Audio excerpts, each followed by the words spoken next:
Down in the shadows, Henry resilient in disguise. Power Rangers pride, flashing in his eyes, in his eyes, in his eyes. Ninja moves, sliding stealthy through the dark. Grape soda, fizz and juice flowing, leave a spark. Potato salad on the side, keep it sweet. Falcon punch to the whales, hear these songs retreat. Backhanding clown, eagles crash and collide. Juice a squad standing by, ready for the ride. Yo, we rise from the dark, bringing light to the fight. Let them cook, Henry's got the rhythm, let it ignite. Blueberry pancakes, we feast on the truth. This SpongeBob bloaties, we bring the raw proof. Yo, we rise from the dark, bringing light to the fight. Let them cook, Henry's got the rhythm, let it ignite. Blueberry pancakes, we feast on the truth. This SpongeBob bloaties, we bring the raw proof.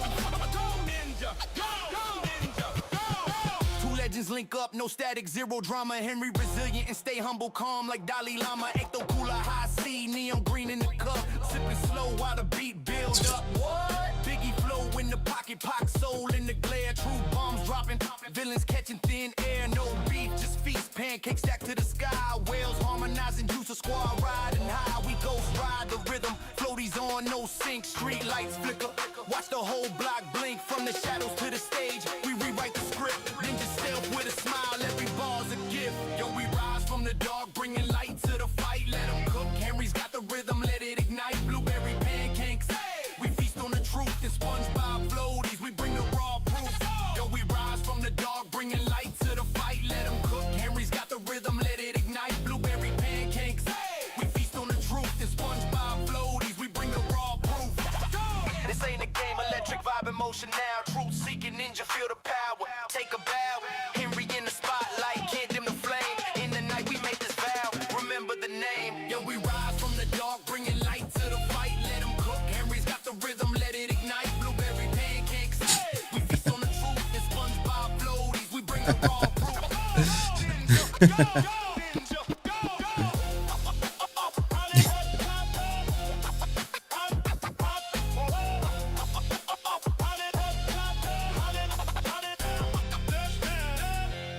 All right, see, we got our first request. Can you play the OG song? It's Henry. Yes, yes, yes.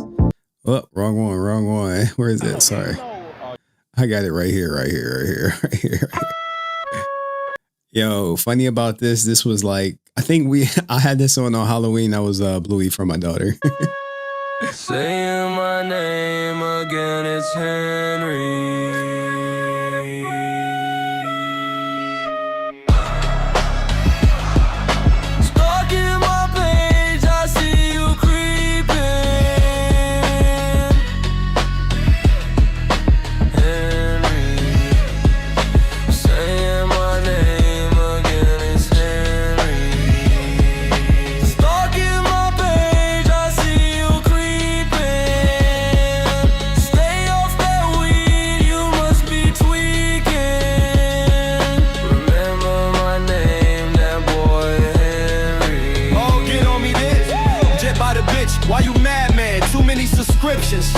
Never leaking my script, just cause I'm all that, man, in a bag of chips. Whack ass Discord, you know I did the gifts. I bagged your day one, you fumbled your bitch. Now the whole army stay up on my dick. Real life problems, fuck this and that shit, Mr. Brazilian. I stay toe tag and keep gabbing. Yeah, all in remembrance of the dragon. You fucking with me? Yo, that shit will never happen. When you start seeing us and double boy, you in trouble. Bring the house to the kitchen, never come out and play. Boy, you better watch your mouth today. Can't stand the heat, moving you out the way is the mission. You never see your ass confrontation. That's Henry. Saying my name again is Henry. Stalking my page, I see you creeping. Stay off that weed, I must be tweaking. Remember my name, your boy Henry.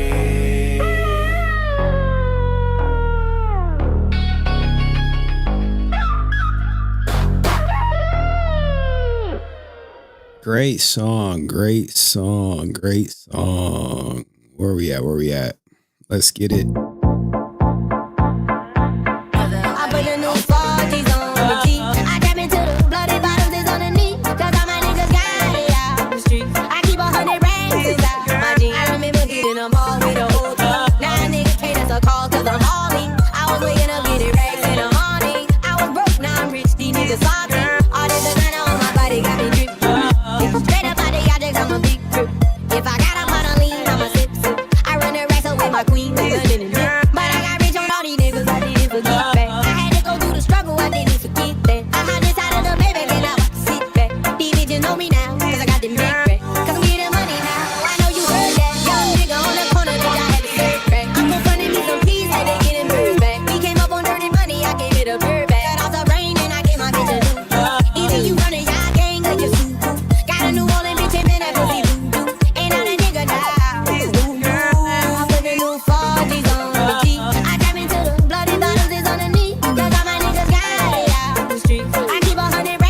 harder.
It's a girl.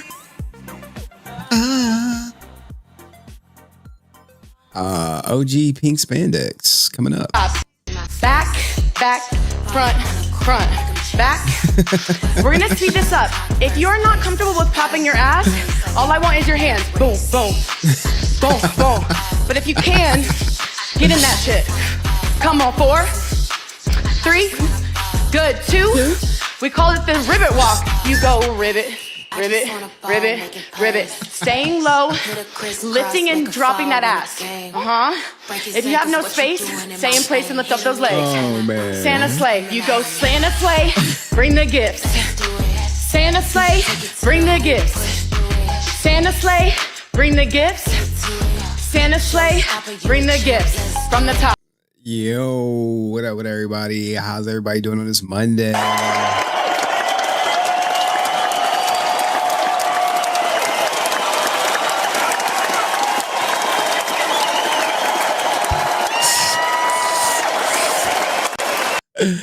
Oh man, sorry about the delay. Had to finish watching the movie Spades. I guess I can, where's the Henry IRL, man? Happy Father's Day to all the fathers up out there. The real ones. What nudes are outdated? Send me a video you're eating. What the hell be going on out here? All right. So I actually, for Father's Day, I'll do the, like, you know, we're going to start giving y'all a little update on my life these days. Oh my Lord, man. Crazy. Hold on. What is this? What is this anyway? How's everybody doing on this Monday? I got a good stream for y'all. What was I gonna play? Oh, the 2 videos. What's this one? Look, give me my bread. What the hell? Jump scare. Fuck on this. They can give me some head. Like, ooh, fuck what you say. What? Fuck what you did. Fuck your mama. Fuck your cousins. Fuck your grandma and bitch. Fuck your kids. Is these the people she done banged in her family? What's going on? What? Tripping on them nigga. Yeah. Like fucking pass the liquor. What? Hold on. Bitch, you bugging? Oh, bitch, I'm bugging. Look, we ain't worried about nothing. We ain't worried about nothing. You said you fucked up Ashley? Nah, little bitch. I think he be bluffing. Look, I think he be capping. Ashley asked if I be rapping. Nah, I get to the money. I go to the bank because you know I be stacking. Like what? Like growl. Like bang, bow. Like bang. You fucking with me, I ain't fucking with you. Fuck you, bitch. Look. Fuck you, Trick. Run that shit. Spend that shit, you fucking bitch. Hear me good, nigga. I'm here to double down. That shit is a 2-pack of ass. The fuck are you talking about? That shit stinks. Hey, Sway Lee, hear me good, nigga. Oh man, her and Joe Button is like peanut butter and jelly out here, man. That was not the video I was planning on showing y'all. I got to go to my downloads now and make sure we got the 2 videos that I wanted to show y'all. All right, I got them. Look like I got them. Oh man. Shout out to Cayenne, man. She coming in strong today, And man. his little cheerleader who used to fall asleep in the voice chat. You got a whole ass husband figure out and a couple why. kids, and you falling asleep in another man's Discord like a little teddy bear in the pillow, falling asleep like it's free anytime minutes after 9. Falling asleep in the Discord. Cheyenne, his little cheerleader who used to fall asleep in the voice. I gotta figure out why that's not playing on the whatchamacallit when they come up. I gotta figure that out. But that'd be a job for another day, as I'm busy every day this week. And yes, shout out to those with custody of their kiddos. Yeah, I will have the option of spending every Father's Day till my daughter turned 18 with me, until she has free will to decide if she want to hang with daddy or not. But me, this is me. Now, next to me, 100% is my daughter. Give me a second. But you can't see my daughter because I clipped her out. I cropped her out because of all the weirdos out there. I don't know. I just be feeling weird about having my daughter on the internet in general. But anyway, I'm about to record it. I actually went on a ride called the Slingshot at Cedar Point. And what it does is it shoots you up into the sky. I forget how fast, but it's like I'll call it a reverse bungee jump. Now, my daughter wanted to go. This was her idea. I don't like that intro. It's too much of an intro. Guys, every minute of the stream needs to be clippable content. Every minute. Don't forget my son. Oh yeah, I'll show my son in a second. That's right, guys. I do have a son, and I actually took a picture with him. I didn't get to see him on Father's Day. I know. It was news to me too. It was actually brought to my attention recently about me having a son. But it is what it is. This is me riding the Slingshot at Cedar Point. Ready? All clear. Oh Lord, here we go.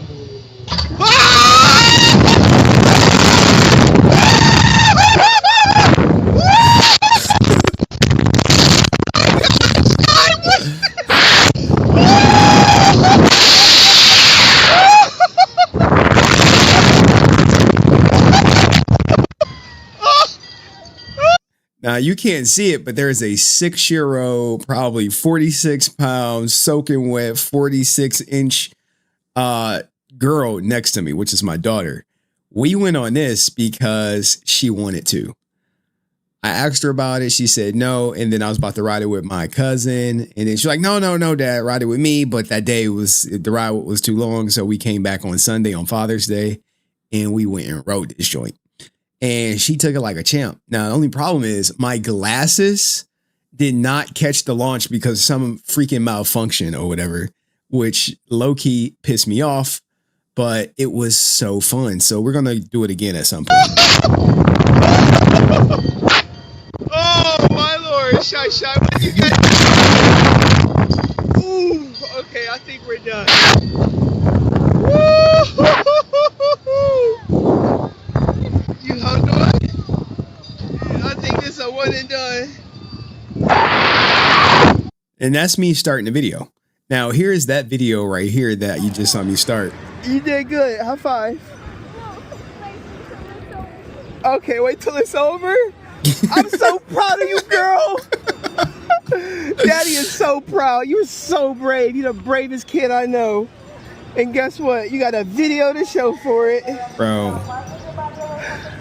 I think it's done. High five.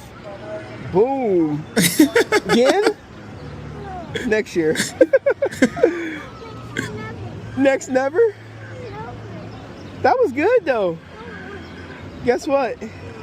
No kid your age has probably rode this. Facts. How's that feel? Huh? Facts. No kid her age has ever done this. it was super duper exciting. No lie. Like, look at this. Ready? All clear. Oh Lord, here we go.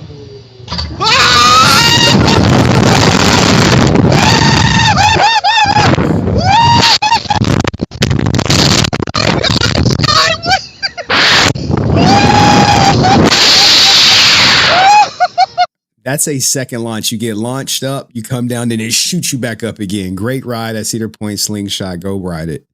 Cool. I got that into a 3-minute short. Yo, I'm not playing. I'm not playing. All content will be monetized on this channel every second. Anyway, you sound more anxious. So, like, when my daughter rides these rides, she's stone faced. She's like, now, when you see the picture, she's like this, and then she looks over, she's like, and then she goes back down, and then she does it again, like, and then her eyes is open for the rest of it. It was a really cool experience, because, you know, my daughter is not like, you know, some parents, they raise like these scaredy cats is the best way to say it. They raising scaredy cats, and, you know, kids that are generally just scared of everything and won't do anything. Well, not me. We done rode every roller coaster. She is of the Height 2 ride, and she can't wait until she's able to ride the bigger rides. And now we even got to the point where she's riding roller coasters by herself as long as the line is short. Short lines, okay, I can see her from beginning to ride. Go ahead, ride the ride yourself. And it's just one ride, like the Iron Dragon. I mean, it's a cool ride, not the best, but yeah. So I was just so happy that we did it, man. Like, the view is great. I just got to get my freaking glasses to record the right time. I recorded like her getting strapped in and everything and the whole thing, and then I went to like, okay, I stopped that video. I'm going to record the launch, and I went to go record the launch, and it made the sound like it was recording. And then you look at the video, it's not. Who is texting me right now? Okay, I'm streaming. All right. Whatchamacallit? It made the sound like it was recording, but it wasn't. So that threw me way off. I was like, all right, girl, we got to ride it again. She's like, for real, Dad? I'm like, yeah, we got to ride it again. So we circled back. And then by that time, the ride was 80 minutes. At the end, I'll play it. At the end, I will play it.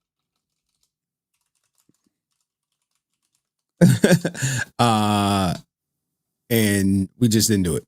So anyway, what are we talking about today? Not Rican. Fucking losers, dog. I do got something I want to share with y'all though. I am rather proud of. We got yo, I swear to God, yo, as soon as I start streaming, it's like clockwork. People are like, oh, you're live? Hey, what about this? What about this? I'd be like, Ninja, y'all be having 24 hours in the day to hit me up. Why do people wait? Oh, this dude is so sus. Where's my Black Boy Max? Why do ninjas wait to the exact moment I'm live and be like, hey, can you talk about this? Hey, can you do this? I'd be like, bro, unless that shit like viral news, the answer is likely going to be no. All right.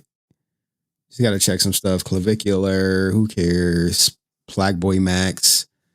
This ninja he just need to come out the closet. Clavicular. What's this? Clarissa. Care about Clarissa. Meek Mill's son raps his dad's track. Don't care. Ari Fletcher twerking. Okay, I think we're good. All right. Any breaking news stories? I didn't have Cayenne prep anything or anything like that. What happened? All right. So what are we talking about today? We got a lot to go through.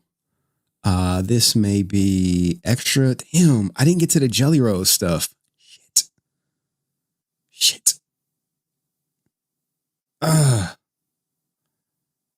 Hold on. I just was looking at it. Okay. Music. All right. Give me a second. The Jelly Roll stuff is hot on the news channel. Not like Afro Man hot or Racist Cop hot, but like 400 views is pretty good. So we want to keep that going. Infiltration. We're going to take over. I've been following this story since the video surfaced. Ryan Upchurch has explained on TikTok what's going on in the country music genre. Wait, okay. We can add this to the Jelly Roll thing. I do not mind covering Jelly Roll. Are y'all fans of Jelly Roll out there? They're trying to say he's a grifter. And Bunny XO, man. God damn, dog. Here's what it is. Jay Messiah punked out, I'm assuming. Look. Look, I'm not gonna throw no dirt on Jay Messiah dang. All right. What is it? God, man. Is it Jay Messiah? J-A-J? What is it? J-M-E-S-I-H? Man. Like, I understand he's been Jay Messiah like all his life, but there's some dude that's way more popular or got the SEO on lock. What the hell is this? Jay. There you go. Messiah. Okay.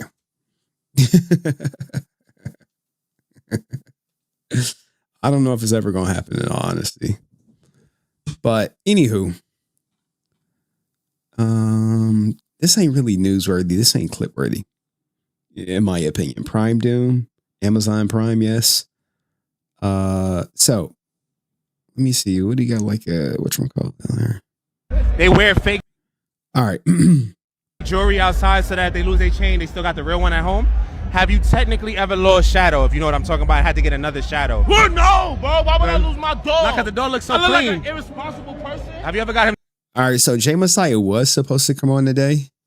But according to the DMs, he like, let me see. He actually messaged me. So he didn't like ghost me. So that's commendable. All right. So what did he say? DJ Drewski. Who is DJ Drewski? I don't know. I don't know who these people are. Do y'all know who a DJ Drewski? DJ Drew? Wait. DJ Drewski? Is this the guy? This is DJ Drewski. I mean, if I'm him, I'll be like, yeah, dog. I'm gonna be live with DJ Drewski tomorrow too and shit. Do he have like a YouTube channel or something? Books, collabs. God. All right. So Jay Messiah was supposed to come on today, but he said he's going to be live with DJ Drewski. Let's check the story, see if it's promo. I don't see a promo for any live stream. Is he on... He's out of NYC, so it definitely makes sense. I just took him at his word for it. I said, okay, Wednesday, 11 p.m. Eastern Standard. No response. So, but originally, look, I can't, he responded and said, hey, how about another day? And I threw one out. He's on Hot 97, dude. I don't know I don't know nothing about New York. Unless I'm going there to do Lord's work. That's the only time I know about New York. Don't forget the new offering to set off freaking. You could tame white dragon. Oh shit. I didn't even see that one. All right. Remind me about that Rican shit that y'all want me to do at the end of the stream. Sorry. I mean, all right, whatever. What are we talking about today? We got a lot of shit to get through. We got to start clipping content. The most confuses racist woman on TikTok. The Walter Jones interview. We may get on this Power Rangers live stuff. We may get on that. We may talk about this wrestler quitting. Not typically my content, but it's a story nonetheless. Things that we are clipping. I finally saw Spades. I purchased it. Okay. I didn't bootleg it. I supported the content. We got to talk about Gideon getting arrested. Let's put this with the Walter Jones. Walter Jones regrets. Oh, I forgot this 2017 movie is different. You know, it looks like the 2017 Power Rangers is probably one of the most polarizing movies ever created. And Connor be doing good. He do good videos. A little bit of recap, a little bit of essay, a little bit of deep dive. It's all good stuff. We got the Resilient News shorts, which we're actually doing good. I wanted to point something out to you guys as we are stepping into monetization on Facebook as we're doing that. All right. So this is the monetization, content monetization tab on my Facebook. So we're monetized on Facebook. We're getting money out here. Yeah, I'm saying I got money. not a lot, but hey, I'd rather get $11.63 than $0.63. All right. So they give you like bonuses, I guess, to incentivize you to post more content. So if I create 16 reels that are 30 seconds or longer and each reach 136 qualified views on at least one, we get $56. So that was yesterday. And I'm about to show you today. Like, I am moving fast. Once I saw this, I was like, oh, let me just upload content. And there we go. So we are 5 away from getting $56 from Facebook. Well, I mean, last month we made $1 or 95 cents. This month is looking better. It's looking better. We're looking up. The goal is to snowball it. So if you, here, let's pull up the Facebook. What the hell? Feedback. Microsoft would like your perspective. Get the fuck out of here, Microsoft. I don't got time for that shit. So if you want to engage with the content on Facebook as opposed to, damn, we getting some views up there. I mean, the Toy Story shit bombed out. JDF bombed out. But it's so weird when you think about all the different platforms that I have between Facebook, TikTok, Instagram, X. We not monetized on X, but certain content tends to do better on different platforms for whatever the reason. The goal is we are extending the brand. So if you want to follow me on Facebook, if you do Facebook more than anything, there's the link for it right there. Enjoy the Facebook. You're also helpful on Facebook. What do you say? Stars are also helpful on Facebook. It's like super chats. Yeah, it's like a super thanks, really. I've never gotten one though. I meant to give myself one to just see how it is. I think they're like $1 or something. Yeah, man. We'll get around to it. Geno Smith. God, we got to get this. This will be the Resilient News Channel story for the day. Black Boy Max. Is this ninja gay or not? I don't think we care if he gay or not. However, some people do. And there's some strong allegations against him. Jelly Roll updates. Yeah. We got the Jelly Roll. Like, people loving Jelly Roll. And some shorts. So first and foremost, I guess we could start with just a quick Walter Jones. No, we'll start with Connor. Let's give people a chance to settle down. All that good stuff. All right. Lego. Quick 2. We don't care if he's gay, just like we don't care if Paul is in the closet. Oh yeah, speaking of Father's Day, my daughter got me this for Father's Day. I meant to show y'all.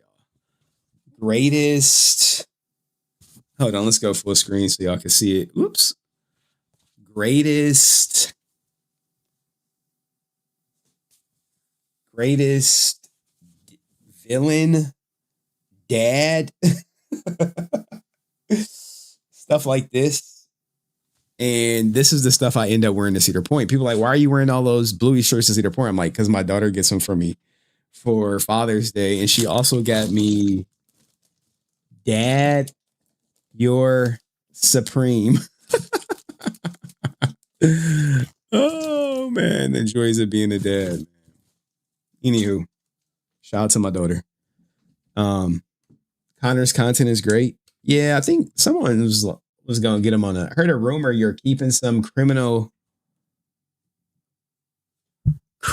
Rangers actors. From being able to feed their families. Oh my God.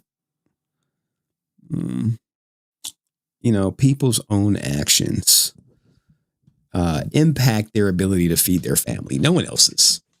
You know, if people go out and commit a crime and I cover the crime, and people are like, well, you're making it harder for Hector David to get booked at conventions, talking about him being a criminal. Like, I think we got to go to the root, of the problem here. I don't think it's me talking about it. If he never commits the crime, then I have no content. But since he committed the crime, we have content. All right. Anyway, let's start out with some shorts. Just a reminder that. Here we go. Something for y'all. Something for my Power Ranger peeps. Something for the Power Ranger peeps. Let me make sure it's good. All right.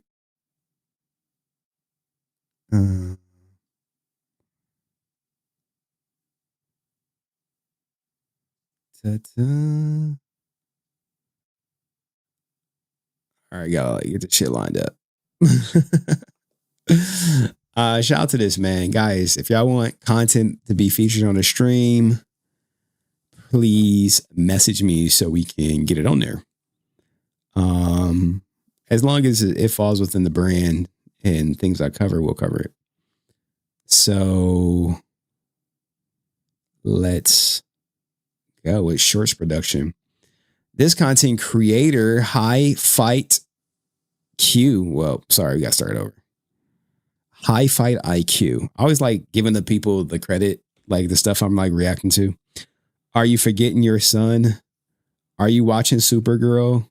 I mean, I might be out the country when Supergirl come out. I mean, I'm gonna have to see it, right? Am I excited to see it? Nope. No. Like, name a time a Supergirl movie worked. Oh, wait. High Fight IQ, latest short title, Tommy and Kimberly and Mighty Morphin Power Rangers be like. She knows there's 4 more of us, right? I mean, I think so. Tommy! Oh no! The Stone Warriors have Kimberly cornered! Tommy! I'm coming, Kimberly! Yeah, we're coming, Kimberly! I said Tommy, not Billy! Yeah, but I mean, he's kind of busy right now, so we could... Tommy! Oh no! Lord Zed and Goldar have captured Kimberly! Tommy, save me! Don't worry, Kimberly, I'll save you! Yeah, don't worry, Kimberly! Tommy, save me! Oh. I mean, she just didn't want anyone else to save her. And it had to be written like that, though, right? Only Tommy. Tommy is fighting 20 dudes by himself right now. He can speak for himself, okay? Tommy. Oh no, the basic ass Putty Patrol have ambushed Kimberly and she's fighting them by herself. Tommy, oh my God, help me. Don't worry, Kimberly, I'm on my way. Yeah, don't worry, Kimberly. I said Tommy. Is your name Tommy now? Fine, I didn't want to save your little ass anyways. Always getting captured and shit. Little Princess Peach ass. Tommy, I need saving. You know you're a Power Ranger too, right? You could just fight them. He's the leader, all right? Shut up. Oh no, Kimberly's about to get run over by that very slow moving steamroller. What am I?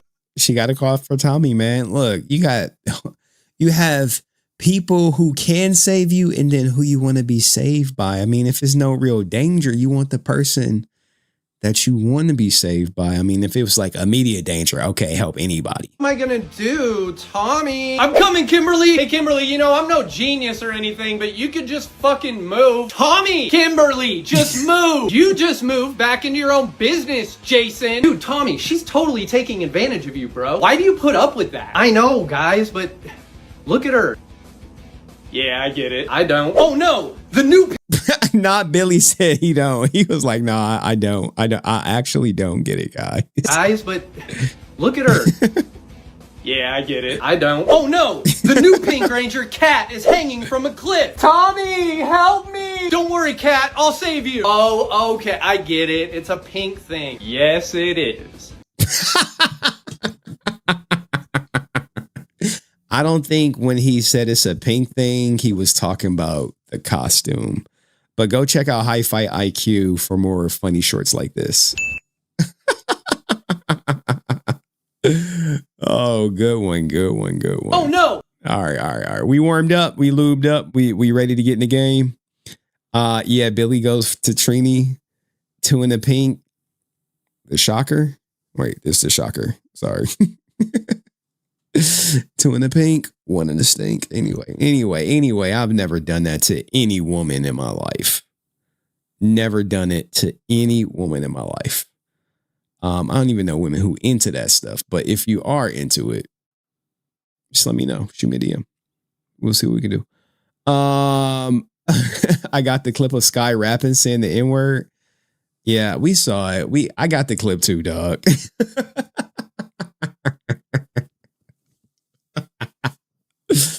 I got the clip too. Let's just keep it going. Let's do this Connor the Waffle video and talk about what most people love to talk about. Or should we'll do Connor then Spades. Connor, Spades, Walter, and all that good stuff. I sent you some stuff. Yeah. The stuff you sent me, I saw is the end of the stream. We addressed the losers in the last 10 seconds of the stream. For like 5 minutes. Oh, sorry. We addressed the losers in the last 10 seconds of the stream for like 10 seconds. It makes their day and it keeps everything going smooth. Keeps them talking about me. Keep them watching too. And my son. Okay, look, we can do the son thing right now. In the spirit of Father's Day. What is this? Holy shit. What is this? What is... Oh, okay. Somebody got... Hold on. Stream prep. In the spirit of Father's Day. I got y'all. Ninjas, it was Father's Day. And it turns out I do have a son. You know? And... I forget what I was supposed to say. I forget the line. What was I supposed to say? Where's the line? Where's the line? All right, here we go. I got the line. I got it. Give me a second. Where is it at? Hold on. All right. And 3, 2, 1. Rican, I may not be your father, but I am your daddy. My daddy's so awesome. He's so awesome. He's so cool. There. Discord ninjas. I don't even know who made this, but hopefully y'all happy. My lost son. My daddy's so awesome. He's so awesome. I mean, if his real dad won't claim him, I mean somebody gotta claim him and shit. But then again, Blake claims me.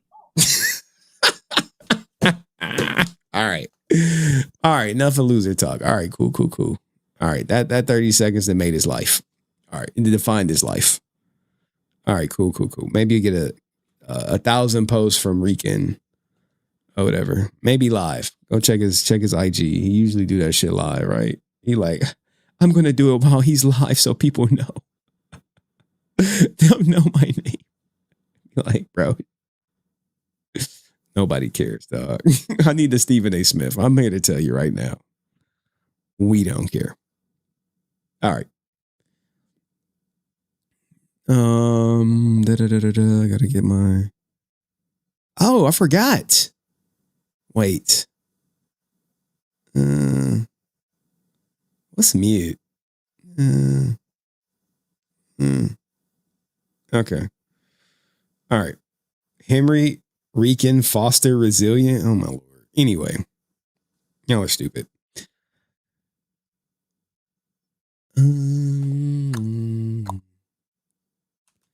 Connor the Waffle has created another banger on Power Rangers. Probably one of the few people who manages to create engaging Power Ranger content time and time again. So let's give it a watch. At one point, Power Rangers dominated pop culture. Kids couldn't get enough of these multicolored superheroes. However, as time went on, they would become less and less relevant. And while most seasons are forgotten amongst the casual viewing audience, one that's always remained in the minds and hearts of everyone was Mighty Morphin Power Rangers. To many people, the Power Rangers aren't the Power Rangers without Jason, Zach, Trini, Billy, Kimberly, Zordon, Alpha, Dinosaurs, Rita Repulsa, the 90s, the list goes on. There's always money to be made in that no matter the year. So, in 2017, Saban and Lionsgate would team up to release a theatrical Power Rangers movie, simply titled The Power Rangers. This is a pretty big deal. We haven't had a big theatrical Power Rangers movie since Turbo in 1997, 20 whole years. Now, I wish I could sit here and say that at the time I was so excited for it, but if I'm being honest, I wasn't. And I had two main reasons. The first one simply being that I was still bitter after feeling burnt from Power Rangers Megaforce. Thanks, Troy. And secondly, after first seeing the trailer, it didn't instill a lot of faith in me. I mean, because the trailer attempted to do some new. I guess this was the year of grit. Gritty. Everything was gritty. We need gritty stuff and not that cartoony stuff that most people are used to. The 2010s had a theme when it came to reboots and remakes of beloved children's properties, and that was to make them as dark and mature as possible. He said dark and here's mature. a gritty Fantastic Four movie that sucks. Here's a gritty G.I. See, I kind of knew where it was going. Joe and Transformers. You want an epic action adaptation of Snow White? Here you go. Now, I know that not all of these movies are bad, but there was definitely fatigue of taking a children's property and making it more adult and epic for the now grown-up audience who possibly grew up with these properties. Damn, I mean, what a time to be alive if anyone saw that first live show with all of the original actors. It's an epic for the now grown-up audience who possibly grew up. Who were just there. I don't think they put on a show. It was just like, hey guys, right? Up with these properties. And after seeing the Power Rangers trailer, I was convinced it was just going to be more of this edgelord, low contrast, low lighting, no color, realistic adult slop. So I skipped it and never watched it. Until today. So, what are my thoughts on the All right, we got to call cap. Stop the cap. You mean to tell me the guy who's been making Power Ranger content since forever just watched this movie about 5 days ago? Hell no, man. You've seen it before. 2017 Power Rangers reboot movie? Well, only one way to find out. The movie opens up on planet Earth during the Cenozoic era. A team of Rangers are engaged in battle, with all of them but the Red sadly perishing. It's revealed that this Red Ranger is Zordon, and the Green Ranger who they're fighting and betrayed their team is Rita Repulsa. Rita is looking for a powerful artifact, the Zeo Crystal. So in order to stop Rita, Zordon sacrifices himself to take her down with him, before sending the power coins away to find new warriors to harness their powers. We then cut to the modern day, with a group of jocks playing a prank, sneaking a bull into a rival school's locker room. This is Jason, played by Dacre Montgomery. Despite him being a star football player, he's a bit of a troublemaker with a bad attitude. This stunt lands him in detention for the rest of the school year. In detention, Jason witnesses a bully messing with a nerdy kid organizing his pencils. This kid is clearly on the spectrum, and Jason doesn't like the bullying. So, hey, clearly it was good that they introduced a kid on the spectrum, though. Where like obviously there are Power Ranger fans on the spectrum, but you get some representation in that aspect. He handles it maturely.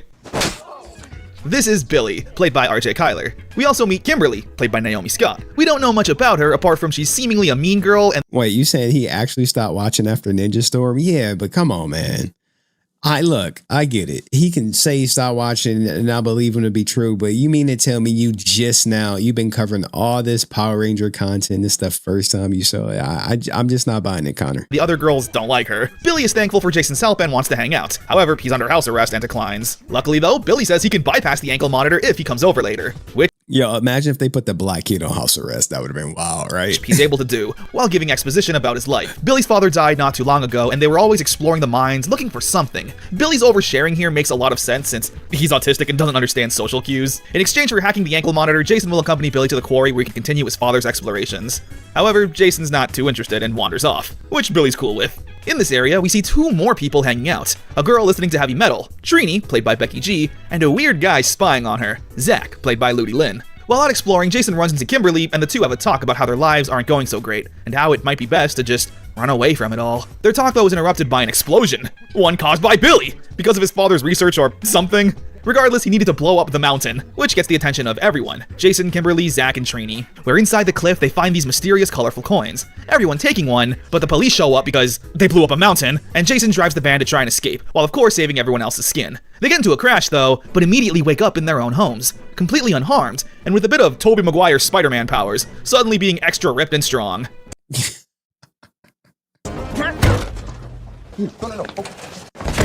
Billy is so goddamn lovable already. He steals every scene he's in, easily the highlight of the movie so far. Hey, was this RJ Cyler's like best role, do y'all think, that he ever played? Meanwhile, Jason's father is a fisherman, and his crew have found some interesting remains. After school, everyone agrees to meet back up at the mountainside to figure out what's going on. Trini, though, isn't interested in hanging around, so she runs away, leading to the montage of everyone discovering their new superhuman abilities. None of these characters are actually friends. Maybe Jason and Billy now, but for the most part, they all come from different walks of life who just share this one thing in common. It's the Breakfast Club, but or with the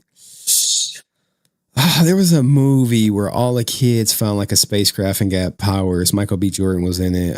Come on, chat, help me out. So this moment of power discovery is a nice bonding moment. Eventually, Billy falls down a cliff and the others chase after him, where they discover this high-tech secret facility. It powers on, and a robot shows up. This is Alpha, played by Bill Hader. He's super stoked to see the power coins bonded to the Chosen Warriors. Yeah, that's another thing. They had all these big name actors in here that revved up the budget. Like, we didn't need Bill Hader in there to play Alpha, but they had no big stars to sell a movie on. That was the issue. Chronicle, yeah. Chronicle was, it was so good. One of the best movies that they just didn't do nothing with afterwards. So with them, they're able to summon Zordon, played by Bryan Cranston. Then these teenagers are the Power Rangers. Power Rangers! Which, quick aside, is super charming because Billy Cranston was named after Bryan, who voiced some of the monsters in MMPR Season 1, namely Twin Man and Snizzard. If you're wondering, by the way, how Billy could be named after an actor who was recording during the show's run, it's simply because Billy just didn't have an official last name until later. Now, the crazy thing is when they brought up this, right? Remember when Bryan Cranston said he didn't want to be considered gay like Billy or whatever? Bryan Cranston versus David Yost. I covered it or whatever, where he apologized for the Faye comment about whatchamacallit. Where, let's see, accused Bryan Cranston of being something. Where is it at? It was on Our Movies, which David Yost, original Blue Ranger, accused Bryan Cranston of homophobia after casting him as Zordon in an upcoming movie. There was an article though. Where's the article where here we go right here. It's on IMDb of all places. Why do they do these ads? These ads are just like so intrusive to the content. You could barely get anything. Bryan Cranston apologized for a fake comment about gay actor David Yost. Bryan Cranston has apologized for comments allegedly made about gay actor David Yost Rowe as the original Blue Ranger. When I read the interview, which took place about a year before I came out publicly, it really hurt me because it was in an interview, right? In a 2009 interview, IGN, Cranston reportedly referred to the Blue Ranger as the Faye member of Power Rangers Ensemble. To which David said, when I read the interview, which took place about a year before I came out publicly, it really hurt me. Yost told NBC out when asked about Cranston being cast in the upcoming Power Rangers reboot. Cranston 60 responded to Yost's comments saying he didn't remember making the joke, but still takes responsibility for potentially hurtful words. He didn't say nothing stupid like, that's just how he talked back in the day, like Blake Foster. But anyway, let's get back to it. the show's run, it's simply because Billy just didn't have an official last name until later. The teens are naturally in disbelief with what they see. Surprisingly though, Zordon is also unimpressed with the coin's choices. He then gives the whole spiel, how Rita Repulsa is an evil witch who killed Zordon's team of rangers. She's revived herself and will now destroy Earth in search for the powerful Zeo Crystal. And with it, it'll make her unstoppable, putting them in a hallucination state to witness firsthand how dangerous and evil Rita is, and what will become of Angel Grove if they don't stop her. However, they all think this is crazy naturally and leave, but something inside Jason tells him that they should believe Zordon and do the right thing. He tells the others that they should at least listen to what he has to say, and that tomorrow after school, he'll be back here, and hopes everyone else will too. In the meantime, we see a bit of Trini and Zach's home lives. Trini is a rebel with a seemingly bad attitude, and Zach is also a troublemaker. Yo, didn't this dude get like hella plastic surgery? But he has a sick mom, and it's just the two of them. Meanwhile, Rita, in her mentioned horrifying weakened zombie state, is looking for gold, where with enough of it, she can revive Goldar. Hey, this Godar is better than the one movie Godar we saw. To find the Zeo Crystal. The Zeo Crystal, I'll take the universe. The next day, everyone decided to show up. Zordon himself is trapped in this interdimensional wall because of his weakened state, so he needs the teens to access the morphing grid and use those power coins to transform into Power Rangers. They all need to be connected as one, but when they try to morph, no luck. So Zordon sends them into the pit, summoning holographic putties for training, like a video game. Not a video game. Strong ass hologram. This of course leads to a training montage, set to some 2017 pop music. No one man should have all that power. Alright, they do use that song, just not here. You guys all know you can be murdered, right? It's here we get a nice burst of the teens both training to become competent fighters, but also slowly becoming friends.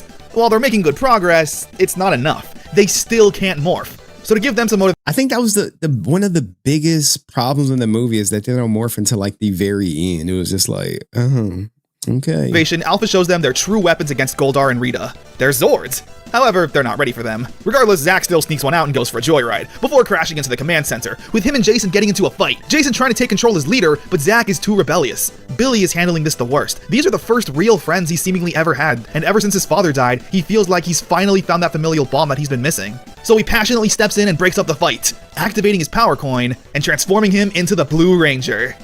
Which, now that I think about it, apart from the flashback at the beginning of the movie, we're an hour into this 2-hour movie, and this is the first time we've seen a Power Ranger. It's not even a triumphant morph or anything. It's just like, yep, here it is. He eventually demorphs, not knowing how he did it in the first place. And it's Zordon of all people who just tells them to leave, saying that if they can't morph, then they're not Power Rangers. It's a nice twist, considering in the TV show, Zordon would be the one motivating the teens to never give up. But in this movie, Zordon is kinda complex. He wants to help and to stop Rita, but as it stands, he's just— Nah, sometimes you gotta motivate people by telling them they can't do it. Some people are motivated by that. You tell a person, hey, you would never be a good YouTuber, then they become like Mr. Beast. Just a head in the wall. It's incredibly frustrating because he can't do anything about it, and his new team of Power Rangers are seemingly useless. As they all leave, Jason overhears Alpha and Zordon talking, learning that the only reason Zordon wants them to morph is because it'll power up the morphing grid and allow him to take on a physical body, where he would then take the red power coin back and become a Ranger to fight Rita again. Another shocking twist. Zordon never truly believed in this team. He simply just needed them to connect to the morphing grid so he could continue his fight. You need me out of this wall to help lead this team. Your team's dead, and you're just as scared as we are. Meanwhile, Rita is still collecting gold and slaughtering people, slowly regaining her strength. The teens are now hanging out by the bonfire, thinking about their lives and everything that's happened, finally deciding to open up to each other and be vulnerable. We learn that Zack and Trini both have rough home lives. Trini's family are very traditional and expect a very quote-unquote normal life for their— Is that like true? Like are they trying to play up like, oh, well, that's just how the Asian family is. We expect certain things of our daughter. And that could just be true for most people. But I feel like, who was I talking to?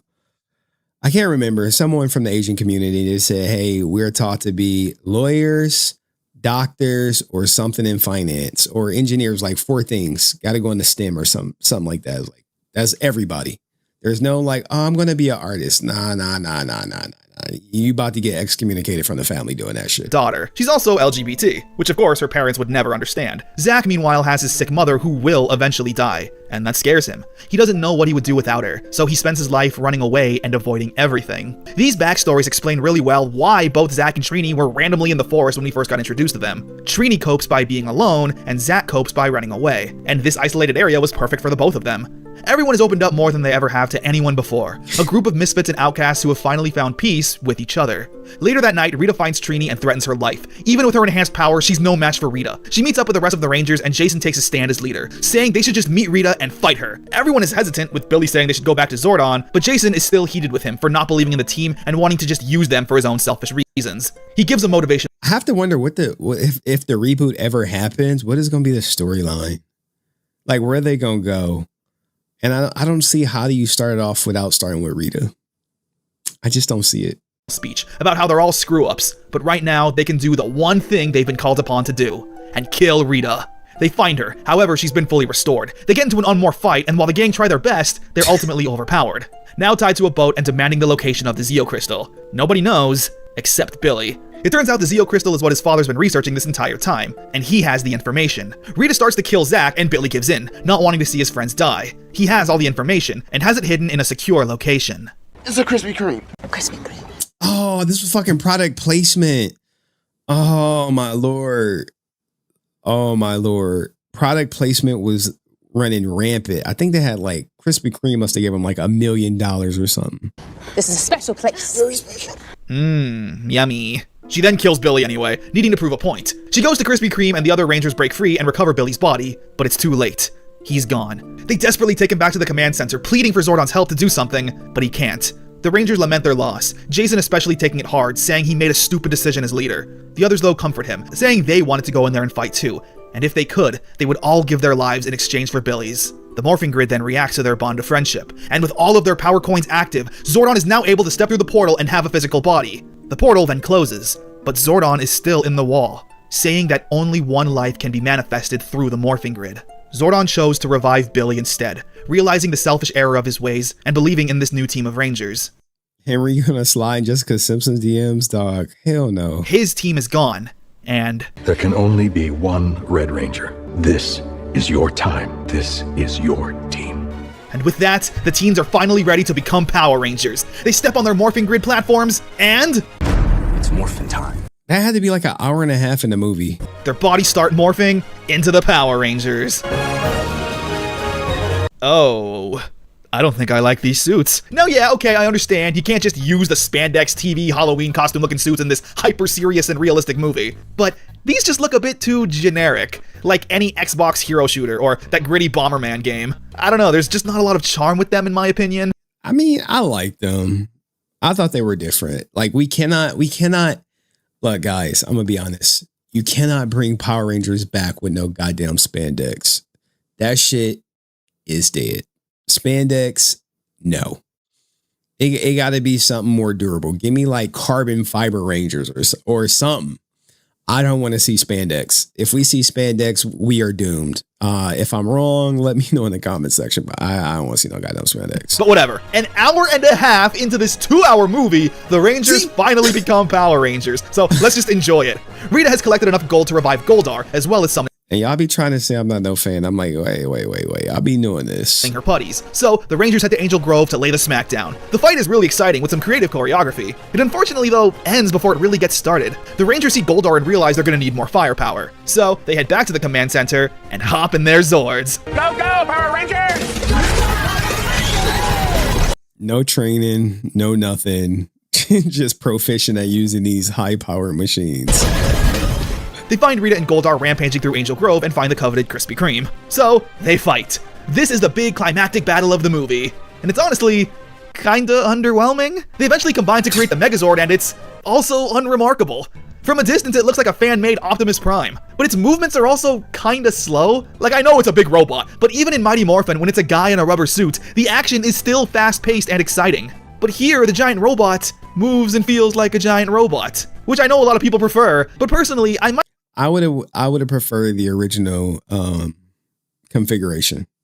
Something to look more like the original.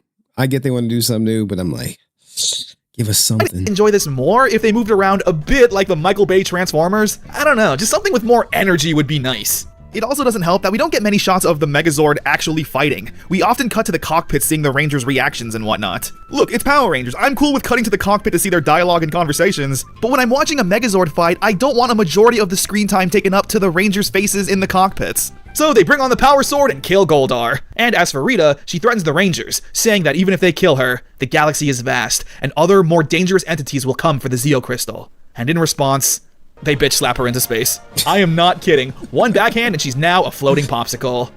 See, but that leaves it open for her to return in the second one, because y'all remember it was supposed to be like 4 films or something. Was it 4 or 7? And with that, the movie ends with the Rangers continuing their lives as both high school students and defenders of the Earth. Did you see that cameo? Did you see the cameo? A floating popsicle. And with that, the movie ends. There you go. There you go. Your Tommy Oliver and Kimberly Hart. There you go. With the Rangers continuing their lives as both high school students and defenders of the Earth. And with their newfound family and friendship, their lives are slowly but surely heading in a better direction. We also get a Marvel-style post-credit tease. While in detention, the teacher is doing roll call, and a certain student doesn't seem to be there. Tommy Oliver.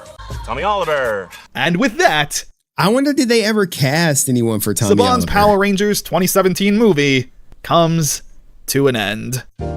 As a Power Rangers fan, I'm always going to be inclined to want to like something. And while I personally did enjoy the movie to some extent, it also had a lot of flaws. The biggest one being the actual lack of Power Rangers in this Power Rangers movie. We spend a lot of time getting to know these characters, and that's fine. I do want the characters to have character, but there needs to be a balance between character building and action. Let me start off with the positives first. I think the actors all do an amazing job. Yeah, she was great. Here. Anything critical towards the movie I might have has nothing to do with them. They all knock it out of the park. Yeah, I don't think there was no real complaints with the cast. It was like, this doesn't work as Zach or Billy, or it. There was nothing like that. It managed to balance. It just suffered from poor writing. Needing to be brooding and edgy, but still very likable. I didn't think I'd care too much about their backstories or edginess, but as the movie went on, I did. Yo, this ninja looked like a completely different person right now. This Ludi Lin, bro, he got like lip surgery. He didn't got sliced all the way up. To care about all of them, especially Billy. He's easily the highlight of the movie. So energetic and likable. Bryan Cranston also does a great job as Zordon. He's got that commanding voice, and his ability as an actor is able to keep you holding on to every word he says, which helps during the scenes of long exposition. Elizabeth Banks as Rita also did a good job. Unfortunately though, she really didn't have much to work with. In a way, she felt exactly like Rita in the TV show. Her entire character simply boiled down to an evil woman spouting evil nonsense. She killed Zordon's team of Rangers for God's sake, but we never really got a taste of her She had no real motive. It's just like, power. She spent most of the movie being a zombie who ate gold earrings and whatnot. The best villains are the ones that people can relate to. I don't think anyone could relate to Rita. I also wasn't a big fan of Goldar's presentation, literally just being a giant gold monster with no distinguishable features or traits. Going into this movie, I thought giving the characters an edge and making them angsty teenagers would have been a bad thing, but they managed to give them a balance and help them grow on you even more, especially when they do the right thing. Hell, same goes for Zordon. I never would have thought to make Zordon a bit of a dick, who he himself needs to learn to trust the Rangers and grow as a character. Now, for the negatives. The main one being is that it's a bit too long with not enough of what we came for. The movie's biggest flaw is that it's a movie. I think this would have worked a lot better as a Netflix series. Ooh, great take. I don't think I heard this one before. And that kind of seemed to be the initial plan when making this movie. In May 2016, Lionsgate had a conference call to analysts and investors, or whatever, I don't really know how it works, but Lionsgate CEO John Feldheimer said, "We could see doing 5 or 6 or 7. With Haim Saban following up 1 year later saying they already have a... Here's the thing though, right?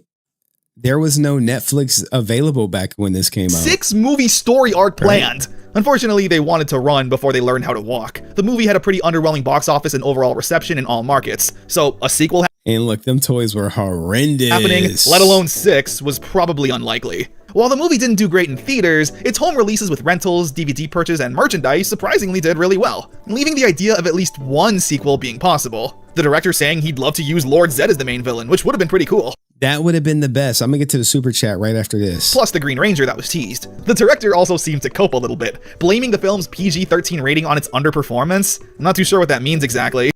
What, if it was rated PG, more kids would have went to go see it? I don't know. Just a few years earlier, there was another PG-13 superhero movie that followed a group of misfits and outcasts coming together to fight an evil alien force. I don't know, maybe could have taken notes. Unfortunately, the most memorable thing to come out of this movie seems to be Krispy Kreme. Yeah, I don't know why towards the end Krispy Kreme was the main character. It's literally the place the Rangers and Rita are fighting over, Rita eats a donut, and there's literally shots that can be ripped from the movie and placed into a Krispy Kreme commercial. I guess there was at least a collaboration, so you could have walked into a Krispy Kreme in 2017 and gotten the Power Rangers donut. So there's always that. Overall, would I recommend this movie? At this point, sure, it's better than the Turbo one in my opinion. It's competently shot, great actors, the little pieces of action we do get are satisfactory enough. It's not my ideal vision of Power Rangers, but in a world of edgy Power Rangers fan films, I definitely think this one handles it the best. So, moral of this movie? I sure do love me some... I don't know, I still like the original one better. The original 1995 Power Ranger movie is and always will be so far the best Power Ranger movie. But what do you think? Do you agree with Connor Walker? Only thing we got to call him out on is him saying he just now watched it. Maybe some people believe that to be true, but I'm like, it's just like when Walter said, "Oh, I just recently seen the movie." I'm like, Ninja. Anyway, let me know what you think in the comments section. Go follow Connor the Waffle because he makes way much better content than me. And I'll see you in the next video. Peace. All right. Shout out to my man, Matt. Matt, where you been at, dog? Stay resilient, bitch. What up, cuz? Just got my Jungle Fury tattoo. Message me on IG with it. Maybe I'll put it on stream, dog. Yeah, I'm pretty sure we friends on IG. Message me on IG if you do it now. I'll see it now. And then I could post it. I could put it on stream and shit. Let me know. It's gonna be June 31. What the hell? Anyway, I think we need a palate cleanse. I want to do the Sky Frank shit, the Sky Frank music. let me get the Joe Button sound clip ready. A 2-pack of ass. The fuck are you talking about? That shit stinks. Let's get the Sky Frank shit going. Will do whatever your real name is Henry Resilient.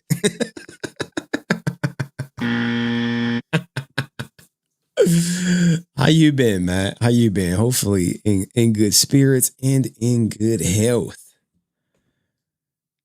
Oh man. They're really going after academics TV.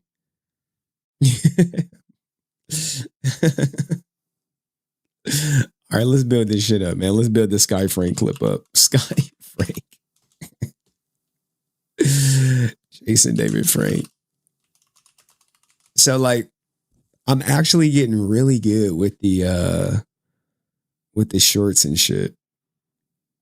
Like if I really wanted to, I think if I really wanted to like just focus on short form content, I really could, but it's just like, I just love the long form so much more.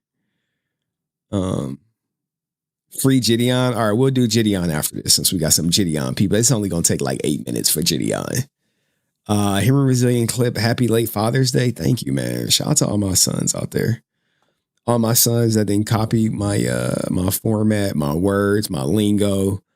I didn't get too many Father's Day gifts from you guys. But, you know, it's a thankless job birthing so many people out here, inspiring them. You know, may I forever stay on your minds and in your hearts and prevalent in your Discord server as the most talked about topic. All right, let's get to Sky Frank. Look, give me my Oh my God.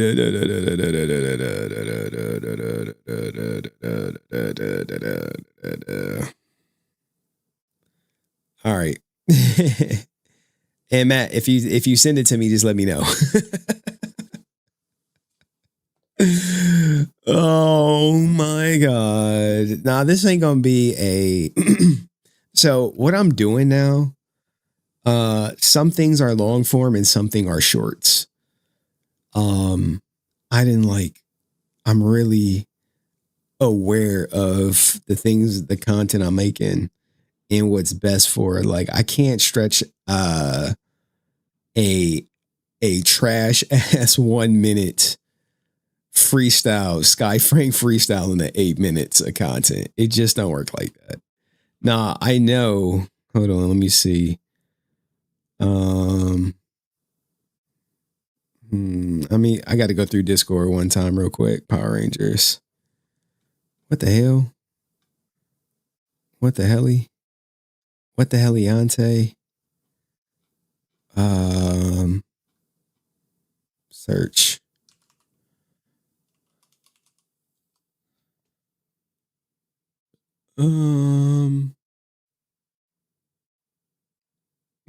God.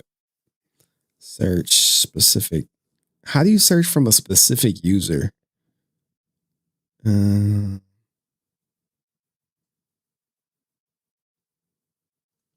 right. All right, I found it. Oh man. Okay. I think that's all everything. An exclusive Sky Frank freestyle. Yuck. On double yuck. All right, anyway. Let's go. People know Jason David Frank, but people are starting to know that he had a daughter, Sky Frank, who literally fancies herself to be a rapper. But the only problem is she really can't rap. But there are those who will hype her up and say goofy stuff after hearing this freestyle. Let's rate these bars. Look, give me my bread, like, fuck on this. They can give me some head, like, ooh, fuck what you say. What? Fuck what you did. Fuck. Like, all she could do is use profanity. Your mama, fuck your cousins, fuck your grandma and bitch, fuck your kids. What? Like, tripping on them niggas. Yeah. Like, fucking pass the liquor. What? Hold on. Bitch, you bugging? Oh, bitch, I'm bugging. Look, we ain't worried about nothing. We ain't worried about nothing. You said you fucked up Ashley? Nah, little bitch, I think he be bluffing. Look, I think he be capping. Ashley asked if I be rapping. Nah, I get to the money, I go to the bank, cause you know I be stacking. Like, people wonder, like, oh my God, why is she not signed? How is she not on a major record label with these bars that are just straight fire? Oh my God. Like what? Like growl. Like big bow. Like bang. Fucking with me, I ain't fucking with you. Fuck you, bitch. Look. Fuck you, Trick. Yeah. Run that shit. Spend that shit, you fucking dick. Yeah. You said fuck that Trick? He just mad cause I fucked this bitch. Woo! That's some real ass shit. Niggas can't play with a real ass bitch. Oh! Yo, put a bra on, please. We don't need none of them saggy waggies popping out. Talk on Spades. Hey, what's his face? What? He in my shit? He like, that's your bitch shit. Suck my dick. I don't even. Bro, all these. Throw the whole stream away. Throw the whole stream away. I think what Sky is trying to do now is align herself with rappers to try to gain some type of fame. Speak English. Or streamers. You don't speak English? She like eating horchata? Did they kick her out of the black ninjas making skits in the hood group? Horchata. No, I call me his mommy. I call him my papa. Papa. Like hello, kid, puppy. Suck this pussy, nigga. I keep on talking about suck this pussy. Damn. Look, this shit leaky. She said, suck on my what? Hold on, you know Ashley. It's leaking. Go to the clinic. Well, Joe Buttons did weigh in on it. We had to hear what Joe Button had to say. He heard the bars. He said this. A 2-pack of ass. The fuck are you talking about? That shit stinks. Now, if I can get that short monetized, oh my Lord. That's an easy 1,000 views. Easy. Even if it's not, clip it for the culture. Clip it for the MIDI freaking fracking culture. What is this? Never. No matter what Zordon says. Yo, y'all are too fast with the Sky stuff, man. Y'all are too fast. Peep this out, y'all. Peep this out. Wait, did it play? Never. No matter what Zordon says. I know. I am worthy! Training now!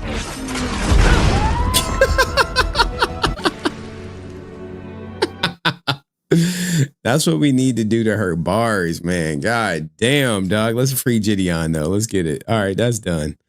All right, so people don't know Gideon. but the young people do.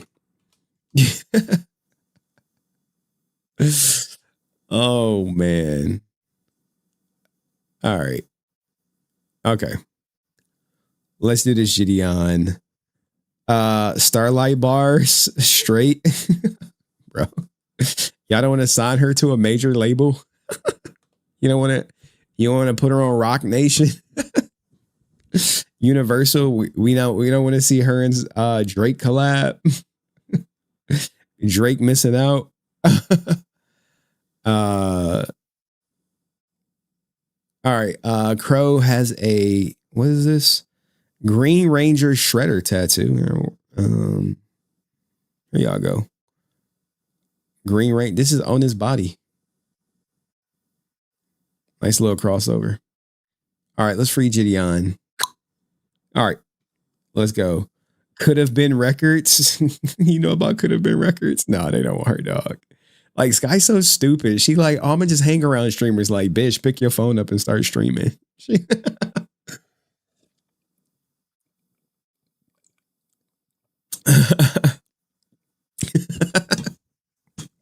Why she not around the Black Ninjas no more? Where they at? I thought that was her crew. Can we do like a wellness check? Is she and Jay Messiah then parted ways? Sometimes it be like that. You get what you want up out her, and then you gotta be like, hey, you gotta go, little mama. You gotta look out. You gotta move on. All right. Anyway. I have to see how this does, because I don't think I've posted too many Twitch clips on Facebook or TikTok. She couldn't even make it to Could Have Been Records or Could Have Been Love. I mean, I don't think she meet the requirement. Like, you start looking into her past, that shit look murky, dog. You be like, wait, what you do with your brother? You do the Google reviews. You be like, what's this shit with you and your brother? You know how that one girl was like, who had a crush on her cousin? How she didn't went viral and now she going. She like, I'm gonna take a break from the internet. She like, I'm gonna take a break from the internet. Yo, shout out to my man Dom Rock out Get here. your money up, not your funny up. Says, I was in middle school with those bars once too. I know, man. Some people just don't evolve, Dom Rock. They just don't evolve. They just running in place. Ain't that like a Drake line? Or who was I talking to? I think I was saying it in our Discord. Hamsters on a wheel with a picture of me up as motivation. Oh man, hey, people don't evolve, man. How you been? How you doing on this Monday? Y'all know about Gideon? How many people actually know about Gideon? He got like 8.5 million followers on YouTube. Helen Keller turned it off. Oh, shit, dog. That was a good one. That was a good one.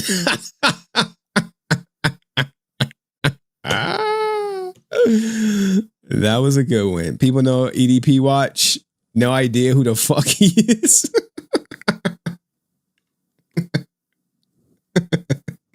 Appreciate your honesty.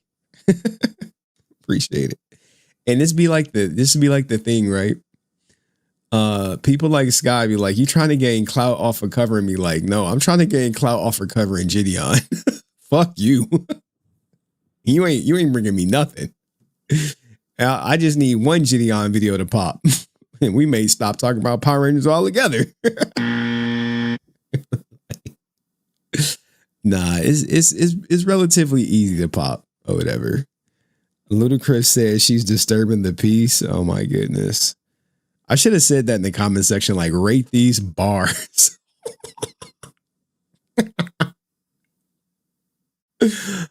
Oh man, like shorts like that, they don't even get like captions. I don't run them through the software where I add the captions. I just be like, Gideon is main channel worthy. You ain't never lied, he is. But I'm just too lazy to like edit a video and shit. It's easier to just react.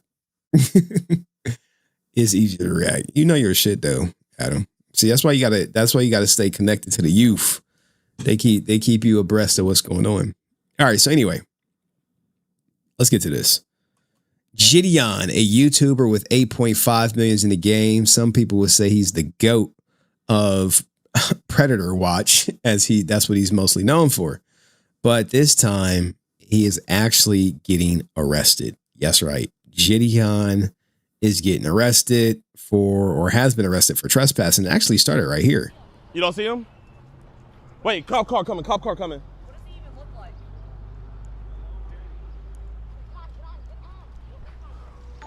Why is the cop coming over here? What's the problem? McDonald's doesn't want you guys on the property, so you guys gotta leave. Is he here? Doesn't matter where he's at. McDonald's does not want you on the property. You guys have to leave. Who's you guys? Can you be more specific? You. So they said them, these people? Him, yes.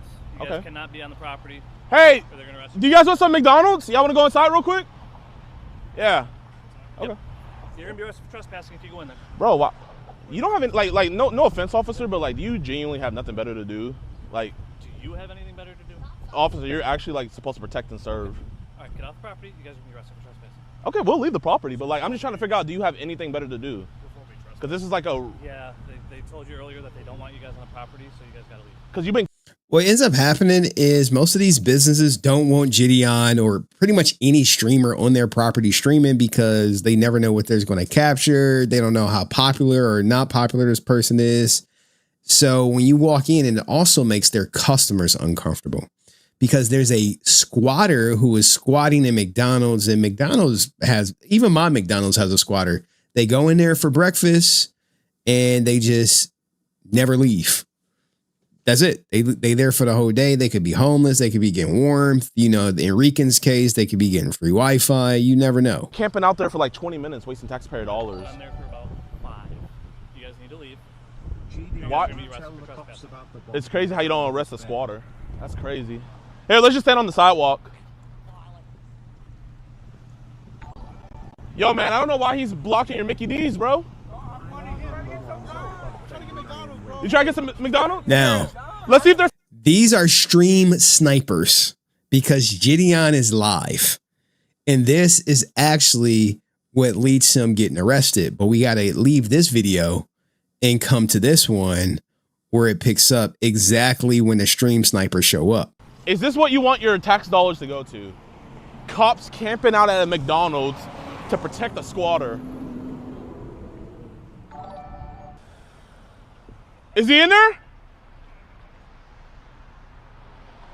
He's not in there?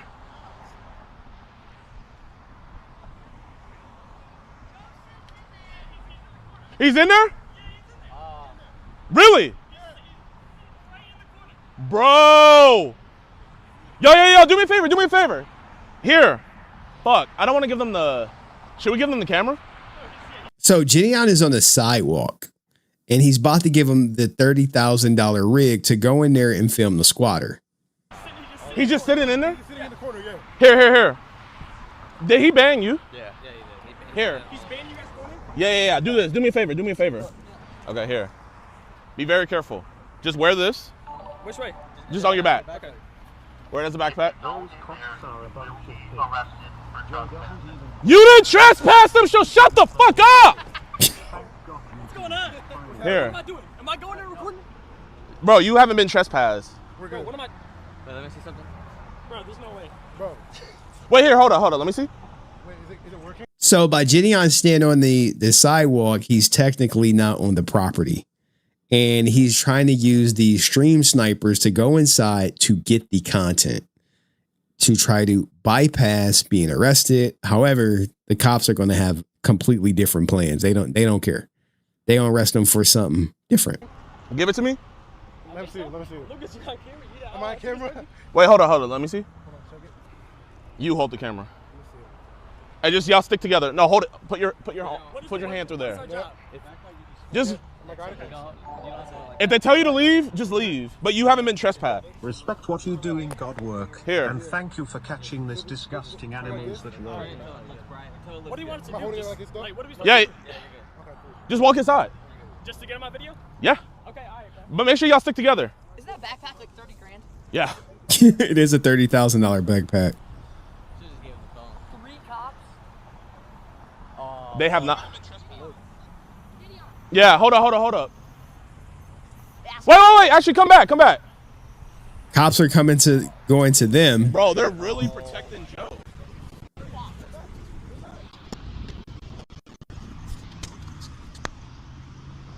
Officer, what are you doing?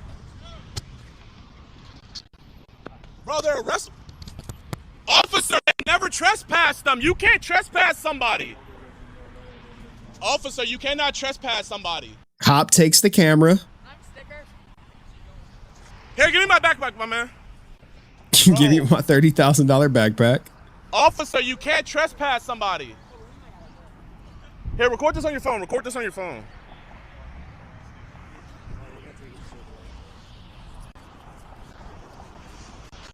Wait, can I hold your guys' property?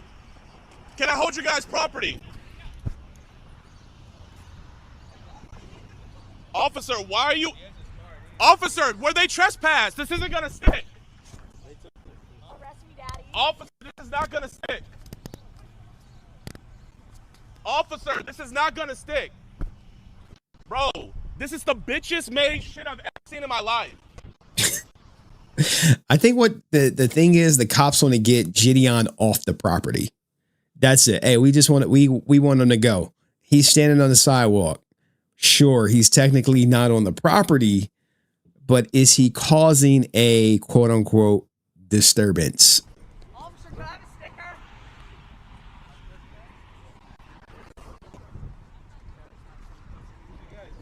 They never even went on the property. How are you gonna trespass someone that never went on the property? Here, go get the car. This is bro. This is a violation of rights. I don't think any rights are being violated. This is a violation. You cannot arrest somebody that never went inside and was never trespassed. Ma'am, they are arrested children that never went inside of a McDonald's.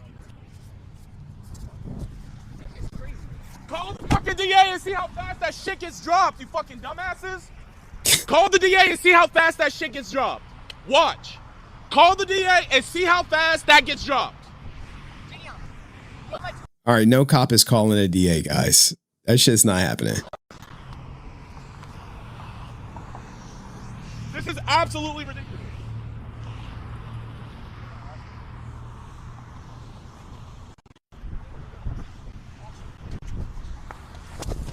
What am I being arrested for? Disorderly person. You're out here yelling, screaming, causing a scene. You're under arrest for being disorderly. Freedom of... Disorderly person is what they end up technically arresting him for. Do you think it was fair or foul? I don't think it's racist at all, and I don't think the internet thinks it's racist, but disorderly person. You can yell on the sidewalk. Sitting here causing a scene. On the sidewalk? Yep. So you can't yell? Officer. Anything I need to know about? Officer, how fast do you think this is going to get dropped? Do you really think this charge is going to stick? Do you guys really think this is going to stick? Sure, we have a do you want to waste your DA's time? I am a multi-millionaire. I promise you, I can take this as far as you want. Officer, you will be in a deposition and you will be arrested. This is... Officer. Yo! Call Jake and have him get my lawyer. Call Jake and get my lawyer. This is really the route you want to go, officer? Yeah, yes, they're out there going. Now, here's the thing, man. Gideon, he's probably likely out of jail and is going to probably make easily $13,000 off any footage, any video that he puts together of different angles, which other people are likely recording him as he gets arrested. Will the charges stick? Hell no. They'll likely be dropped or played out to like some fine or something like this. This is definitely not the worth the DA's time, but we do have local law enforcement who chimed in and said the stream snipers are now an extension of that YouTuber stream. Now an agent of the one who was the trespass, the arrest is valid. The foul language in the presence of a minor children will equate to disorderly conduct. Okay, so law enforcement has chimed in and broke it down further. It's like, look, the arrest is valid because they were assisting the person who was getting trespassed. All right, that's an angle that we definitely didn't think about. But what is the internet actually saying about Gideon getting arrested? So he was trespassed from the property, immediately becomes hostile with the police and proceed to go back to the property. He's in the wrong here. Not sure when Gideon became a cringe First Amendment auditor. Yikes. Oh, man. Well, we know about some of the First Amendment auditors. Chud the Builder, most famously, is in jail. Whoa, sorry, I don't know what that is. Deserve, can't stand these wannabe Chris Hansons. Even Chris himself clowns on these jackasses for doing this poor work. I'm guessing the guy inside must be a predator. NBC made the show cover a real problem in society. Meanwhile, these streamers are just doing it for money. Yeah, for sure. Wasting public resources for bad content. If you want to First Amendment audit, you got to go to the law, Lamau. Children can understand trespassing law property rights. There are always smart asses that will always think they know the law better than the cops. Low IQ idiots. Damn, he getting cooked. It will get thrown out in court. Skeeter will bail him out. Got arrested for wearing an underpant of his grandma. All the races are bad in this comment section. Free Gideon. Yeah, I mean, I don't think he's gonna be getting free anytime soon. Bro tried to do what McDonald's management wouldn't and still got arrested for trespassing. Why is he trying to kick out a squatter? Does he think he's a cop now or something? Because he does predator stings. The guy squatting in his Gideon's friend's house and they're trying to get the guy out. Oh, I guess. I mean, what do you guys think of this Gideon story? It may not be popular on the Clips channel, but I promise you, other platforms is performing well. I know it's always hard to get like the Power Ranger people like, what the fuck? Why should we care about this guy with 8.5 million subscribers? All right, let's just go to his channel, right? So you go to his channel, you go to his videos. Did he do anything about the cop shit? Videos. He must got another channel. Was it Gideon Live or something? Gideon Live. I know all these fools be having like Gideon Premium 5.4 goddamn videos. So here is, I'm guessing his second channel, which does numbers. He streamed this 4 hours ago, 244,000 views. Look, no one is getting clout off of these Power Rangers. This is real clout right here. The squatter is bringing McDonald's business. Is this the squatter? Is the squatter in here? What are they doing? Road spray for, oh, this is actual footage of them going to the McDonald's. A BL0W in an ally. Right? Yeah, but they don't want him to live there though. Yeah. So you guys know what we're doing? I signed the contract. I'm living inside of there. And we're going to annoy him until he leaves. Do best gut the nuke. World's biggest PDF file, President DJT.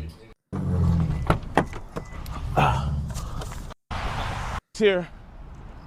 So they followed him. Okay, so here's the stream. We got a big store.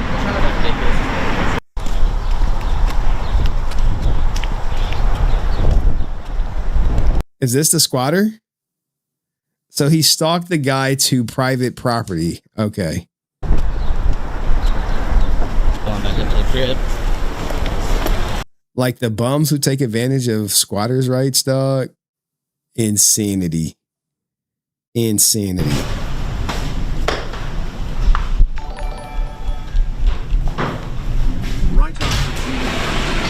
Hey, Available. How's it going? We were trying to check on a friend here. Is this the squatter? Who's the squatter? I'm lost a little bit. I'm lost with who the squatter is. Bro just filmed his intent video. All right, we can move on. The squatter is bringing McDonald's to business. More Gideon. We'll see how the clip does. If the clip does good, like the thing with like, here, I'll explain it to you. So when I make the Twitch clips on the clips channel, they don't take off right away. It's usually like a 1 day thing. It has to hit the home page or a fucking some aggregate, the home page or the Gideon's Reddit or Twitch or YouTube, some type of different algorithm before it takes off. I mean, even the cousin video did like 1,000 views. All right, let's get to the Spades movie review. Something a little bit better. Where is my...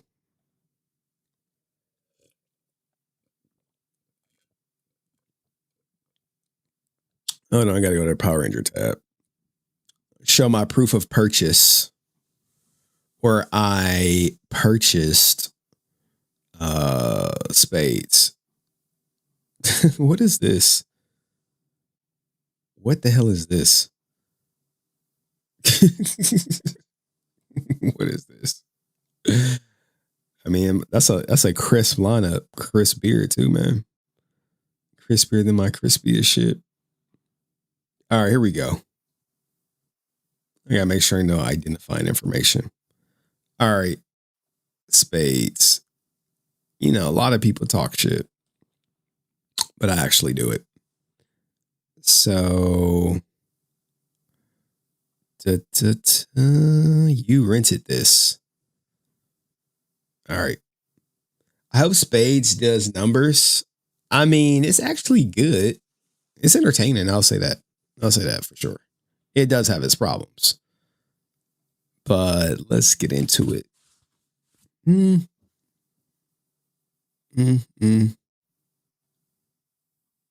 Jason Narvey. What film awards did it win? It won like so many.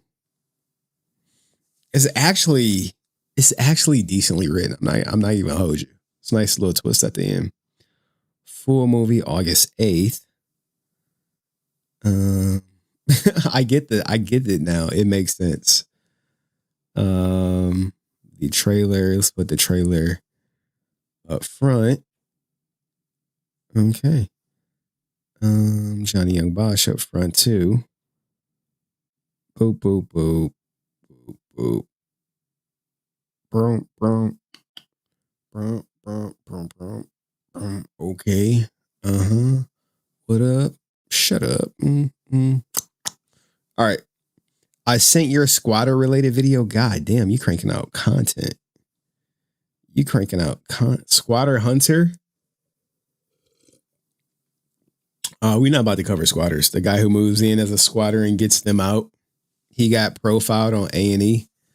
I mean, that's just a real problem that people face. Landlords face. People know the rights and squatters' rights, and they got 3 months. They get to live in your place for 3 months free. By the time you figure it out, they didn't got utilities there. They live in there rent free, and you got to go to the judge to try to get them out. And you can't change the locks, and you can't impede their rights. You know, their access to your property. It's a whole thing. Excuse me. All right, let's go. Boom, boom, boom, boom, boom. Hold on. Let me stop recording. Henry, part 2 to my successful Rangers is up and live. I sent you the link in our messages. All right. All right, for sure. Yo, I didn't even know you were close to being monetized on TikTok. Right? You are close to being monetized. I think you like 500 subs away from being monetized on TikTok. I was like, damn, Ray Zero got almost 10,000 people on TikTok. I had no idea. And I was like, wait, what? All that on TikTok? Oh, shit. Appreciate it. Henry, part 2. All right, I'll cover it. Just remind me at the end. Remind me. Well, maybe we'll cover it after. I need to do some shorts anyway to try to get my $50 bonus from Facebook. And then I guess we'll do the regret. I think I got to do some shorts. The fucking Walter Jones interview is like 40 minutes. Yeah, but getting it to 10K has been rough, dog. I'm at like 1.5K. What are you talking about? 10K is like never. Be consistent, dog.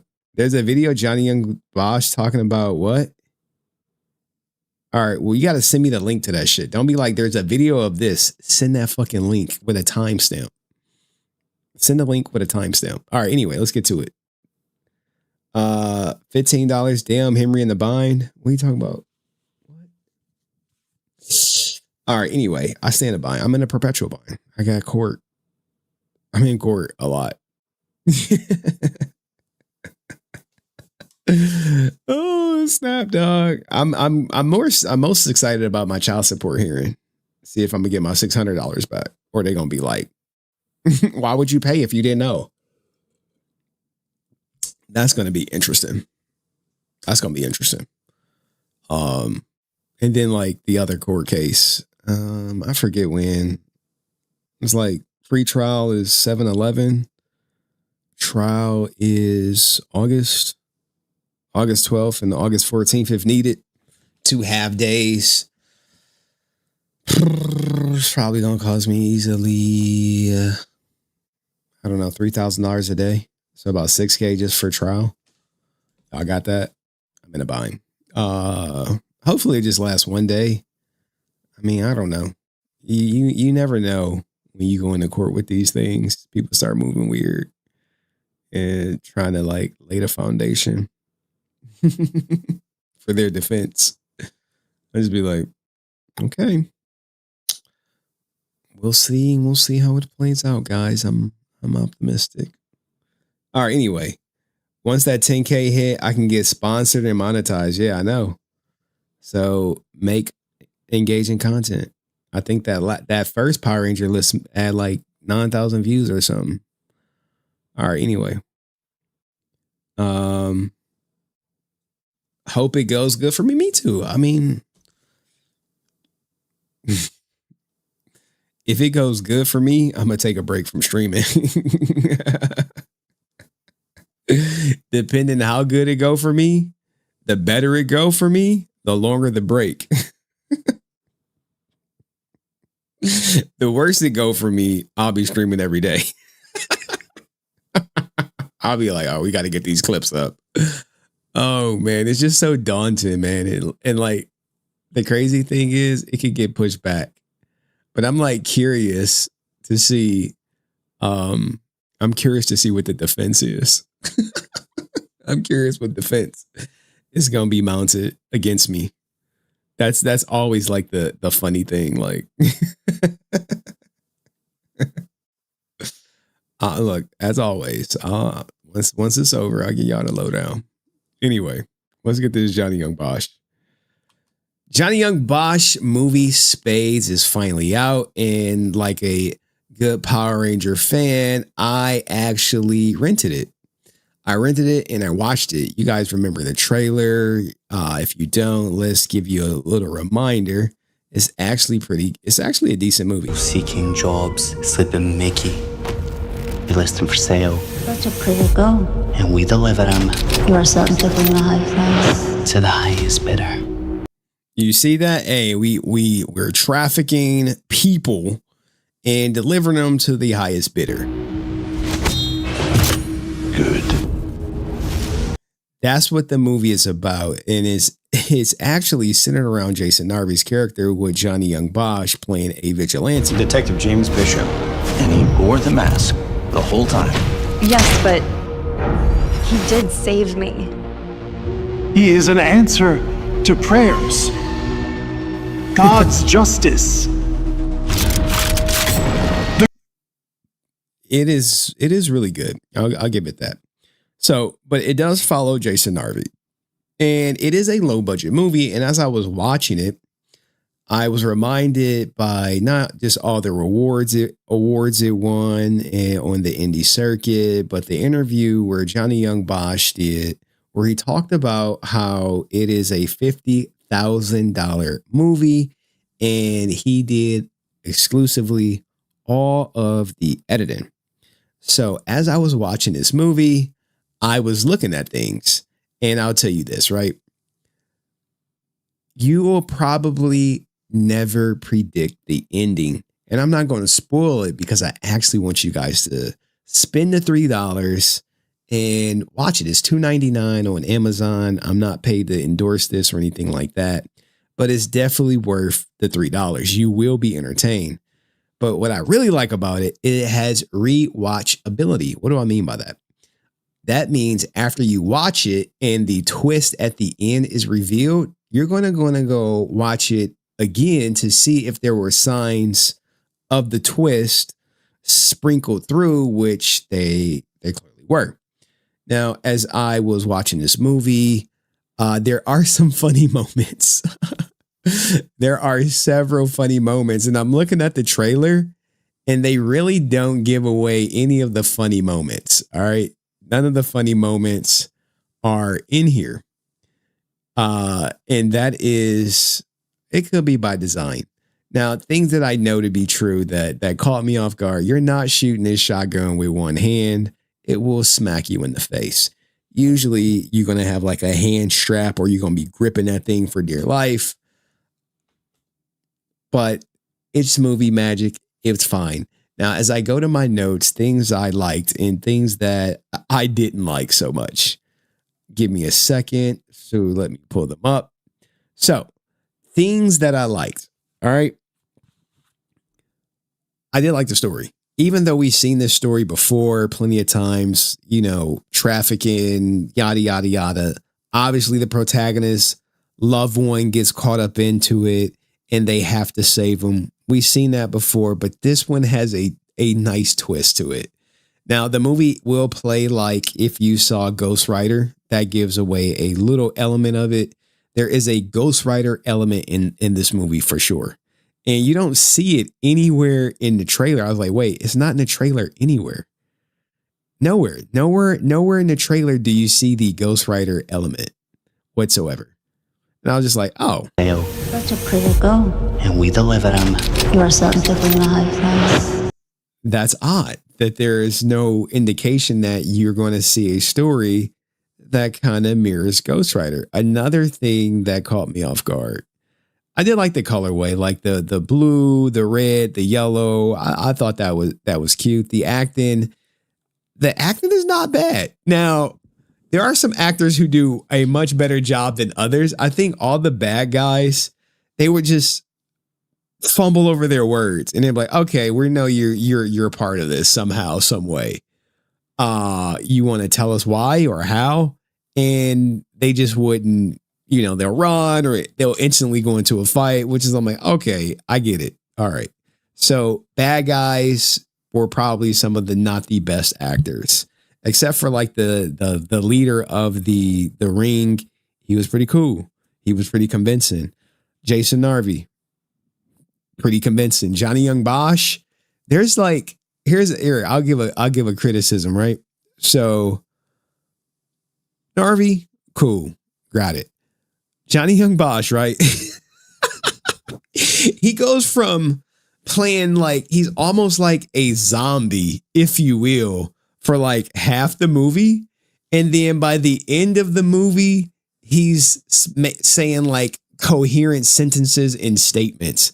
And I'm like, wait, now that could lead into the twist of the movie, but I'm not sure. I mean, maybe somebody can get a Johnny Young Bosch interview and be like, hey, look, man, I was watching a movie and your character early on was like a zombie. And then towards the end of the movie, he was making full sentences and coherent statements. What was that? There's an element in the movie where like there's a healing factor on the jacket. And I was like, wait, how is the jacket healing? That didn't make sense to me. There's a moment where I don't want to spoil anything. So I gotta like, there's a kill that occurs in the movie, right? And you're like, okay, I get the kill, but not the person who made the kill. What's going on with that? It's a lot. Because of the twist, you kind of got to rewatch it. But overall, for $50,000, this is 100% better than anything Aaron Schonke has ever created on anything. Kid you not. Which makes me wonder, like, because remember, this movie was written for Jason David Frank. So if Jason David Frank actually followed through and finished Click Boom, because that was the original title with Johnny Young Bosch, you would be like, wow, this would have been a good look for Jason David Frank, because ultimately Jason Narvey got the role that Jason David Frank was supposed to have. You can criticize this movie and say it feels dated because there's a scene in here where not even an iPad. What was the little mini player? A iPod is referenced. I was like, okay, well, he's been working on this movie for a long time, so I get the iPod reference. You have that, but it's just always going to wonder, like, what would have happened if he would have just did the movie, because it does good, and I promise you, it looks way better than anything Legend of the White Dragon is going to look. And you have to remember, he had a $50,000 budget and he did all the editing himself. And he had $4 million. And also the sound in this movie, Spades, was really good, guys. The sound in Spades, sound design, good job. There was like some inconsistent lighting, and I would say like some inconsistent color grading. Now, this is a very technical thing where it's like, well, who's going to notice that the red tie in one scene didn't match the red tie in another scene? Like when he's inside, the red tie is bright and vibrant. When he goes out, the red tie just becomes dull. I was like, oh, okay. I mean, that's just me being nitpicky, but overall for $3, yeah, dog, this shit was good. And the twist at the end, I was like, oh, all right. Okay. I got to go rewatch it now. So yeah. Color correction.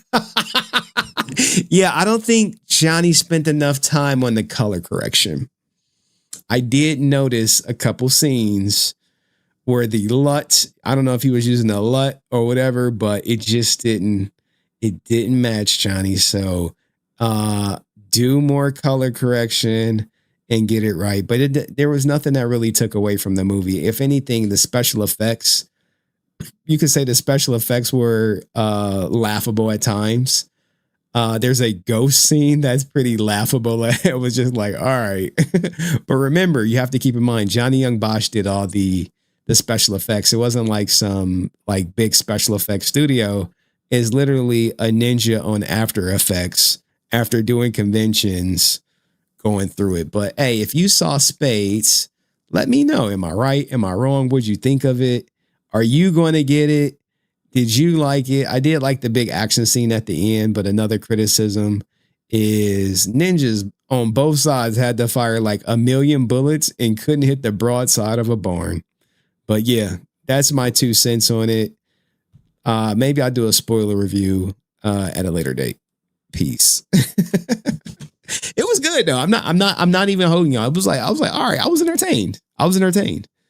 And you like, how the hell?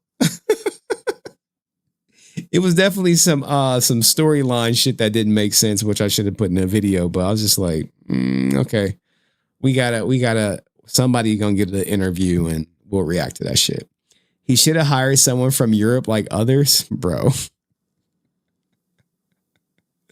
His special effects were better than Bat in the Sun, dog. They have full blown fucking studio. All right.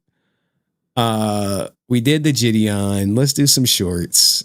Because I got to do these for content. All right, here go a Power Rangers short for y'all.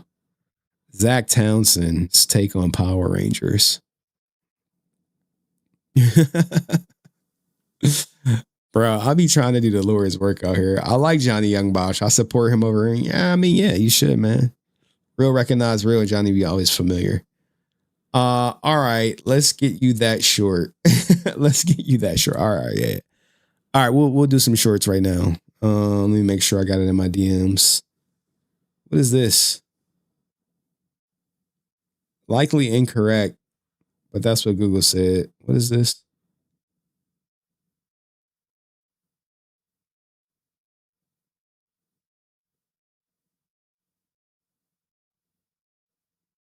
No way.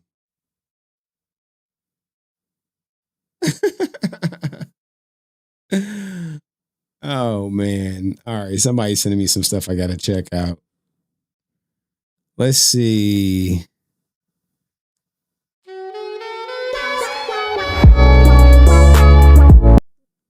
All right. Da da da da da. 1, 2, 3, 4. Oh, I gotta repost that. All right. All right, we'll get to it. I gotta do this one first. Shit. Oh man. Let's do a different view for y'all guys. Or do y'all like the middle? I think the middle will be the best one. All right, damn. Then we're gonna start this Walter Jones interview. Walter Jones interview is long, and there's probably some shit we already heard. I didn't even screen it. I was like, we'll do it live. In 10 years, all right, you get you that short. All right, I got the short. It's loaded. All right, endorphin time. I have no idea what this is about. I just put it in my whatchamacallit. This is supposed to be Zach Townsend's funny Power Ranger show. What? White Claw. The Henny. Tequila pineapple. Or you challenge Jing Jing. It's endorphin time. Let's get fucking wasted. Let's get fucking wasted. I think we've seen this one before. Let's get fucking wasted. Not him wetting himself. That's why I get fucking wasted. Hey, these were never not be funny to me. What? Bud Light for the official drink of the Red Ranger. White Claw official drink of the Pink Ranger. The Henny. And why is the Henny the official drink of the Black Ranger? We got to do better, right? We ain't breaking these stereotypes anytime soon. Tequila pineapple. Tequila pineapple? I like tequila and ginger. Or you challenge Jing Jing.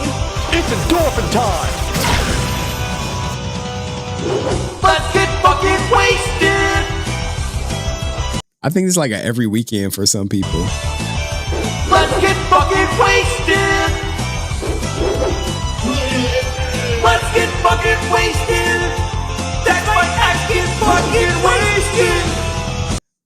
Oh, man. Hey, great short, by the way. Great short. Go check out Zach Townsend. Wait, XQC got banned? All right, this is newsworthy. Let me check my sources. I'm not Challenger. Well, let me see. That'd be at the top. Health provided evidence showing that the brain doesn't reach full maturity. Ninja, shut up. Ninja said he wasn't mature, bro. XQC found out he got banned live? Am I banned? Wait. Is my Twitch banned? Wait, what? Oh shit, it's true. Clip that was on Twitter of Mbappe. It's not the big ones. All right. This is kind of like breaking news. Give me a second, guys. Give me a second. Is this main channel or is this just like he gonna get he got the assigned ban? Sorry, new chip. XQC. What is this? Does anyone know? The French you are not white. His kick check is wild. The heck you get banned for no context. XQC banned. Oh, FIFA World Cup. Okay. What? Maybe DMCA? Wait, why? Probably DMCA. Oh, yeah. No. Check, can you see this? Yeah, I mean, Kickchat's still here, but it says maybe DMCA? It's DMCA for, oh, I see Twitch. Copy strike takedown, infringement, FIFA World Cup protected. Dude, that's gonna be really hard to remove as a copyright though. Chad, it's gonna be really hard to remove. Okay. All right. This is a short worthy. This ain't like this ain't main channel worthy. I mean, I'll put the short on the main channel. Wait, what? All right, we'll put the short on the main channel. But this ain't what you call it. And they take that seriously. Yeah, I remember him talking about it. If you show a single second of the World Cup, you get banned. He knew it too because he complained about it, in all honesty. So it's not like he like, oh, I got banned. What I get banned for? Like ninja. You know what you got banned for.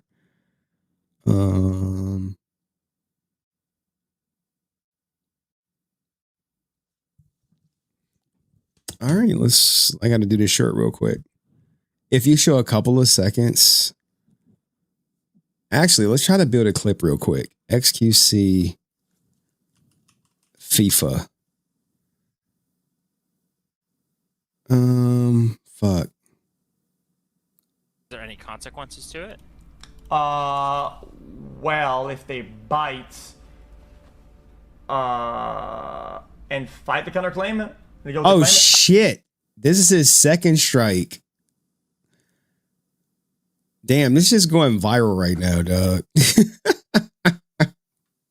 I'm not lying. Oh, I see Twitch. Copy strike take. Oh man. My Twitch banned? Wait, hold what? on. All right, we can build something from this. Is there any consequences to it? All right, give me a second. Now this is me 100% fucking clout chasing, dog. This is 100%. Oh, it's a hot story. Let's get it out. Let's get the clip out. And sometimes you can like capitalize off these viral moments, but I'm trying to find a clip where he talks about how it's so stupid you can't stream.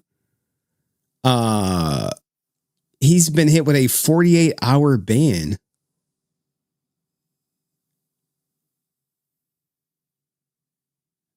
Damn, all these people are facing like permanent Twitch bans over these DMCA strikes. I don't think I ever got one on Twitch. I just got a weird text. Like, I gotta make sure because I'm streaming on Twitch right now. Not to lie, I think I probably make like, I don't know, maybe $50 every like 3 months or whatever. Glad I can provide the info. Yeah, dog. This is good. I mean, people don't care. I mean, the Power Rangers don't give two shits about XQC, which hey, I don't blame y'all for not caring. But XQC thoughts on copyright. I mean, he just gonna go to Kick and do it. He's considering taking him to court. I mean, he has the disposable income to be like, fuck you. Here we go right here. Predator. Oh. No. Fuck. I gotta find it. Give me like a second, y'all. I gotta go to YouTube. I know this brings the clip, the stream down, but like, bro. XQC clips. Cause I remember him just recently saying this shit. Got banned on Twitch Live. That shit's already gonna go viral. His editor is like fucking second to not many. The reason why he's so good, I don't even think y'all give a fuck, in all honesty. But his editor, what was that? I can't reveal too much. Has to screen record his live stream live while he's streaming to clip it, if I'm not mistaken. But XQC talks about FIFA.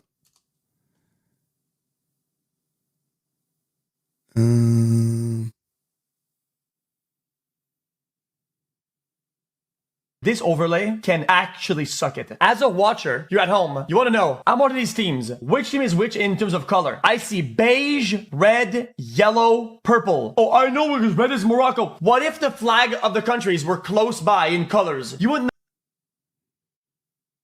All right, I'm about to give up on trying to find it. But he complained about XQC about FIFA. Oh man, I can't find it. Fuck. I saw it the other day and I was like, oh, okay, he's complaining about so the thing is, FIFA don't want you streaming their shit, right? Because they're like, oh, you're taking revenue from us. When the reality is, if every streamer could stream FIFA, the entire world would likely be watching it live or whatever. But you have FIFA and their partners who like, well, we have exclusive rights over the Brazil and Madrid game. No, he didn't. All right, whatever. Let's do the fucking short. We'll just do the short, call it a day. 1, 2.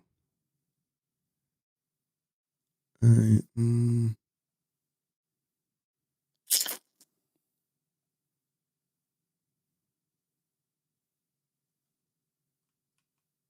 Shit, sorry, y'all.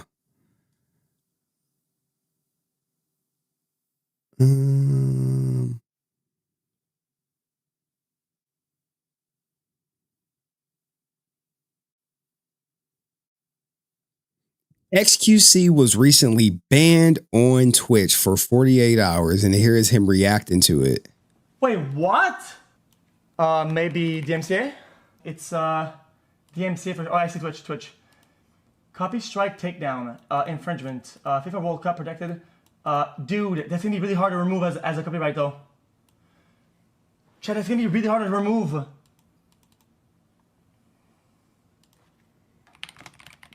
Dude, I need you for fucking 2 days, man. This is literally coming off the heels of him complaining about how stupid it is that FIFA copyright strikes or claims any streamer from watching it, which literally hurts FIFA overall because they're like, well, you're taking money from us, where XQC made the argument that if streamers could stream FIFA, then the whole world, it'll heighten the event to and probably an ungodly amount of viewership. I'm so mad. So people were mad at me because I went AFK while watching a clip, but it's not these clips that got me banned. We just watched. It's fucking FIFA. I'm not gonna lie, chat. I think it's the 5-second clip that was on Twitter of Mbappe. It's not the big ones. It's the fucking 5-second clip. 5 second. That's crazy. It is crazy that you can have a 5-second clip up and get yapped. Now, XQC is actually considering taking FIFA to court. He has the resources to do it. What does he say right here? Is there any consequences to it? Well, if they bite and fight the counterclaim, they go with the claim, I don't know if I win that or not. Okay. Do you feel like you added enough to the FIFA thing, or did you like fucking leave halfway and go to the bathroom? Oh, definitely 100%.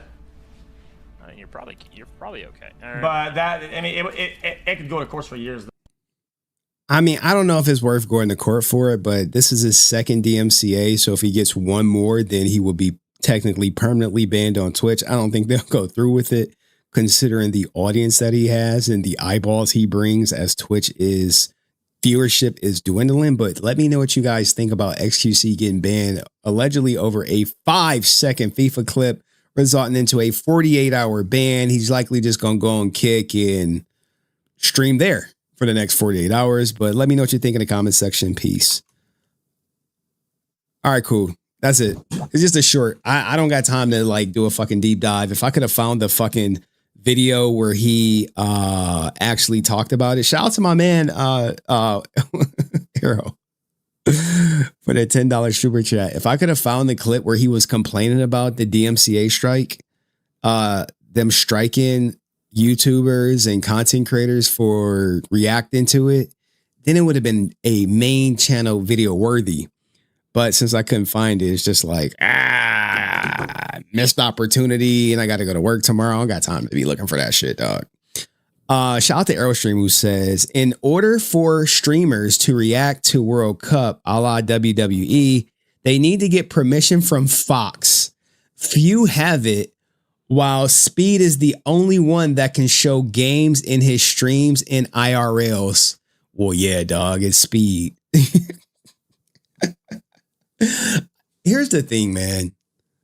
When it comes to this content creation and people like, you're stealing my content, you're doing this and that. At first, sure. If people are just re-uploading your shit without your permission, not transforming it, not even talking over it, yeah, go after them, dog. They're just re-uploading, trying to capitalize on the wave. All right. Okay. But when you got people who are genuinely interested and they just like, hey, we want to react to it, we want to have it up. We don't got Speed's audience. But yeah, if 10 people do it, and you know this, Arrow, it will heighten it will heighten FIFA World Cup awareness. I couldn't even tell you who playing. I couldn't tell you where USA stand. I couldn't tell you any of that shit. I'm not getting Fox. I'm not getting on the internet checking anything FIFA related. If America makes it to like the top 16 or something, then maybe I'll watch. Other than that, I don't give two shits about it. But it's just a dirty game because people like Fox think XQC watching it is taken away from the people who watch it on Fox, when that's just not true. Because the people who watch it on XQC stream will likely never go to fucking Fox and watch anything. They wouldn't give two shits about it. But if you Fox and you got XQC watching it, then maybe you might convert some people to say, you know what, I want to watch this without XQC yapping over it. But they don't see it as advertisement. They see it as piracy. That's what they see it as. They see it as piracy. Speed is the one who shows true love for the game. Speed got a song in the World Cup. Most people are watching on Telemundo. To be honest, Fox commentators suck. Yeah. Who is blowing me up? All right. Hilarious dude pretending to play MMA video game while streaming the UFC on Twitch.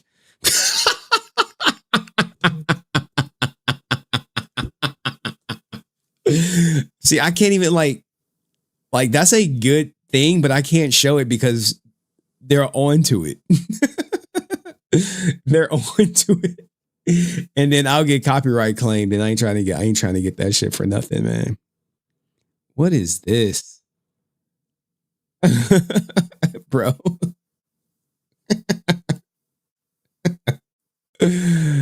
Bro, Rican got too much time on his hands, dog.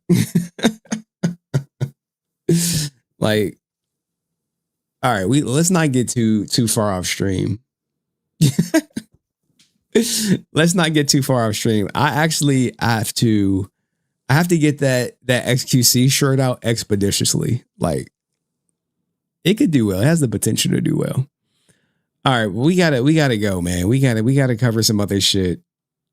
We didn't even get to the shorts. We getting distracted. All right, well, let's cover Ray Zero's short, man. He paid the cost to be the boss. Let's cover Ray Zero's short, man. I love highlighting people in the Resilient Army, man. Whenever I can, I much rather highlight y'all content than some of the other stuff. But Rican got too much time on his hands doing unproductive shit. That'd be the thing, man. You'd be like, wait, you did all these posts and you not monetized on any other platform? Like, no, man, but fuck you, Henry. Just like, you idiot. It is a lot of idiots out there, but hey, let them wallow in their misery, man. While we're monetized on like, what, 4 platforms now? Main channel, Clips channel, News channel, Facebook. Not monetized on TikTok. We got 4 streams. That's 4 different streams of income. Really, 4 different avenues of income. Just think about that. Like, imagine if I was like big time and I was like, oh, dog, I'm making 1,000 from each platform. Shit, I'd be like, ooh, maybe I can do it full time, guys. Like, imagine that, though. Damn, not Rican. That dude's a loser, man. Instagram, you would never get monetized on Instagram, right? I think I told this to you guys. Instagram is done paying people to create content. That's why some of the big creators, they just don't upload on Instagram because it doesn't pay anything. And now you're just using Instagram to try to get people to migrate over to your monetized content, to get them off of Instagram and get them onto YouTube, to get them onto whatever, my Facebook. They used to have the creator fund. I mean, I could talk about content creation like till I'm blue in the face. They used to have a creator fund for people who made videos over 3 minutes to get money. And the only people who took advantage of them were people like Country Wayne. It's like, oh yeah, dog, I was making like $90,000 a month on Instagram, Facebook, uploading that shit. Instagram took it away because people wasn't doing it. They only wanted to do the Jay Messiah shit where they just upload 20-second, 30-second clips. They're like, this ain't keeping, I can't put an advertisement on a 30-second fucking video. I gotta stop cussing. All right, anyway. Mr. Ray Zero. All right. Anyway. We have another part 2 of Ranger actors who had successful careers after Power Rangers. Compliments to Mr. Ray Zero on TikTok. Who do we have? Eka Darville, RPM Red. Man, he had a sad story too involving his son. Eka really developed a career after leaving RPM, playing in 35 episodes of Marvel's Jessica Jones, which I do remember seeing him with that weird ass haircut. 13 episodes of The Originals and 13 episodes of Spartacus. Eka haven't done anything since 2024's Kingdom of the Planet of the Apes, but I'm sure he has something on the way. I don't know, man. That son thing took it out of him. Becky G, the Yellow Ranger, Becky G, like her co-star from 2017 Power Rangers movie, had a career prior to her time as a Power Ranger. She is actually a Latina musical artist with artists such as Bad Bunny, Natty Natasha, Daddy Yankee. I didn't know she actually made music. This is news to me. She's won 61 competitive awards out of 242 nominations throughout her career, such as awards as favorite female artist, favorite Latin female artist, Latin pop song of the year, and much more. Becky G was also in DC's Blue Beetle. Hey, shout out to her. And who said the Power Ranger curse is real? Erin Cahill, Time Force Pink. Let's see what she did. After leaving Power Rangers, she had a career, but her career really took practically becoming the Hallmark movie queen, playing several Hallmark Christmas movies and shows. She even voiced Chloe in Call of Duty Black Ops, 2 episodes of Blue Ridge, the series, and 5 episodes of Holidays. Her recent appearance was in the 2025 A Grand Old Christmas Dog. I don't be watching none of them Hallmark movies. John Tua, SPD Shadow Ranger, Solaris Knight, Mystic Force. He's one of the actors that had a chance to play 2 Rangers, but his career is absolutely amazing. Appearing in 20 episodes of Young Rock, was the voice of Maga in Overwatch 2, and was in 5 episodes of Plum. 2019, he had appearances in Fast and Furious Presents. Okay, Hobbs and Shaw portraying Cal Hobbs, one of the estranged brothers of the main character Hobbs. John has an upcoming role as Chief Tua Moana's father in Moana's father in 2026 Moana. All right, good for him. Good for him. Keith Robinson, Lightspeed. Yeah, I be seeing this ninja everywhere, man. Was he in upcoming role in 2026 movie Fire in Line as a pastor? I mean, I see him around, but I don't know, man. He be taking the likes off on his Instagram. Hey, but what do you think of this list of successful Power Rangers? Let me know in the comment section. Peace. I mean, that was a cool list. I don't know, man. This one, he always working, but I'd be like, dude, I think all there's no like personality with the Power Rangers, man. It's like he has one for sure, but he takes the likes off his Instagrams. So you can't see who liked it. But you like when people do that, I'm like, bro, I get it. You don't want to be gauged off your content and how much people engage with it. But who cares, dog, if you got 100,000 people following and only 40 liked it? I don't be caring. That shit's on every goddamn post. Even posts that be like 10 likes, 0 comments. I'd be like, it's just fucking content, dog. I'm just putting this shit out there. Whatever. I think we got to get some real ninja shorts. That shit, I gotta respect you. So she's the queen. Yeah, but just because she makes more than Okay. Ninjas throwing away their life. Oh, we got to do Tyrese. I love Tyrese. Tyrese is good for a clip. Ninjas don't know, but Tyrese didn't put like almost $1,000 in my pocket before clipping this ninja. I was like, oh shit. All right, Tyrese. I see you, baby. He was in Dreamgirls.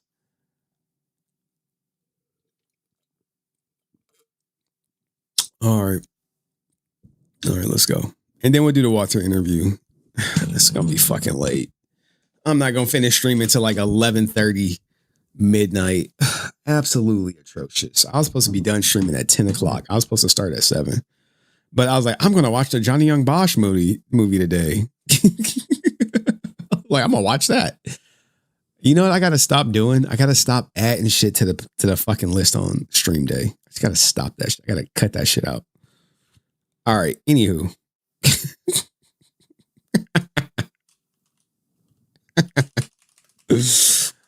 Oh my God, dog.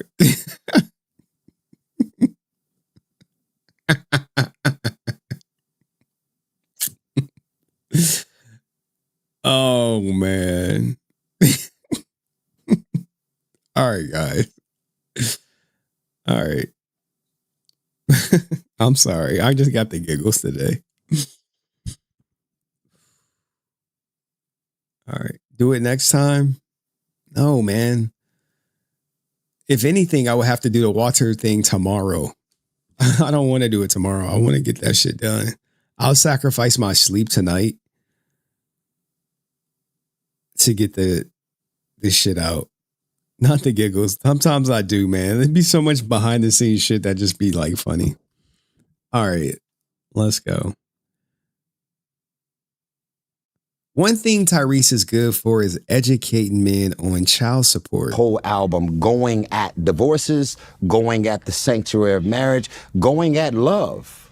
Now, my ex is gonna get this work, nigga. My ex is gonna get this work. There's songs like Love Transaction where I say 20,000 isn't child support. We both know just who that money for. That might make you feel away. 20,000 ain't shit compared to what other niggas get hit with. There's people out here with 6, 7 kids. Ask them what that number is per month. This shit real. Mm-hmm. However, don't confuse my truth with the truth. That's one. And two is, why are you making me feel bad about me singing these songs and these lyrics when that's actually something I felt, and experienced? People do not like Tyrese for bringing up the child support situation. I applaud him for bringing up the child support situation because he has such a large audience and it gives him a chance to educate people on child support, especially those who have kids, because you don't know about child support until you start paying it. And oftentimes the person that you with, when everything is good, they'll say something like, I would never put you on child support because you're such a good father. You're active, but the minute it go left and they realize they can get tax-free money for doing something that they would normally do for free, all of a sudden they looking at you like a meal ticket. And in Tyrese's case, his ex-wife wanted $20,000 a month for, at the time, was like a 5-month-old or whatever. And two is, why are you making me feel bad about me singing these songs and these lyrics when that's actually something I felt, and experienced? All of a sudden, when a man releases a song talking about his marriage falling apart or whatever specifics and details that come along with it, I'm misogynistic and I'm being condescending towards women. You ain't say that shit to Mary J. Blige. You ain't say that shit to Jasmine Sullivan when she said, I'm gonna bust the windows out your car. You had your ass in the arena looking for a window to bust out a car. The double standard is real, especially when Mary J. Blige, she actually had to pay alimony and was doing tour to pay alimony. And she talks about how unfair it was because she was funding a lifestyle that her ex-husband didn't earn and didn't deserve, on top of the fact that he got caught stealing money from her to spend on his mistress, or probably, I think, current, fiance at the time. But hey, man, protect your resources at all times. All right, cool. That was a little clip.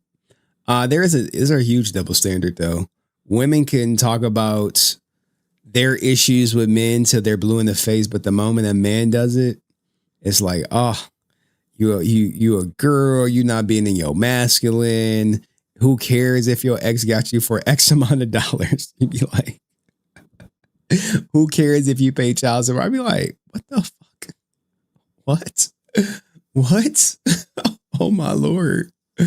Oh my Lord. All right, I gotta cover the Geno Smith shit. Sorry. Gotta do Geno Smith, and then we'll do the Walter Jones interview, which I just don't want to stream tomorrow. I'll stream Wednesday when my daughter go to sleep. I'm getting my stream. I'm setting up my stream as we speak. Good, man. Everyone should be streaming. Every woman says they hate men, and a man a little get canceled. Amen, brother Henry. Shut up, Hawk. Oh, this is Donald Nevin. I thought this was Hawk Elise. Man, like me and Donald know about the child support game. Not everyone do. Lisa Left Eye Lopez burned the house down. She got applauded for that shit. Oh, you burned his house down, girl? Yeah, girl. I burned that fucking house down with him in it. Mm-hmm. That'll teach him a lesson. Like, bitch, that's like attempted murder over there. Yeah, but he shouldn't be cheating on me and shit. Like, so you gonna kill him? You gonna kill him because he cheated on you and shit? Hey, women be applauding that shit, man. It's crazy. Anyway, let's cover Geno Smith. He having some baby mama drama issues. And she released all his text messages because she has an issue with the new girlfriend. And this shit happens. It happens more than you think, right? Hold on, I gotta open all these. One. So she goes to social media to out him for banging his assistant. I'm not lying, dog. I just be like, what the hell? What? Like, what the hell? I look, the logic, man, the logic is it just be lacking sometime. It just lacks. Whoa. My wife Left Eye was just upset. It's not her fault. Yeah, dog. She was upset. She tried to kill that ninja. That's fucking attempted murder. Oh, he in the house? Yeah, let me set the front door on fire and the back door on fire. Oh, fuck. Hold on, man. Let's look this up. She was charged too. Left Eye sets house. When did Left Eye set the house on fire? Like, bro. Lisa Left Eye Lopez set her then boyfriend Andre Rison's Atlanta mansion on fire in 1994 following an argument. She was charged with subsequently first-degree arson, receiving 5 years of probation, a $10,000 fine, and a stint in a halfway house. Like, bro, this shit's champion. They got the pictures.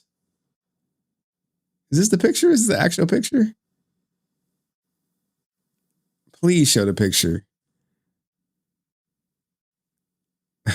Let me see if I click on this shit. Will they try to get my email and shit? They like, sign in. Oh my Lord. I just want to see the goddamn pictures, man. They killing me. Like, here's the picture. Like, here we go right here. Let me see if we got a video. Like, look at this shit. Sorry, y'all. Look at this shit. This was cuckoo for Cocoa Puffs, man. Fucking Andre Rison, like, you cheated on me. I'll fucking burn this bitch down.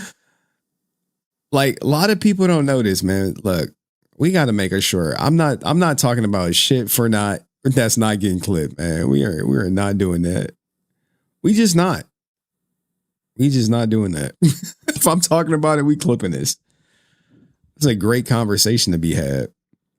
There's a huge double standard when it comes to men and women. Back in 1994, TLC rapper Lisa Left Eye Lopez burned down the $1.3 million mansion for her then boyfriend, NFL player Andre Rison. And she was championed for this by other women, burning down this mansion that led to her getting charged with arsons, having 5 years probation. But this is insanity right here. Insanity. In 1994, Lisa Lopez was living with her boyfriend, Atlanta Falcons star receiver Andre Rison, but their relationship was far from perfect. Man, there were so many problems in our relationship, and we've had a lot of tussling matches. We had a lot of wrestling matches. But one night, the couple's stormy relationship got out of hand. On June 9th, 1994, Rison came home late after a long night of partying and got into a confrontation with Lopez, who was drunk. I was furious. I started screaming at Andre, slapping him. Assaulting him. He came home late and got assaulted. Thing you know, he pulled me in the bedroom and we were fighting. He was defending himself. I threw a pair of sneakers in the tub and lit them. But the fire got out of control. I'm like, hello? Oh my God, turn on Channel 5. Turn on Channel 5. Flames erupting at the $800,000 mansion. Lisa, burn the house down. Within minutes, the fire gutted the home and consumed its contents. Lisa was charged with first-degree arson and damage to property. Singer Lisa Lopez surrenders to police 32 hours after a suspected arson fire. But she was able to forgo jail time for a stint at a detox center and 5 years probation. Got a slap on the wrist. Could you imagine if a man burned down his girlfriend's house and slapped her after she came home drunk or from having a girls' night? What the consequences would have looked like for him? The fiery incident didn't destroy everything. While in detox, Lisa wrote some lyrics that would later become part of their biggest hit, Waterfalls. Okay, so it motivated her. A vacuum cleaner pipe. When those vacuum cleaners, yeah. He started busting your windows. And he started busting out all my windows in my car because I had set the fire in the bathroom. And when I seen him do that, I was like, I know you fucked up. Why you had to go do that? I know I set the house on fire, but why you gonna bust out the windows? Morning following an crazy, man. The double standard is crazy. May she rest in peace, but all night out. Man, cuckoo. All right, I had to get that shit under 3 minutes. If I would have known it was like this, I would have clipped all this shit. But anyway, let's like we didn't cover Jelly Roll, we didn't cover Black Boy Max, we covered Gideon, but I think the Black Boy Max is way more interesting. All right, we could do one or two things. I'll put it to a vote. Because here go the interview right here. Here you go right here. Vampire Slayer, Sabrina the Teenage Doctors, and they were intelligent field. Now take anyway twice. Nothing is done of time to, as far as the little bit still raspy and hoarse. So are dealing with the sand. Spotify, Amazon Music, Google Podcasts, and YouTube. We're also on about 100. Hey. All right. The stream there went off the rails, right? The stream is off the rails. I did not want to do this. But I'm willing. We can do this. Because this stream went off the road. We got derailed. Cover this interview tomorrow with a full stream, or thug it through tonight. But there will be no stream tomorrow. And I'm streaming Wednesday for sure. So you'll get 3 days of streams or no streams. I'll let y'all vote. It's only like 20 people here. We Gucci. I ain't tripping. The stream will be up. I don't think, the TLC shit might get, like, I think one stream got blocked. Let me see. I think it was the last one, no honesty. It was like some copyright shit with the turbo whatever shit. Video blocked. Okay, that's done. Okay, we could dismiss that one. Oh, snap. We're good. All the streams are up. All right, great.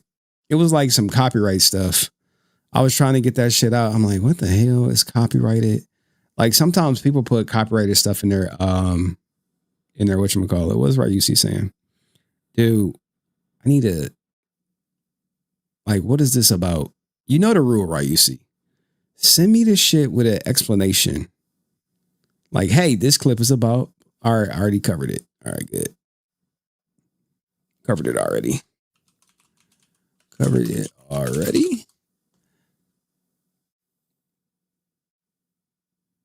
Uh-oh. Dun, dun, dun. 14 votes. Thug through it. They like Thug through it. Who's going to win? Who's going to win?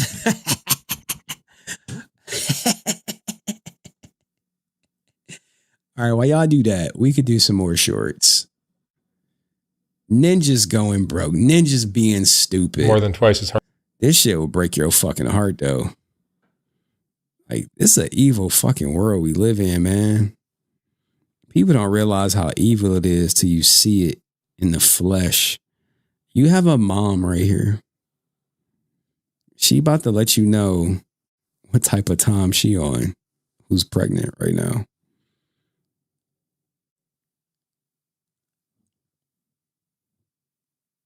What do y'all want me to do? Vote, vote, vote. Vote in the polls.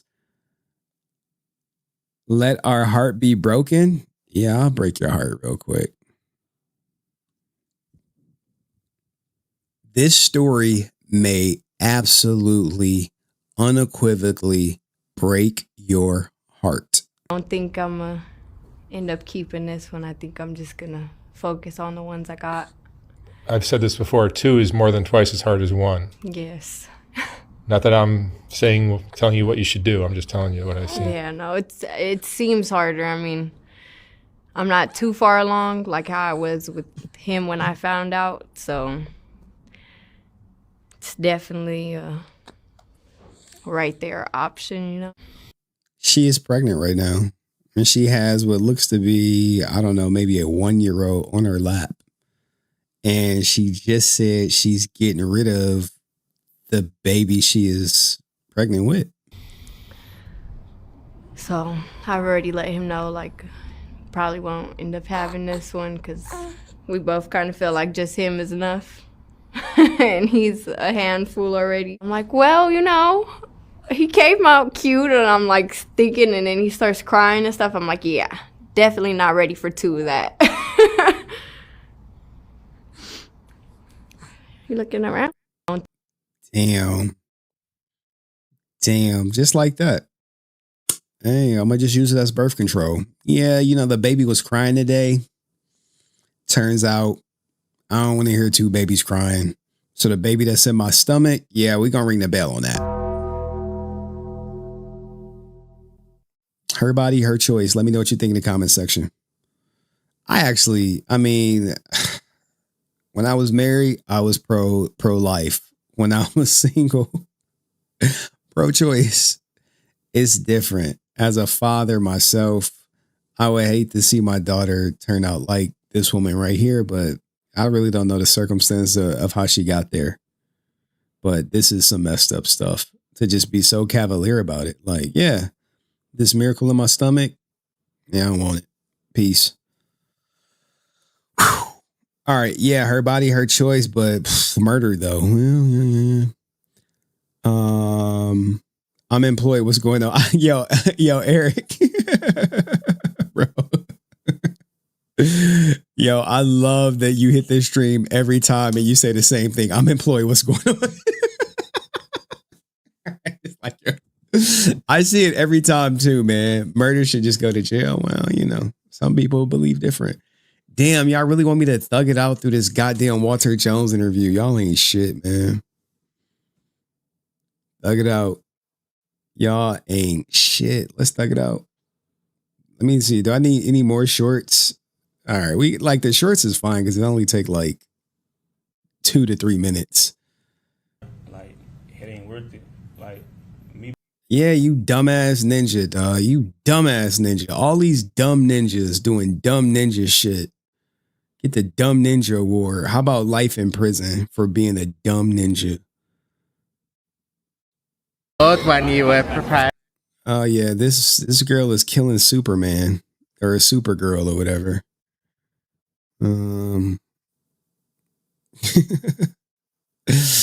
She doing it.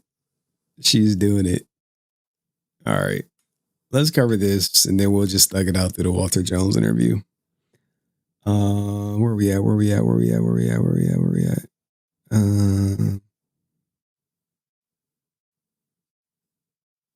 I'm missing something. Oh. All right. What's her name? Millie Brock? What's this girl's name? Supergirl probably just lost 10 to 20 million because of this. What's her name? Supergirl cast. Oh man, y'all ain't fucking helping me with shit. Supergirl actress. Millie Alcock. I'm not gonna say it. I got like a nasty joke in mind. Trying to make this as badass as Snow White. Yeah, dog. She going full Snow White. She going full Snow White, man. Oh my Lord. I think this was like a certain clips go in the clip channel when certain clips go and they whatchamacallit. Millie Alcock. Let me see if I can find like more of her interviews. Cause she is crushing Superman. They like, yo, you trying to fucking Snow White us over here. They're like, shut up. She like, no. They keep putting the microphone in my face. I'm gonna talk. They like, can you stop? No, I'm not stopping. Oh man. All right, I just gotta see if I got more clips of her. Cause this clip is going viral. Where's the other one? All right, we want to get 3. We want to get. It wasn't, but in honor of Pride, I'm gonna win. But it's because he's gonna let me win. I just whatever. All right, we about to do some Millie Alcock.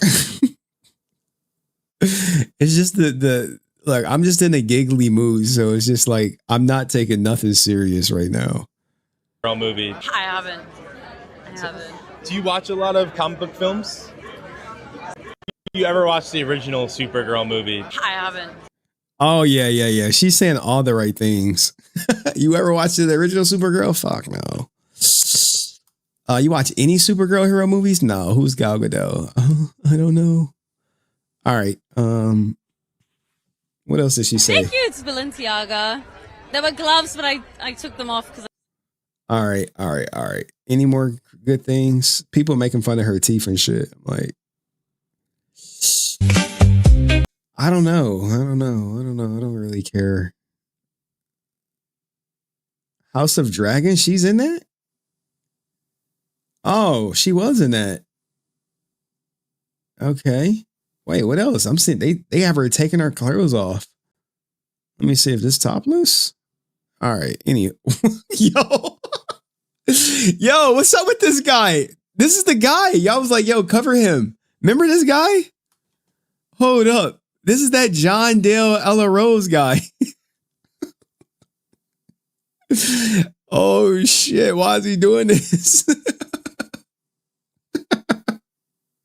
Yo.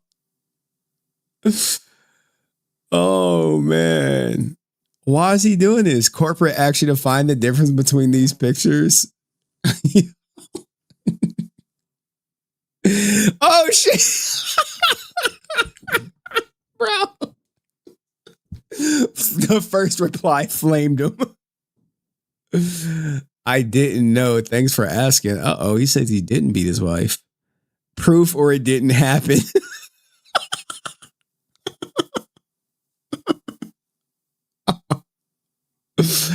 Let's see who this thread is though, man.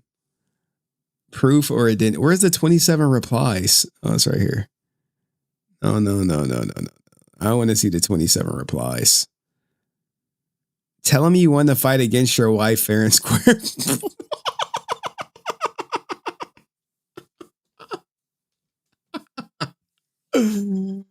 Oh, snap. So you can explain to us why you were charged with beating your wife? Yes, you did. Now you're fat and a liar. It's like, I wanted to look into it, to see what came of it. Was she able to get a restraining order? You have proof of that, Fatso? God damn, dog. I didn't know. Thanks for asking. Wait, didn't you beat your wife? All right, whatever. Internet's ruthless, man. Don't lie on the internet. She isn't ugly, bro. You guys are mean. Not the best, but decent. I mean, I don't care how she look. How she look is how she look, man. It is what it is. I really don't care one way or another. I think people gonna go see it because of the IP, not because of her. Like people like me, like, well, it's Supergirl. Let's see, and like you can tell, like the studio don't really trust it. They put in Jason Momoa to give her a little bit of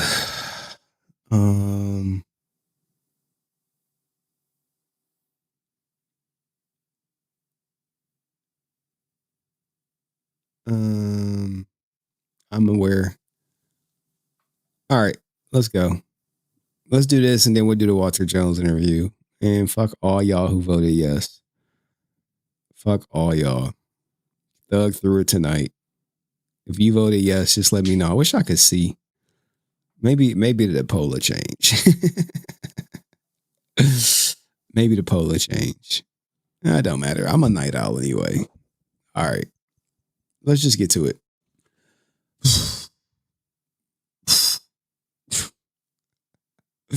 I'm coping. I'm coping tonight. All right, whatever. I got to get through this goddamn short. Get my $56. Do another poll? No, we just doing one poll. First poll, if y'all said thug through it, I'm fucking thugging through it. I always honor the poll. I never be like, here's the poll, and then look at the results and be like, you know what, on second thought, fuck it. Fuck the poll. I never do that. I just honor it. All right. We got to get through this clip.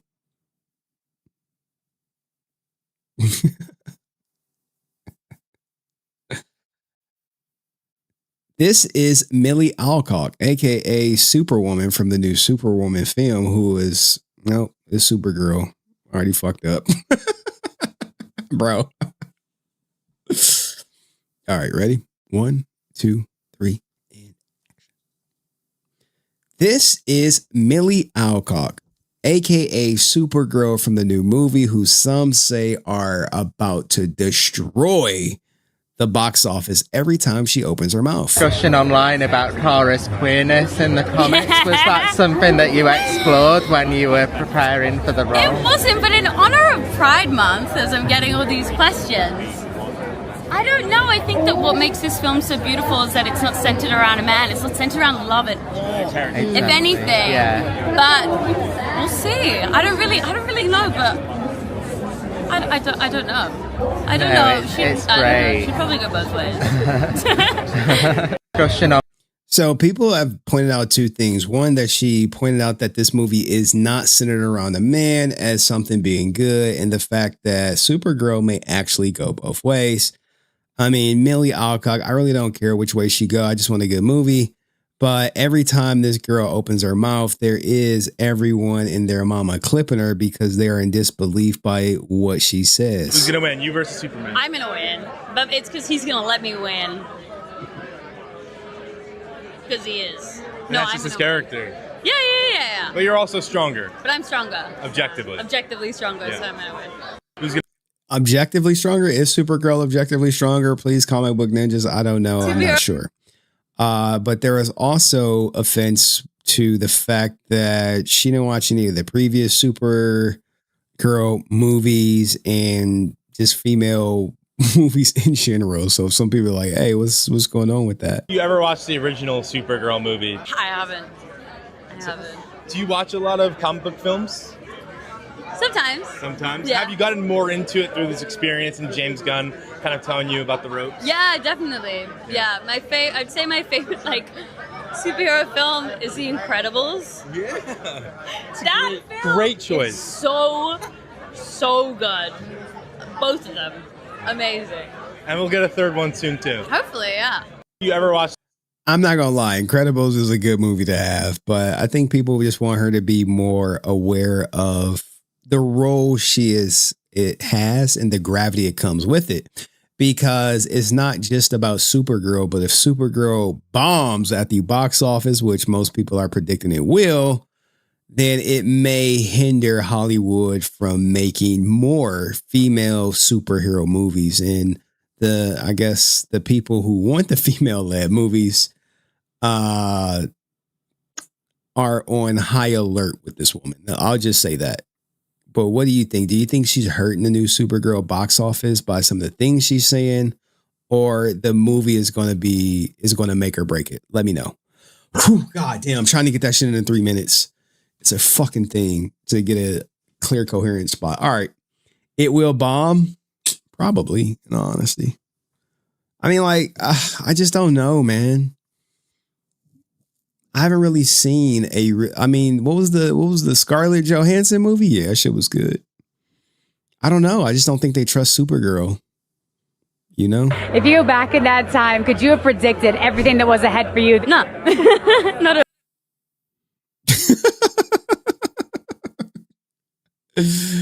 I forgot. I gotta stop scrolling before like some naked shit pop up, but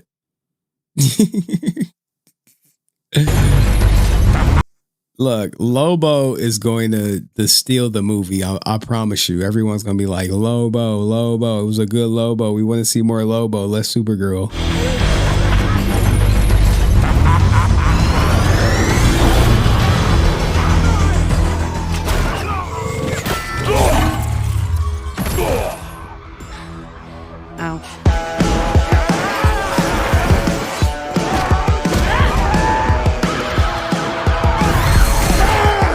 Aren't you the ditz from that bad bar? Funny.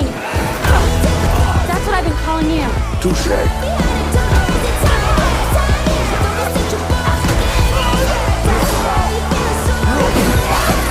I think it's gonna be a huge Lobo scene.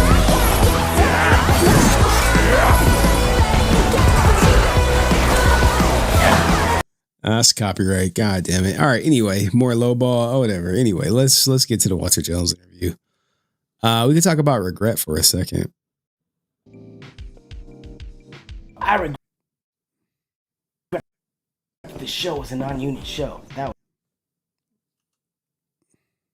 it was a cool spider. It had to feed him crickets. It's interesting.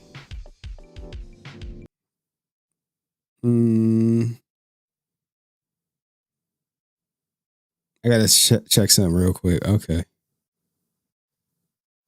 It was fun. I kept him for a couple of years.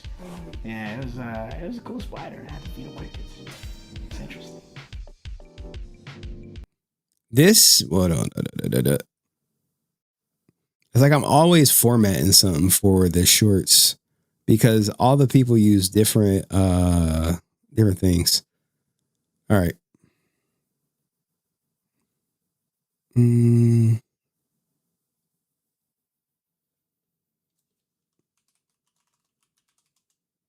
Shit. Give me 1 second, y'all. I want to go into the interview with this clip, Walter Jones. Oh, wow. This worked out perfect for me, for my shorts format. In one of Walter Jones' original interviews by No Pink Spandex, he was asked if he had any regrets, and he had an interesting answer. I regret that the show was a non-union show. That was definitely a problem and an issue. But I don't regret that I did the show in any way. I regret that I didn't do the film. But that was a contractual thing. It was like, I wanted the show to be union. I really wanted the show to be union because I thought if it was union, then it would be fair. You know, the union protects actors. I mean, this industry is a very difficult industry. It's not an industry where you can excel and do really well and continue to work. I mean, there's a lot of people that have had successful TV shows and you never see them again. They may never get another job. Him being one of them. It's a highly competitive industry. So the show being what it was, and it was like such a huge success in the first season. And then we did a second season, and then it was like, oh, now we're about to do a movie. In fact, there may be 2 movies. And, you know, we were given a contract for movies, and they were non-union. And I was like, wow, they made $1 billion in the first year, and this is still a non-union show. And now they want us to do non-union movies. And at that point, I just felt like we needed to renegotiate. And in the end, it didn't work out. You know, I mean, I think I regret that I didn't do the movie. And I wish I had. I wish that everything had worked out. You know, that's my biggest regret because I'm excited about being a Power Ranger and what it's done for my life and what it's done for the lives of other people and what we created as a cast and the product that we created and how it affected people. I mean, every day somebody comes up to me and is like, man, you don't even know, like you were my childhood, or I learned from your show a better way to be, or I started taking martial arts because of your show, or I started dancing hip hop because of you. All these things, all these positive things that we did for people, I am so grateful that I'm a part of that. But he's also ungrateful for the opportunity that he was presented with, and was so disingenuous about him and his negotiations as he always leaves out that he wanted a percentage of the toy sales. He wanted to reap the rewards of the billions that was made on the show without taking any financial risk based on the show's success. And I will always say this, that the people who take on the financial risk of the show's success should reap the financial rewards, not the people whose paycheck was guaranteed. Let me know what you think in the comment section.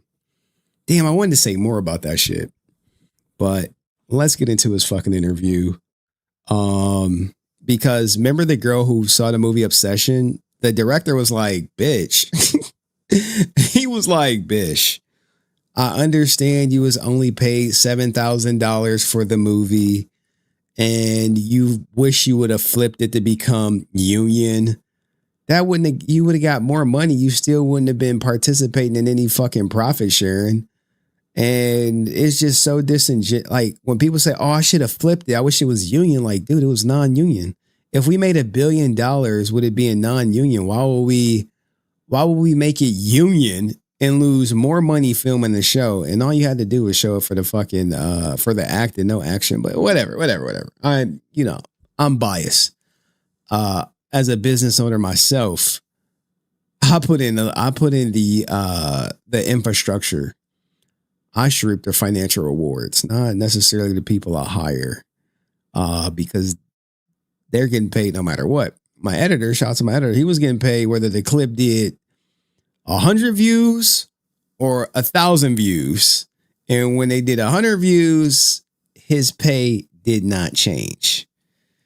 But when he would like edit something that was like on his own accord, I'm like, well, if it do a certain amount of number, yeah, dog, you get we could just split it 50-50 or whatever. And I think I had 2 different editors. One of them, he did it. Where did all those messages just come from? And it got about like 10,000 views, but it was copyright claim. I'm like, why would you put copyrighted music in there? It's like, it just worked. It seemed better. And I was just like, okay, it seemed better. Here's exactly how much I made. It seemed better. I was like, next time, don't use copyrighted music in your edit. He's like, yeah, but I just wanted to do it, man. It was a good edit. I was like, you want to make good edits or you want to get paid? That's exactly what I said. You want to make good edits or you want to get paid? Like, well, I kind of want to get paid. I'm like, well, motherfucker, stop putting fucking copyrighted music in the fucking clips. We both could get paid. And you know what? He never apologized to me for that. Apologize, nigga. Yo, thank you, Suspect 13. I love copyrighting Hawk Leaves, dog. It's the like I got a good editor, but I just don't. I'm just not where I need to be where we could do the profit sharing and shit. I remember I spent like 1 year like over $1,000 in edits and just broke even. I was like, God damn, because I did the math at the end of the year when I did the tax. I was like, damn, I spent over a rack in editing, and I just broke even.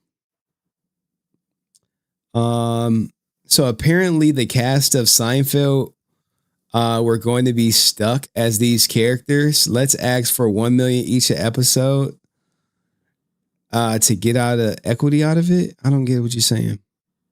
Seinfeld, like we talked about the Seinfeld shit, man. I've done it before. They didn't start out with $1 million an episode. That was like their final season. They got $1 million an episode. At first, they were making pennies just like this ninja right here. Or whatever. And then luckily, Jerry Seinfeld was like, all right, shit, let's just all work together because truthfully and honestly, he was the star of the show. So if he said, fuck y'all, give me $2 million an episode and give these fools whatever's left, that's what it would have been. But since he had like so much money, it was like, all right, everyone just making the same. Who cares? But he wanted it to be like everyone spends this union. Fuck it, let's just do it. I'll just I'm not doing no more shit that's not getting clipped. That shit is dead. That shit is fucking dead. I'm just not talking if I'm not clipping it. It makes no fucking sense to me to talk about a subject and not clip it. It just doesn't, because I'm actually going to explain it in a way. Now, this looks weird because this is mostly for a short. It's not for long form. If you watch any Walter Jones interview, he will always talk about how he sad that it wasn't union and how he couldn't flip it to union. He wanted it to be union, and he will mask that in that it would be safer if it was union. But I don't think that he wanted it to be union for safety concerns. I genuinely believe that he wanted it to be union for him to get residuals from the episodes. He could make more money, and he never talks about how he demanded a percentage of the toy sales. But saying that you wanted it to be union for safety reasons, it sounds so much better than saying, oh, I wanted to make more money. I wanted to get residuals for the episodes, even though I didn't take any financial risk, because instead of focusing on his craft and getting better at becoming an actor, he spent the majority of his time counting the money in Haim Saban's pockets. That's what he was doing. He was looking at Haim Saban saying, oh my God, you made $1 billion off of Power Rangers and you didn't share the profits with us. Well, Walter Jones didn't take any financial risk. So if he didn't have any financial risk of the show being successful, he put no capital up for it, then why should he reap the rewards? Because he's in it. At the end of the day, he was a no-name, and kind of, you could say he kind of still is, a no-name actor. He didn't take the opportunity of being in Power Rangers to leverage that into being in a more lucrative role. When he didn't get what he wanted, he cried like a baby, left the show, they didn't renew his contract, and nowhere else did he ever go into a show and get any type of percentage of any merchandise ever. Learn from him what not to do. The last thing you want to do is get an acting role or a high-paying job, and then when things don't go your way, throw your high paying job under the bus, throw your old boss under the bus for being cheap. And then you know what that's going to happen? That's just going to stifle your career, because everybody in Hollywood knows if Walter Jones don't get what Walter Jones wants, he's going to be crying in some interview talking about how he was wrong about this money and how he should have got generational wealth for doing mostly 80-yard, because remember, Power Rangers footage was mostly Japanese Sentai footage. But let me know in the comment section, am I right or wrong? See you in the next short. Peace. All right, I'm just done. I'm just done. I'm cranking out so much content that I don't have time to be talking and not clipping my fucking self. All right. it just makes no sense to me. Like all this goddamn storage I got on this computer, like 4 terabytes of fucking unused space. I can clip shorts. I can clip long at the same time. We're monetized on Facebook. Why not make that into a short, like, and put it through the motion? I think I'm spitting a lot of facts, and some of that shit just gets lost in translation as it's not clipped. So from here on out, we clipping it. Walter had a guest spot on Buffy the Vampire Slayer and was recast mid-episode. That's how good he is. Oh, shit.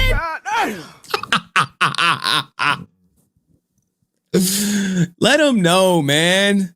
Let him know. Only 4 terabytes, dog. Look, man, you got a 10. I got 4 terabytes. And what is this? I don't know what this portable storage is. It may be 5. It may be 2. I don't know. It's old as shit. Only 4. Got to get 10. Level up. Shit, dog. I can't, dog. You got it. I'll take the L, man. I'll take the L. I'll take the L. I'm saving up for my court case. In all honesty, I am saving. I got like a little bit saved. I mean, if court go, I mean, I can't imagine court going well for me getting like monetary back, but if for some odd chance it does, I would be so forever grateful. He also has one like episode guest appearance on Sabrina the Teenage Witch. He's just not that good of an actor, man. It's like, imagine me thinking I'm like fucking Kai Cenat. Like, it makes no fucking sense, guys, why I don't have 1 million fucking subscribers. What the fuck? I go live to fucking 31 people. I'm fucking entertaining as fuck. Blah, blah, blah, blah, blah, blah. No, dog. I got to put in the fucking work like everybody else, man. Everybody else. Look, people are fucking lazy. They don't want to put in the work. They just want to jump to the front of the line. Drake said it best. This ninja right here wanted to jump into generational wealth by putting up $0 fucking dollars. It's a fucking moron. If anyone thinks differently, and then maybe they're a moron too, but name one person who joined their first show and became had generational wealth. Name one person who joined their first acting role led to generational wealth. Let's find it. People who got paid over $1 million for their first acting role. Let's see. Bring back somebody. Not who's the first to get paid $1 million for an acting role. For their first acting role. Searching, still fucking searching. You know what? I wouldn't be surprised because no one got paid over $1 million for their acting roles. No one was like, oh, we just found you off the fucking block. Hey, sign this for $1 million. Shit doesn't exist. Conor McGregor holds the record for the highest paid first time actor. He reportedly made between. Okay, here you go. Now, I'm happy this came up. Fuck yes. Why was Conor McGregor made between $5.5 million and $10 million for his first film in 2024? Can anyone think about why this guy, Conor McGregor, first movie role was $5.5 to $10 million? I know I didn't clip this shit. I should be clipping it. I should be clipping it, but this is fucking audience participation right here. It wasn't because he was a fucking good actor, I'll tell you that much. It's because he already was an established brand. Clock it. He was already an established brand. All right. Like, I don't even think The Rock got paid that much for his first acting role. He got that because he was an established brand. No acting. It wasn't like he wasn't a known person. He was fucking the face of the UFC for God knows how long. And actually, Roadhouse was funny.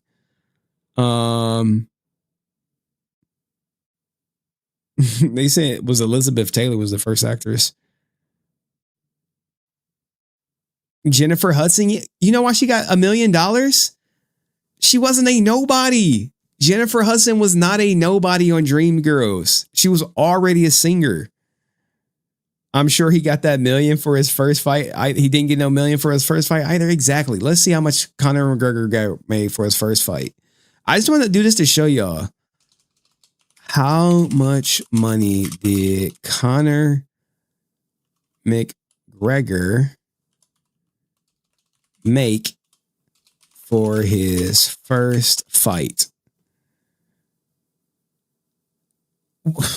Conor McGregor made $76,000 for his first fight against Marcus Brimage on April 6th.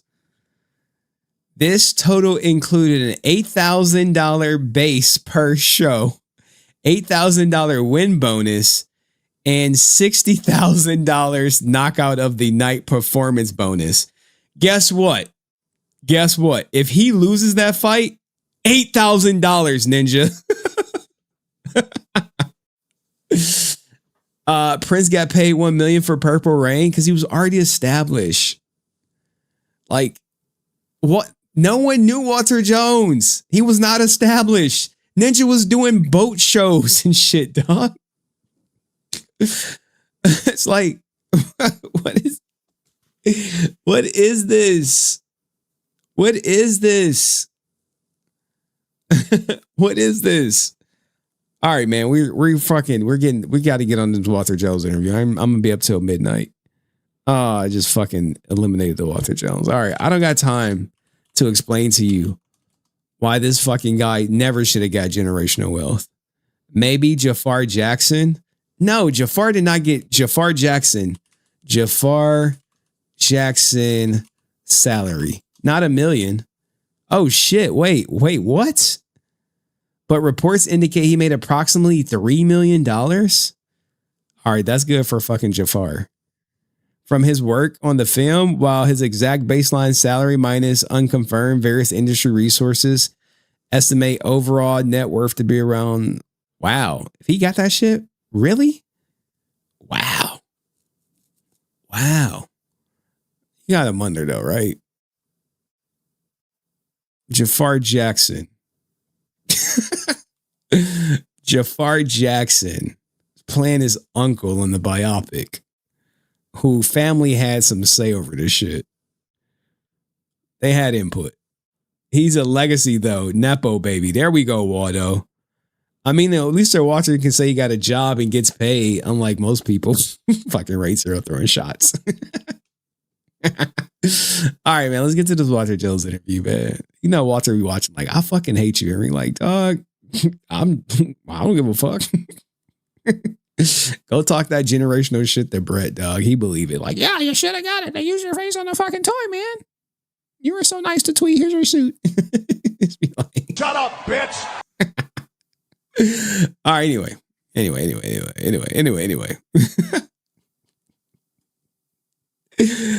Oh man, this greedy mofo, dog. I just be like, oh man, where's my life going?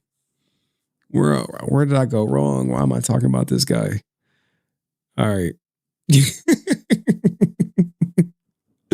I should be trying to find that XQC clip.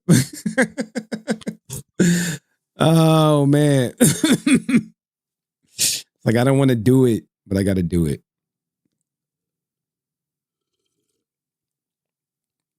Y'all said thug through it.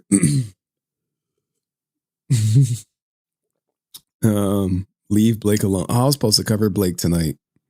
All right, let's do. Y'all want to do a short on Blake? Fuck that guy. All right, let me just go to the channel. We'll do a short on Blake. I'd much rather do that than talk about Walter Jones, man. It's like he's just like a broken record, but it is a new interview. It's just like victim. I'm a victim. It's only 17 seconds with Blake. All right, whatever. It's some Blake content. You can kiss my ass. How was it? All right. Somebody sent me this. He also saying he's not a scammer. I forget. I don't know where that's at. I don't know where it's at, so I can't play it. I am tired of formatting though.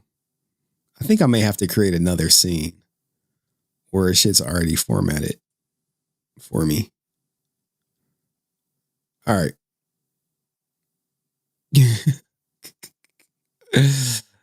Oh man, y'all be like, what is he doing? I'm like, well, it's other screens over here. Leave Blake alone. I mean, I only cover him when he do dumb shit. It just so happened he does a lot of dumb shit. Everyone remembers the least favorite Blue Power Ranger who said F all you F slurs and then got outed for selling bussy pictures to people of the LGBT community. Well, he may be trying to give us a hint. He may be coming out because it is June, but maybe he's not ready. That was a dope boutique gym out here in Memphis, guys. If you're in the downtown area and you want a small private gym with some unique weight setup, definitely hit them up. Dope gym. Now it's raining. It's raining, baby. It's a raining man.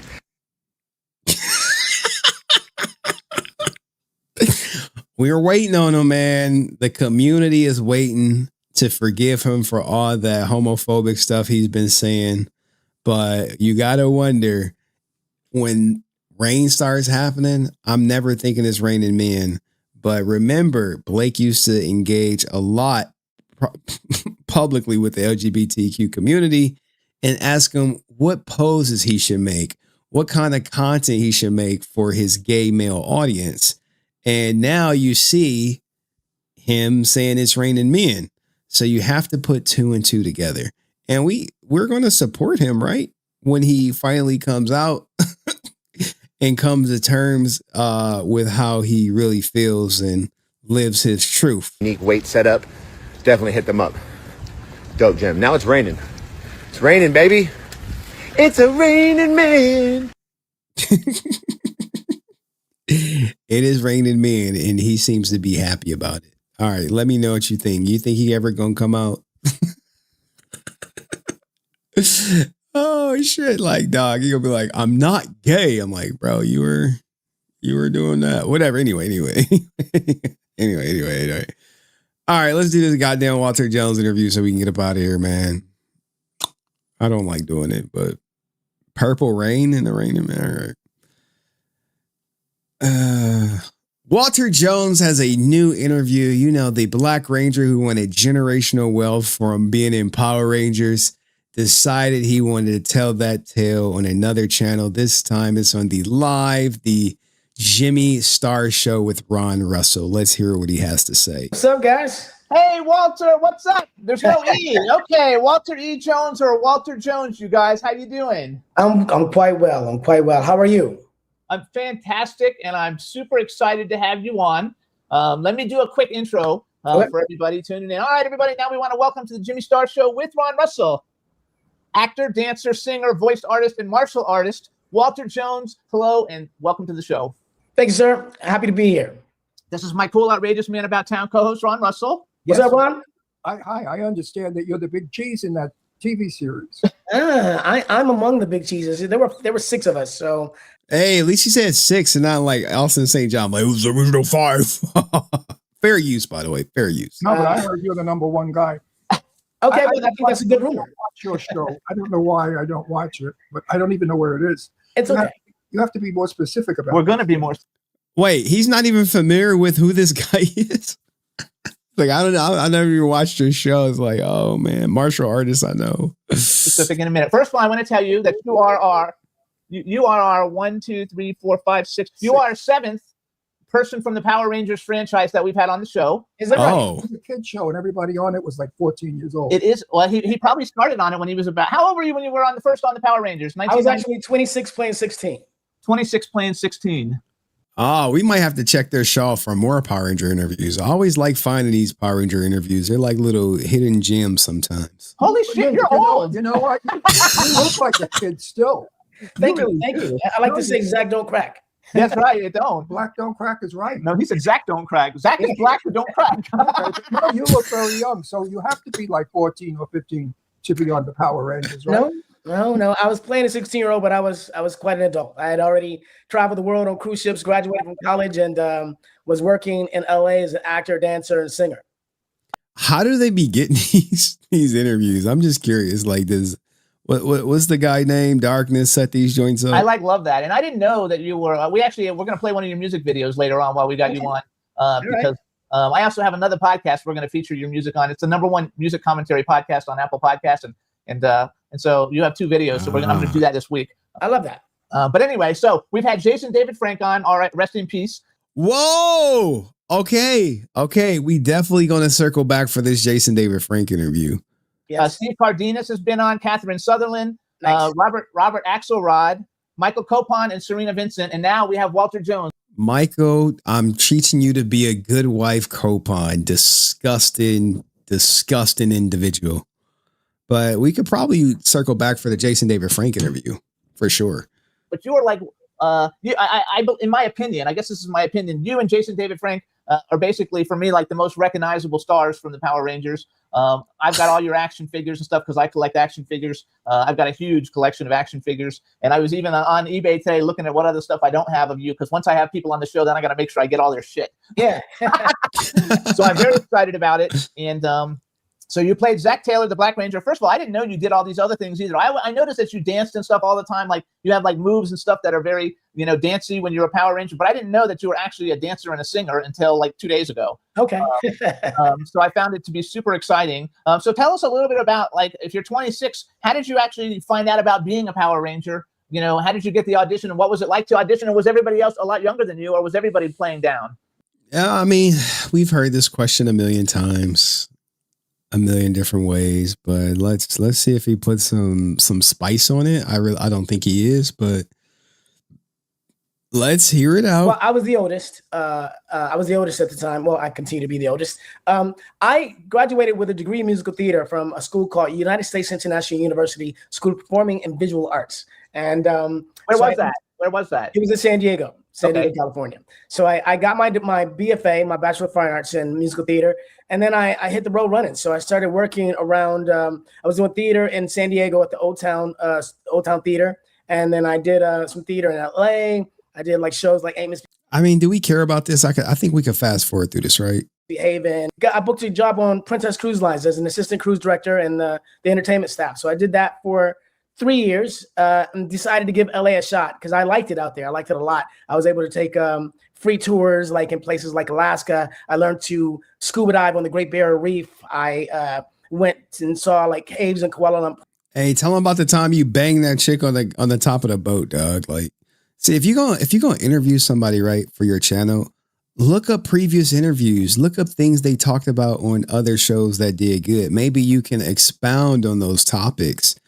But this is no shade to the Jimmy Star and Ron Russell. I mean, I don't think, they looked into them too deeply.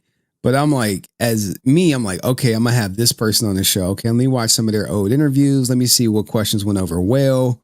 What did he say in these other interviews that, just got glossed over? And just all kinds of amazing things that I thought was amazing to my life. I went bungee jumping in Vancouver, DC. And anyway, I thought, I love this. I love this life. Didn't do the bungee jumping thing at all. I parachuted once and that almost killed me. Like I was so afraid of where you hang out the plane and they say let go and you fall backwards. I thought I was going to pee myself. Yeah, no, it's quite, and I have a fear of heights, so I didn't expect to go bungee jumping. I have difficulty in an elevator. Wow. If it stops too short. No, okay. The elevator stops too quickly and it goes, whoa. Yeah, that feeling. I can't imagine falling from a plane. You get the butterflies. Well, the falling from a plane, the initial jump out is crazy because like you have to have that release. But once you start falling, you don't really feel much. You don't feel the butterflies. No, it's feel like fun. the pressure of the wind. You know, I was in college, so I went to the University of Florida, and I was in a fraternity, and basically all my fraternity brothers were doing it, and I was like, I don't want them to think I'm a pussy, so I did it. But I was like 3 people in a plane, and it's a little teeny plane, and the door opens up, and the guy's sitting on your legs, and then he says, you know, put your foot on the strut, let your other foot dangle, and then you know, jump, and it's a tandem line, so it pulls the chute for you already. Once that part was over, it was smooth sailing, and it was a lot of fun. You know, you spend the whole day learning how to land before you do it. He says he's not a pussy, all right? I own an Audi TT Roadster, 2-seater. Oh shit, he flexing. He flexing. I got money. Convertible. Yeah. We drive in my car and I have the top down and he has his hand holding the handle of the door. And I said, why do you hold the handle of the door? He said, for security. And I thought to myself, pussy, this one is the biggest. I have the biggest snatch I ever met. All right, these guys are entertaining. Don't judge a book by their cover. Entertaining. I have a hard time not being the driver. I've always been the driver my whole life. We've been married for 14 years. But he jumps out of airplanes. But in my little car, he's terrible. Yeah, I don't like it. He's got control issues. I do have control issues. I really do. Wait, how long were they married for? Let me see. For security. And I thought to myself, pussy, this one is the biggest. The biggest snatch I ever met. I have a hard time not being the driver. I've always been the driver my whole life. We've been married for 14 years. And I usually drive. 14 years. That's commendable. 14 years. That's since 2012. Jumps out of airplanes. But in my little car, he's terrible. Yeah, I don't like it. He's got control issues. I do have control issues. I really do. I absolutely do. I feel if man was meant to fly, he would have had wings. And since God didn't give us wings, I like walking. Okay, so hold on. I want to go back. Let's go back. So, because I want to know, how did you become a Power Ranger? Because I decided to get off cruise ships. I started working in LA. I got an agent. I got a dance agent. My dance agent was sending me out on different things. I did music videos. I was working at Universal Studios in 3 different shows: American Tell, Beetlejuice Graveyard Review is a rock and roll show, and the Wild West Stunt Show. And one day, my agent called me on the way while I was on the way to go do the Star Search with Ed McMahon. Remember the show? Star Search. I love that show. I was on the way to go do the show in Florida. I was on the plane and I got a call from my agent, my dance agent, and said, hey, there's a TV show. It's a kids show. And they're looking for martial artists that can play teenagers. And, they're looking for somebody that can dance, do martial arts and gymnastics. And I'm like, I can do all that. And they're like, well, the audition's tomorrow. And I'm like, I'm on a plane. I can't go. I'm flying to Florida to do the Star Search. And they're like, well, that's a bummer. Because if it gets picked up, it's going to be 40 episodes. And that's unheard of, I mean, a piece of me is like, yo, we already know this stuff, but all right, let's hear it. We know about that. He was on the boat show and all this other stuff. Do me a favor. Somebody go through their channel. They got 990 videos. Try to find the Jason David Frank interview. While I go through this one. As a young actor, you don't get a show with 40 episodes. And I was kicking myself. Anyway, I got to Florida. You know what? He said you don't get a show with 40 episodes. Do you get a show where do you participate in the toy sales? Do you, on your first show? Do you get a show when you're a young actor where that's going to give you $1 million for this role? Do you get that? Do you get to dictate whether a show is union or non-union on the show? Do you get that? It's a bummer because if it gets picked up, it's going to be 40 episodes and that's unheard of. As a young actor, you don't get a show with 40 episodes. And I was kicking myself. Anyway, I got to Florida. By the time I got there, I lost my voice. I was singing and I was with a group. We performed, we lost, and I ended up coming straight home on Monday. When I got back on Monday, they called me and said, hey, they still want to see you. Can you go in on Wednesday? So I went in on Wednesday for the audition. And after about 2 weeks of auditioning, I was the new Black Ranger.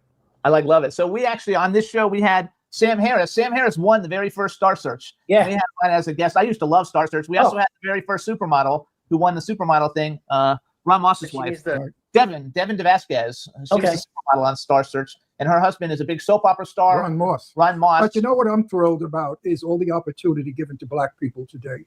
And I'm 86 years old. Okay. Hey, Black people today. Okay. All right. We got an ally right here. Good thing I'm not Black.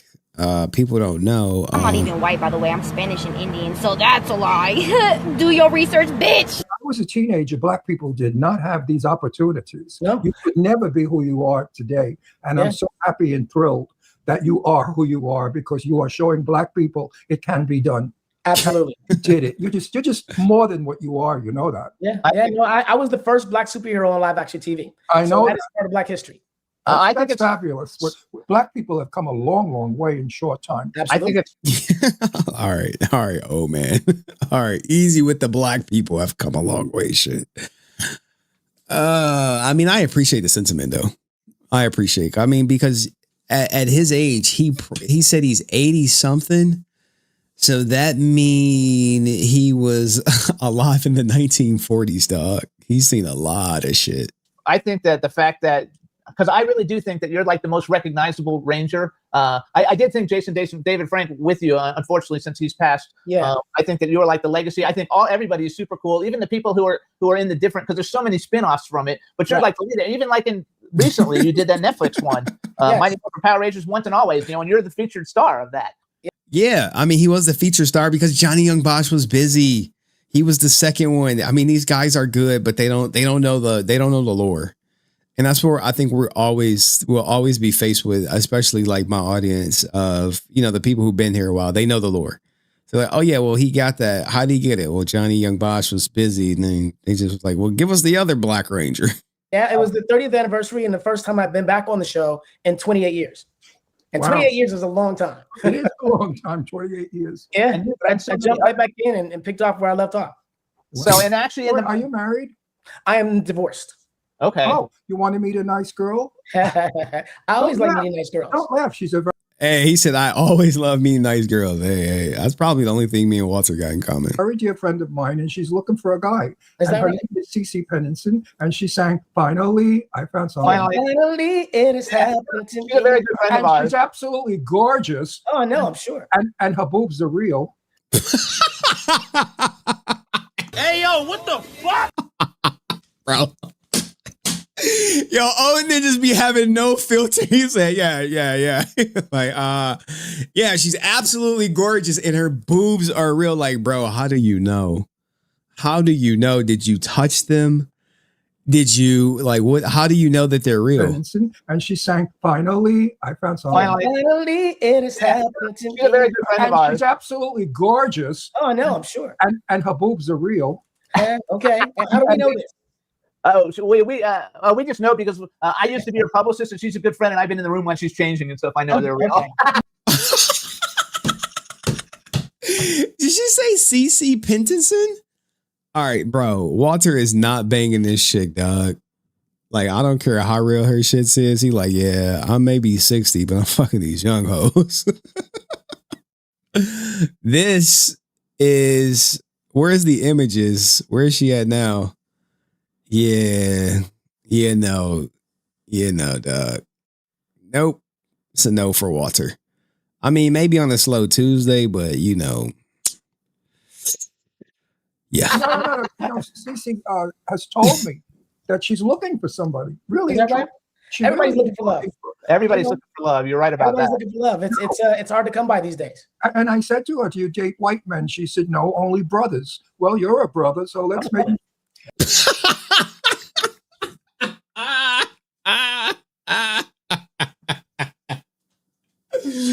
No, I only date ninjas. Oh, well, I know a ninja.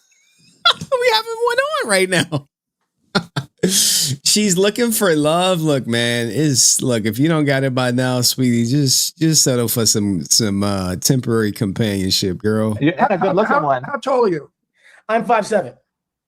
Okay, She's tall though, isn't she? Well, she's a big girl. She's that's okay. You work it out. Oh shit, we gotta pull her up. We gotta pull up her Instagram now. We gotta see who we trying to see. Pennison? We gotta see. Hey, let's see. Did she maintain herself? Did she maintain? Okay. She look young. All right, she look young. Let's slide. Let's look through. That ain't her. Okay. All right.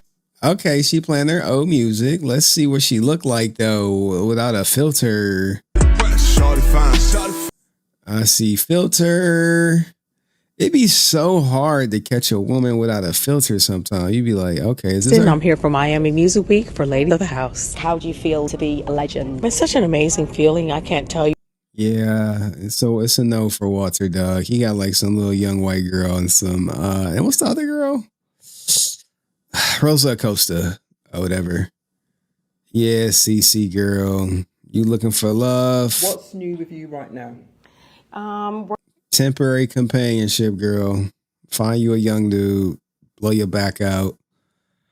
On slow Tuesdays. She got a daughter. It's her daughter? Nope, no, you about the copyrights. Make sure you check out my website. New product coming soon. CC Pinson. He trying to hook her up with her. I mean, what do y'all think though? Y'all think this is a yes or a no? Because I'm pretty sure Walter got like this Rosa Costa and some other white girl that he banged. Hey, salute to him, man. Polyamory is the future. I be trying to tell people. And you're like, yeah. I mean, we sharing somebody. Everybody's sharing somebody. She's beautiful, by the way. That's not on a wrong matchmaker. She's one of the nicest people you'll ever like. You, she's super Have you ever seen her? I've never met her in person. No. You know what she looks like? She's gorgeous. She's beautiful. Oh, she's a beautiful woman with a great body. And I love and adore her. She's one of my closest buddies. I have to tell you too, like, so one of the reasons why I was so excited to have you come on, I'm a big Power Rangers I want to fan. tell him. Oh wait, I'm the only person that could say in my living room I danced with CC to Finally. Oh, that's right. Did you? Oh, that's amazing. What a thrill! What an honor! Dancing finally with CC. We live in Palm Springs, and she often plays Gay Pride here, and so then she comes over and for dinner and hangs out, and then we go to the show with her. She's fabulous. That's amazing. No, I like these guys though, but we got to find that Jason David Frank interview. We have a really good time with we bring out a lot of big music guests and a lot of big actor guests, and so I have a question because you've done so many different things that I didn't even know about. But how many? Because you were on like the Power Rangers when it started in 1993, and then later on you did like 82. Then they changed it to Mighty Morphin Power Rangers, and you did like another like 80 or 90 episodes, and then I saw in 2020 on IMDb. Bro, he got the numbers all jammed up, dog. He got them all messed up, man. He got them all messed up. Maybe I should be in the middle. I don't know. We'll stick it right here, man. I didn't know how it worked, but so there's a whole bunch more episodes in 2025. Is that like new episodes, or they just like I didn't know what that was? Well, I did the first and second season, and it was always Mighty Morphin Power Rangers. It started that way. We did the initial first part of it. We did 40 episodes, but the show was on Monday through Friday, and at one point Monday through Saturday. So they added another 20 episodes to the first season. So we did 60 episodes in the first season, and then when we started the second season, I did 25 episodes, and then tried to renegotiate the contract before we signed on for the movie. And at that point, I left the show because the negotiations didn't work out. Yes, I read that online someplace. Yeah, that didn't work out, but obviously it kept you good enough to bring you back for the 30-year anniversary. Well, I am part of the original cast, so it's like I am. I mean, I would love people to just be like, one. Hey, why didn't it work out? Why didn't it work out? That's it. Why didn't it work out? That's it. Why? Why didn't it work out? That's just, hey, what did you want that they said no to? That's it. That's it. That's, hey, just, hey, what did you want? What did you want, man? I don't know. The original cast is the cast that is predominantly known as the Power Rangers since we started it, and most of the dolls and the comic books are written in our likeness. So yes, I love that. You speak very intelligently. What's your IQ? Hey, you speak good for a black guy. My IQ, I can't tell you. I don't know what my IQ is. I just know that I'm intelligent. You're very educated. Yes, I grew up in Detroit, Michigan, predominantly in a single family household. Detroit is predominantly black, and I grew up kind of in the hood. So there is that aspect of me. But over the years, I've learned a lot. So. Actually, because speech is very important. You know, if you speak intelligently, you get respect from people. If you sound like an idiot, people, I do a lot of Brooklyn accent because I'm from Brooklyn. So they hire me to play gangsters. And when I do, I'm so uncomfortable with the Brooklyn accent that I'm happy to go back to my normal speech. But I know the difference, and I don't understand why people still speak with that accent in Brooklyn. When you're comfortable, if I'm in Detroit, my accent changes because then I start talking. Yeah, man, what I'm saying, like it just comes off. That chameleon shit. I mean, I don't know. Do I talk different depending on who I'm around? Sometimes, but it's usually the same. I'm usually the same person to everybody. I don't necessarily think I got like an accent. That'd be like for someone who know me, who be around me in different environments to say that. Yeah, I jump right back into my Detroit accent. But the thing is we get in where we fit in. Absolutely. Not everybody can communicate on the same level. So when did you? Well, you're very good looking. I think I'm really gonna. I'm serious about Cece. I mean, if you're kidding with me, I don't know, but they could be friends. He's a singer and a dancer, and All right, so here y'all go for the ninjas who want to know. If Walter is banging this chick right here, right? And Rosa Acosta, he ain't getting with like let's see, here's Rosa Acosta. Right. So if you see Walter out, chances are you're gonna see him with her and her. Part of, I think he said the Unity or something. Polly is the future dog. You're like, yo, I got 2 chicks I deal with. He never said their names, but I mean, if you dig deep enough, yeah, I'm saying. Dig, bro. You like to dig. You'll see Rosa and this chick right here. Right. In fact, it's like 2 videos of them dancing, right? So he's dancing with her. And right here, I believe this Rosa Acosta. No, but he got one word. The point I'm trying to make is he is not giving that up for whatever that finally lady. That shit's cooked. I would love to meet Cece. She's we'll definitely introduce you. If we got married, I would be at your wedding. You're in Florida? You said you're in Florida? What part of Florida? No, we're in California, Palm Springs. Okay, you're in Palm Springs. Okay. Cece lives in Arizona. She's got a big, beautiful house in Arizona. How do you feel about Arizona? It's a good place to visit. There you go. It's kind of hot. I'm not dealing with that sun out there. No. Yeah, we got that hot too here in Palm Springs. Like it's 113 she showed yesterday. us the spider she had. The spider was like that big. Really? Yeah, I don't like spiders either. That's Arizona, not Australia. Yeah, that's Arizona. So no, I think it's like funny. We had an opportunity. So I'm pretty good friends with James Balsamo. Also, I know you did a movie with him not too long ago. You're doing one, and he invited us to a party at his house, but Ron had knee surgery and we couldn't go. And then I looked at the pictures and you were there, and I was like, God damn, fuck, we could have met fucking Walter Jones if we would have gone. I know, right? James's party, so I'm excited about it. So I'm going to do one more Power Rangers question. So when did you first realize that the Power Rangers wasn't going to be just a kid show anymore, and it was going to become like a cultural phenomenon? Because it's so huge. I'm sure you probably do autograph signings like every weekend or something. Practically, I do about 30 shows a year. 30 shows a year is 52 weeks. So, damn, I mean, that's decent, but I don't know, man. I don't know, man. I don't want to give people like content ideas because I know they'll just fucking take them and use them. But there is some content that could be made from doing 30 shows a year. Yeah, that's a lot. Now that Power Rangers, that's a spaceship thing, right? No, Space Case is a spaceship thing. That was my Nickelodeon. All right, you got. If this is Jimmy Star, this is Ron Russell. You're like, dude, I don't know shit about this Walter guy. I just know he a ninja who talks. He talk intelligently. So Power Rangers is superheroes. Teenage superheroes. So they're like Superman people. Kind of Superman-ish, but we work off of the morphing grid, which can be in any dimension, anywhere. We fight monsters from outer space. And what is the intent of your show? To help people? I mean, are you like detectives, good guys? No, every episode has a moral message. Basically, like if it's about bullying, then maybe the monster ties into somebody that bullies. About conquering fears, about being a martial artist, about being proud of who you are. How would you guys explain what Power Rangers is to someone who's never seen an episode? Just think about that, because that's what Walter's essentially doing. Actor, rapper, producer. What have you produced? Like different moral messages. And And, each one's, I like each that. one's a different color. There's a yellow one, a blue one, a green one, a black one, and a pink one. I like all of that. I have to watch one. How do I watch it? Every night when we switch the TV and it goes to that weird channel where you don't like it, it's always the Power Rangers playing on it, like, all the time. Like, I don't know how. Somehow our TV just goes to it. It's on Netflix. Yeah, If you watch Netflix, you can see it there.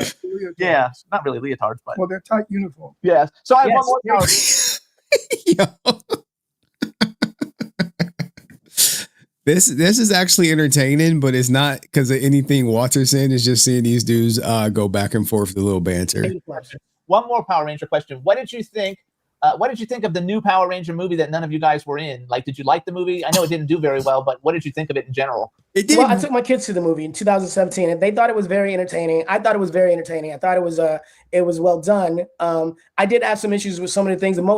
The biggest issue was the moral issue. It was like when we were on the show, we were called teenagers with attitude, but we were teenagers with attitude because we were confident, because we were all very talented in our own specific way. And then when we came together as a team, our talents, it showed off our talents as a team. Whereas in the 2017 edition, they were teenagers with attitude because they were delinquent. Right. And then they got a magic rock and it gave them powers, and they had to figure out how to come together as a team. I think our message was more important because it taught kids to be proud of who they were and to excel on their own means. And then maybe a possibility would come around that would allow them to use their talents to become superhero.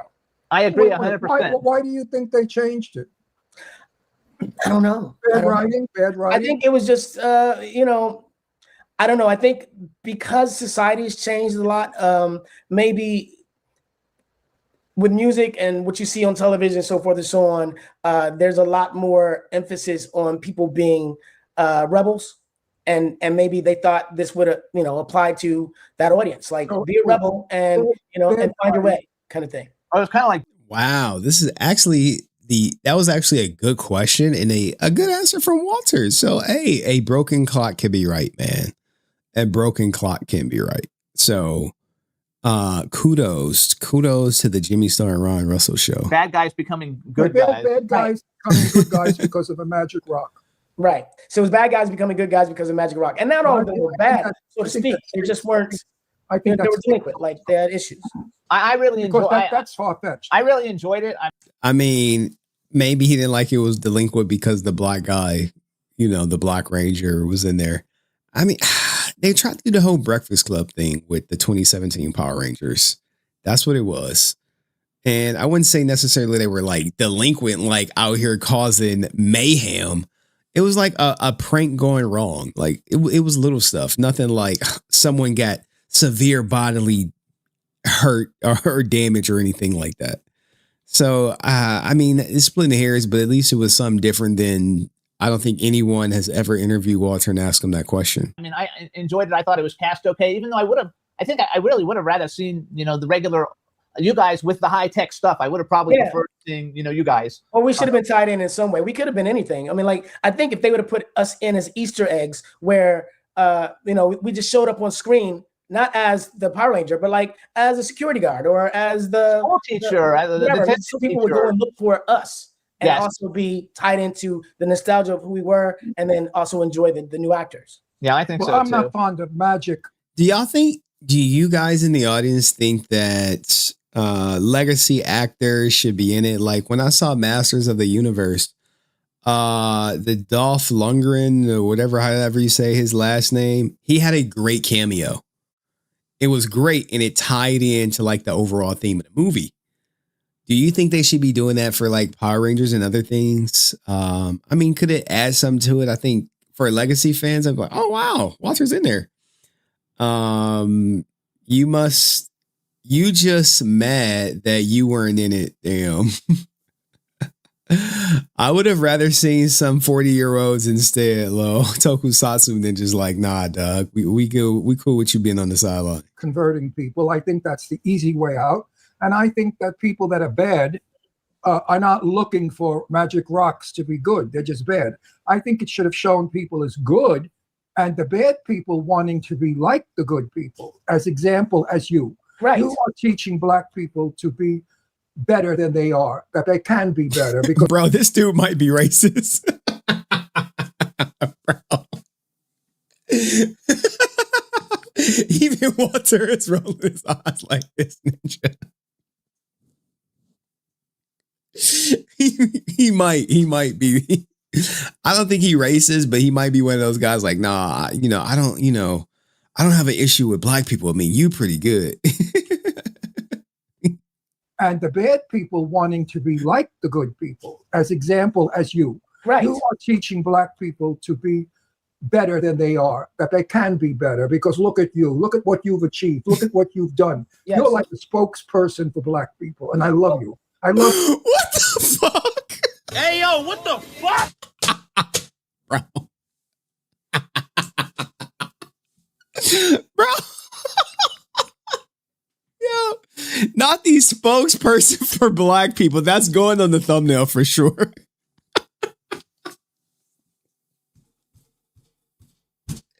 Walter Jones, spokesperson for black people. Holy shit, dog. To be better than they are, that they can be better.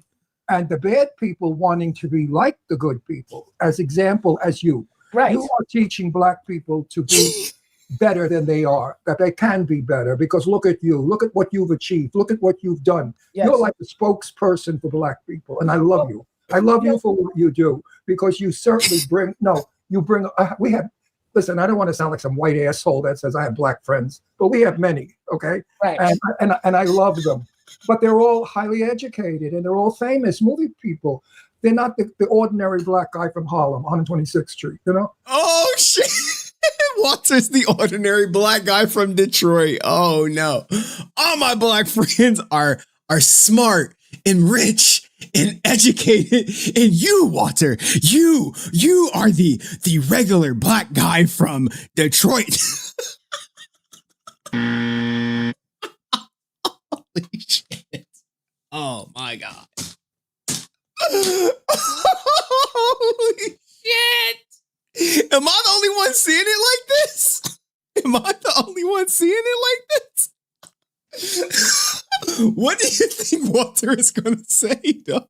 People, and I love you. I love you for what you do, because you certainly bring, we have, listen, I don't want to sound like some white asshole that says I have black friends, but we have many, okay? Right. And I love them. But they're all highly educated, and they're all famous movie people. They're not the ordinary black guy from Harlem, 126th Street, you know? That I used to go up there to go to the theater, the Apollo, to see Mom's Mabley before your time. He won't even know what that is, even though he's older than I thought. You know, Mom's Believe it or not, I will be 60 this year. Oh my God, he's going to be 60. Yeah, so 60. Yeah, so I'm not a young man. I'm an older man, and I've seen a lot in the world. I've seen a lot. Oh my God! I thought you were when you were saying Cece. I was thinking he's probably in his like 40. He's not old enough to be. No, Mom's Mabley was the fat. She took her teeth out. She's a very funny comedian. She was the funniest human being I have ever seen in my life. She was a black comedian, old lady like her. She looked like she was a homeless person. All right, hold on. Oh shit, Mama! All right, we got to look up this comedian because I don't know who she is. Mama Mabley. Mama May Bully? How you spell it? Mama May? Bell? Mother Mabley, the original Mama Mabley comedian? Oh, Mom's Mabley. Oh man, damn dog. This is Mom's Mabley.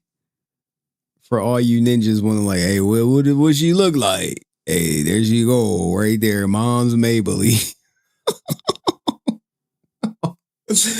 Bro, this guy, they went from cool to like, all right, bro. I gave him a pass for, hey, what's your IQ? You sound intelligent, to like, wait, we don't know, we don't meet no regular black people. All my black friends are rich, educated, and famous, and then we have you, Walter. I love I didn't know Mom's you were Mabley. 60. So, okay, hold on. I want to go to a different topic. So, one of the things, I don't really know this. I mean, I know what ADR is because I've done it in films and stuff before, but Right. You have a ton of some of the biggest movies that have ever been made where you do voice work and it gives you a voice credit. But what does that actually mean if you're not a character in the movie, but you're doing a voice credit? Like, what does that actually mean? Well, when you do a movie or a television show, when they're focusing on the Bro, they just glossed over the spokesperson for the black people? They really just glossed over that? Hell no, man. Hell no. Walter, dog. That's what I wanted them to stick on. Main actors, there are extras behind the actors making the scene come alive. Well, those extras are acting as if they're speaking, but they're not.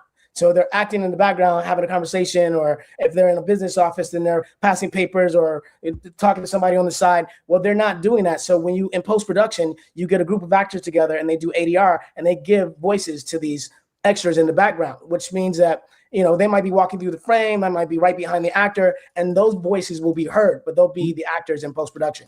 So I've done a lot of, I do a lot of different voices. I can play a kid, I can play old man, I can play Boston, New York, Nigeria. You know, I can do all kinds of things. And so I put voices into a lot of these films.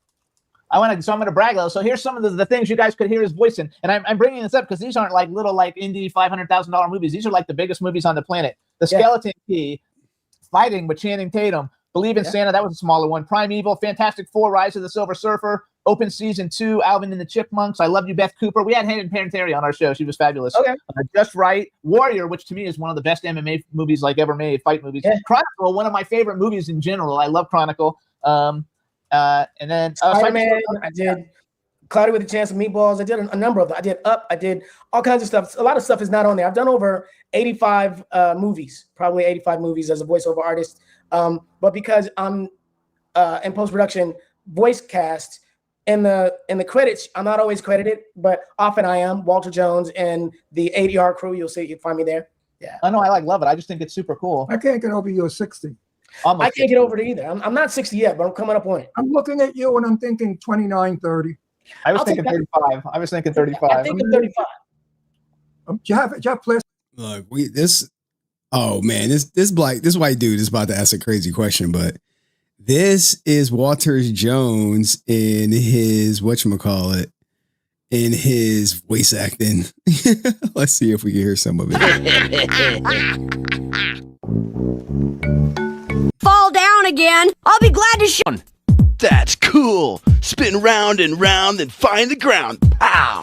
Hey, Ricky, let me know anytime you want to fall down again. I'll be glad to shove you in the right direction. Let's see if we can get to Ricky talking and shit.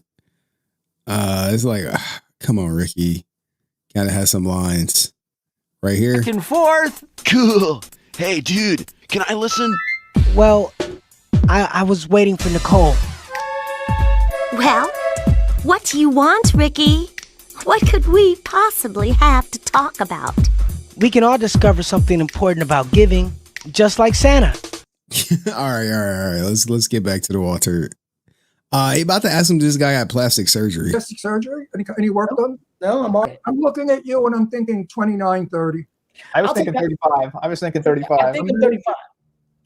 Do you have plastic surgery? Any work done? No, I'm all natural. That's I just stay active. I dance. I do martial arts. I just before we did this, I just finished a Muay Thai class. So wait, Walter, you eat well, I bet.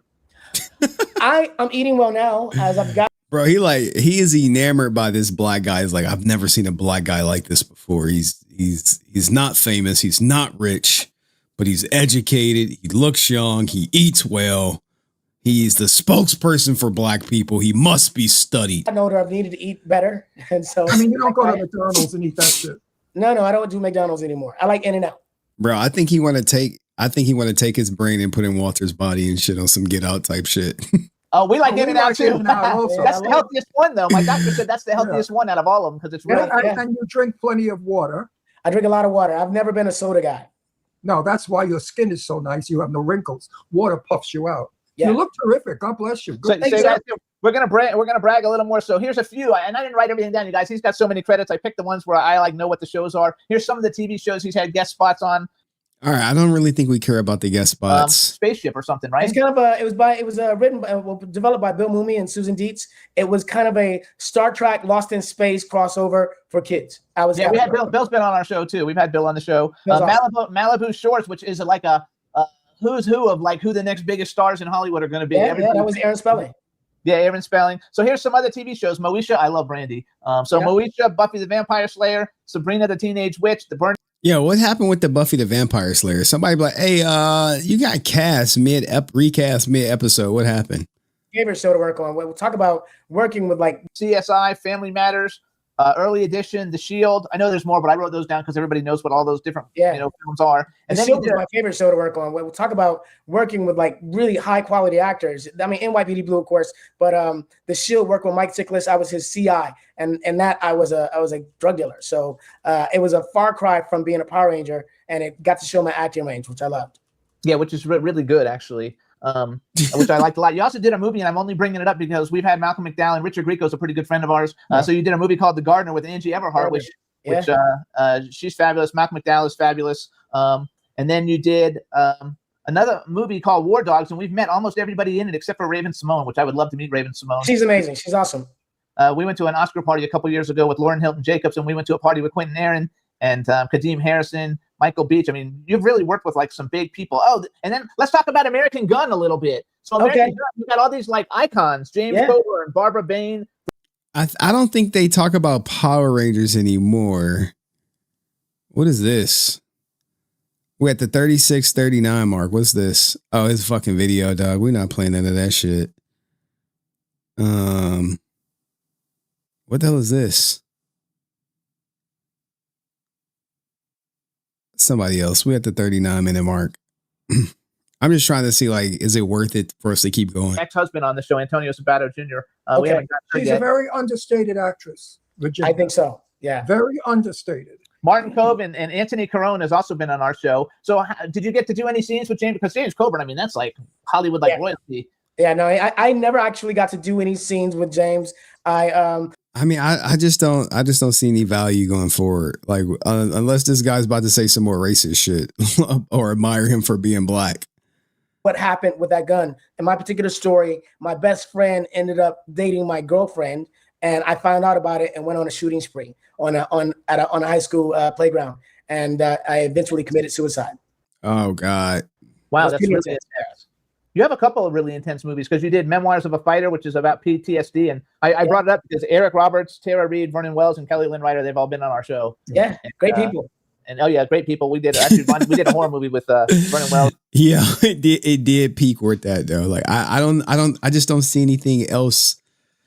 All right, we'll give it like 10 more minutes, but it's already sped up from the get go. Called The Beast Inside a couple of years ago. Vernon's amazing. I love him. Yeah, he's cool. He has some great stories to tell too, and he has action. Oh, he has action figures. Was he in a Power Ranger? He was on Power Rangers. He was a villain.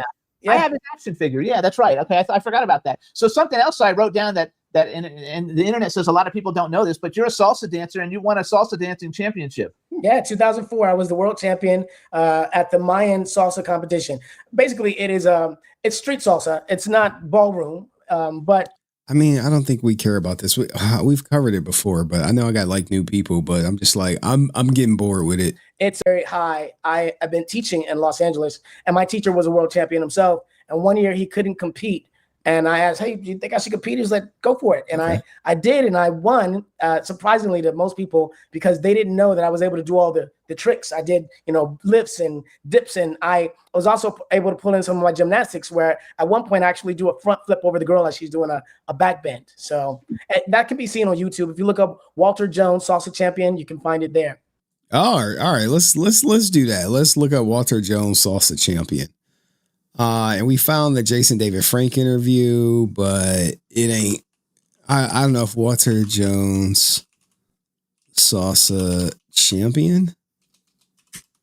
Let's see. Ninja could dance. Here we go. I see it. 2004. Let's watch it. Hopefully this 16 subscriber channel right here.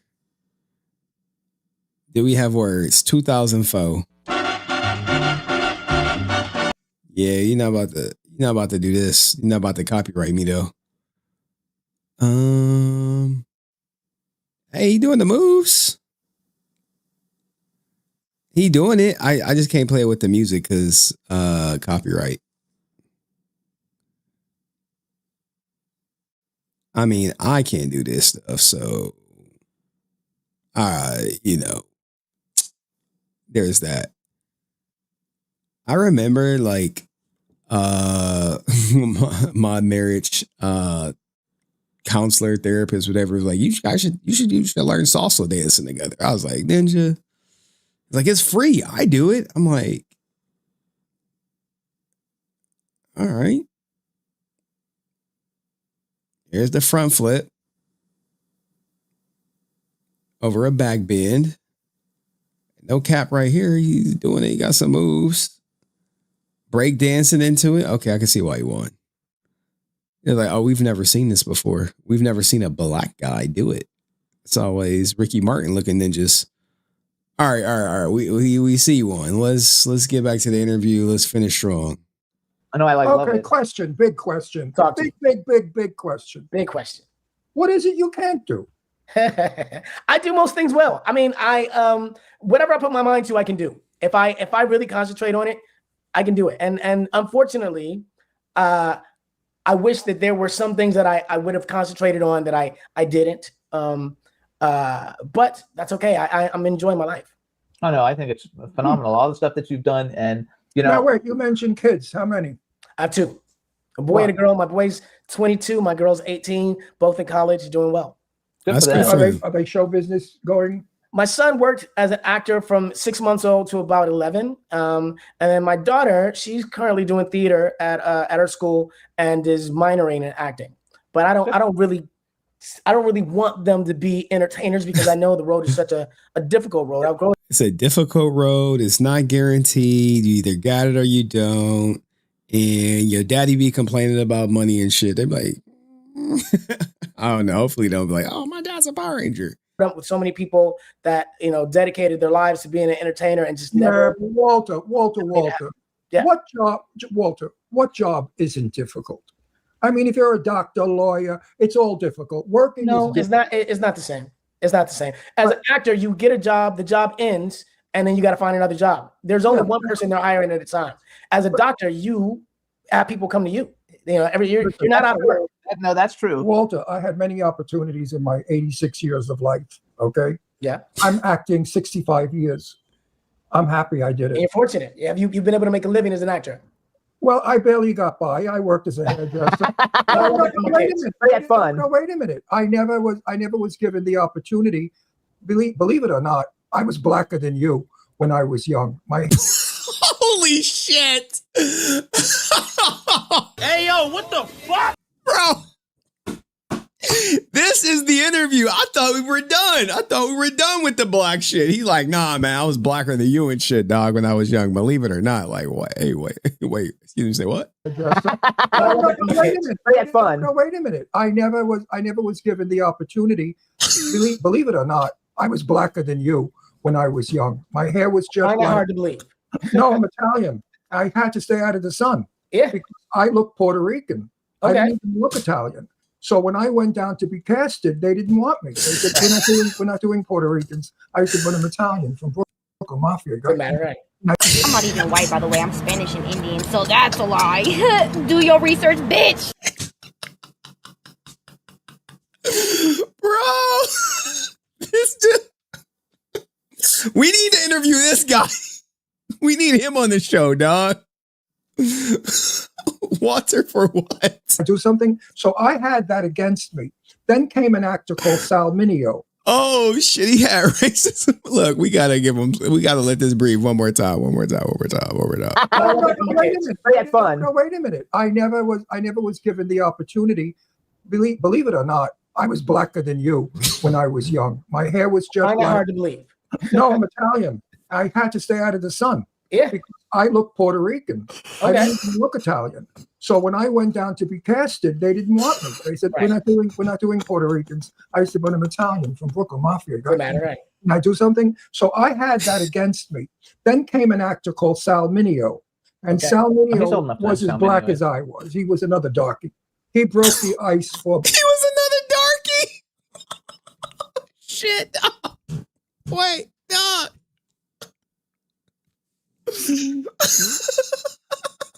This dude just tell if I don't give a fuck was a person, man. Something. So I had that against me. Then came an actor called Sal Mineo.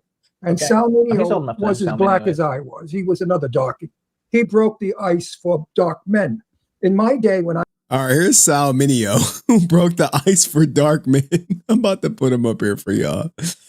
This is Sal Mineo. He broke the ice for dark men. This dude, yeah, dog. Fucking Sal Mineo. This was dark men back in the day, dog.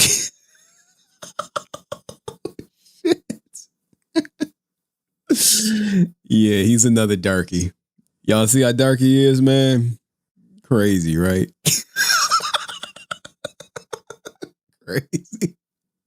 I know y'all wanted to come. I know y'all needed a visual reference when he said darky.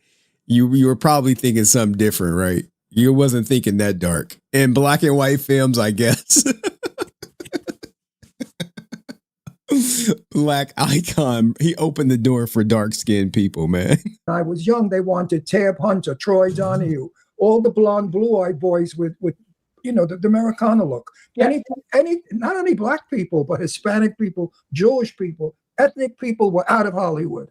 Unless they needed us for a role to play an ethnic stupid person, then they'd bring us in as a joke. Yeah, the problem with the industry back then is they only wanted to represent black people as uneducated. And so me being part of the Power Rangers and being the first black superhero on live action TV opened up a door to show somebody that was black, but also a very capable and needed part of a team. I watch the old movies and I cringe when I see the maid is always black. Or the butler is, Yasm, Asa coming, Yasm, Asa. That was a long time ago. Thank God those days are done. Wait a minute. I was.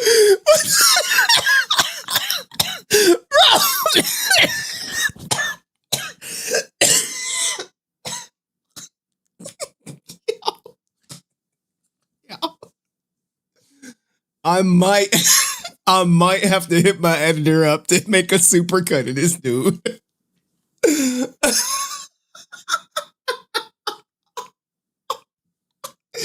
This shit is a riot.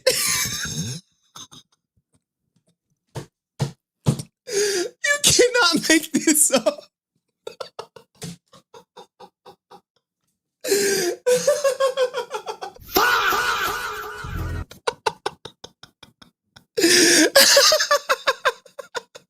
Yes, moms are coming. What movie is this ninja watching? And I cringe. It opened up a door to show somebody that was black, but also a very capable and needed part of a team. I watch the old movies and I cringe when I see the maid is always black. Or the butler is, Yasm, Asa coming, Yasm, Asa. That was a long time ago. Thank God those days are done. Wait a minute. No. We not letting that shit slide. Let's get a closer. Is it Control T or is it Alt T? I don't even know what my zoom is. There you go. Yes, how's it coming? Yes, how's it coming, boss? Hey, how that black maid be sounding? What she be saying?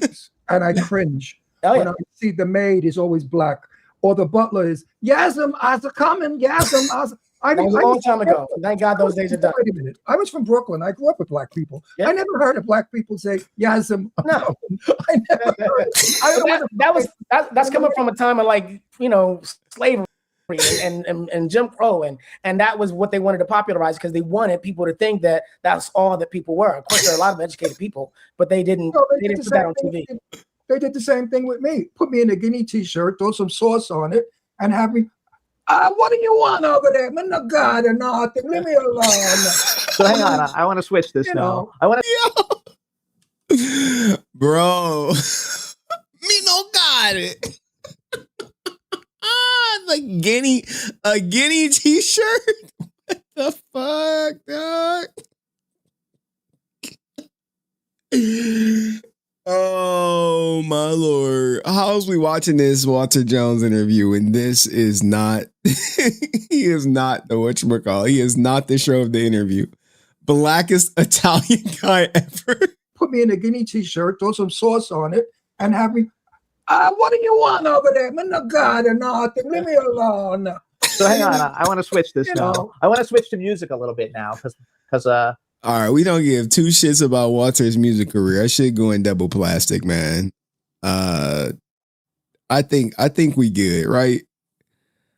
I think we good. I don't know if this ninja say anything else. Movement to music makes you happy, and it makes it almost when I was young. I love it's that. Amazing. I don't care if you still dance. I love that, man. You got it. And I actually love your hip hop stuff too. All right. We got what the heck?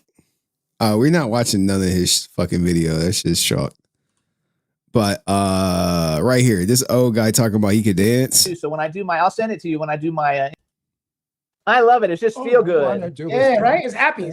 I like love it, and I actually love your hip hop stuff too. So when I do my, I'll send it to you when I do my indie podcast. Yes, please. It's called the Indie Sound with Jimmy Star. I'm 86 and I still dance. I love that, man. You got to keep dancing through life. Life is meant to be danced through. I still dance, and I dance like I did almost when I was young. I love that. Amazing. I don't care if you have rhythm. I don't care if.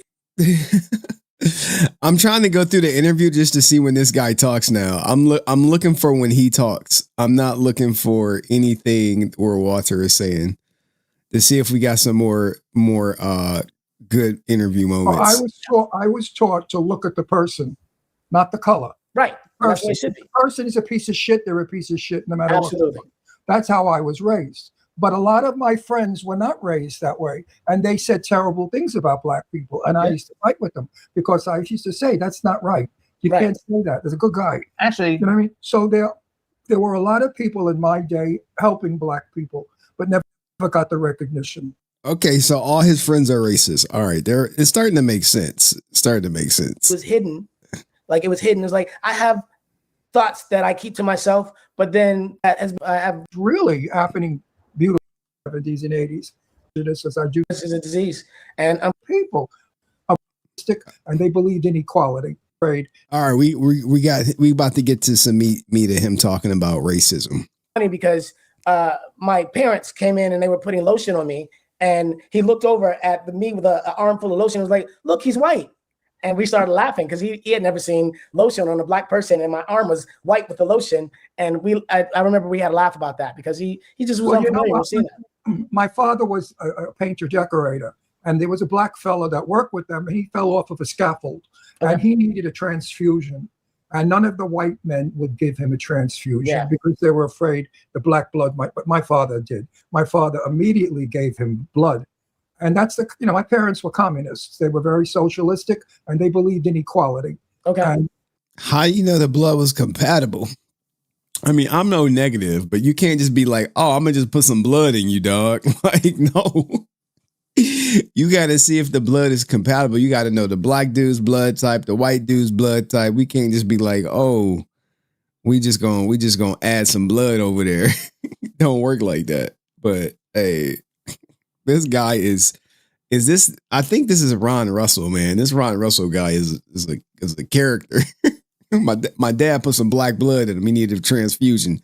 See, he got it right there. He pricked this vein, and he transfused the blood on over. Like, what the fuck, bro? They fought for that. So I grew up in a very liberal house. And when I talk to people, I say, can't you be a little more understanding of who we are? Gay people are gay people, but we're people. And we need to have empathy for everybody, Empathy for everybody. I agree. I mean, we hurt like you. We're people. Why do certain people think that some people should be hurt and some people shouldn't? Some people are ignorance is a thing. Ignorance is a disease. And unfortunately, sometimes it's spread through families. Absolutely. So I want to go back to the music thing, though. You know what? I think it was better about 30. He looked like, look, I want to go back to the music, but my husband has to tell everyone how much he is not racist, even though he said a lot of questionable things. He's like, no, I voted for Obama twice, okay? Years ago, I didn't feel the prejudice as I do today. Today, we have really been divided. We are so separated today, more so than ever. And I don't know what the hell happened because we were doing good in the 70s and 80s.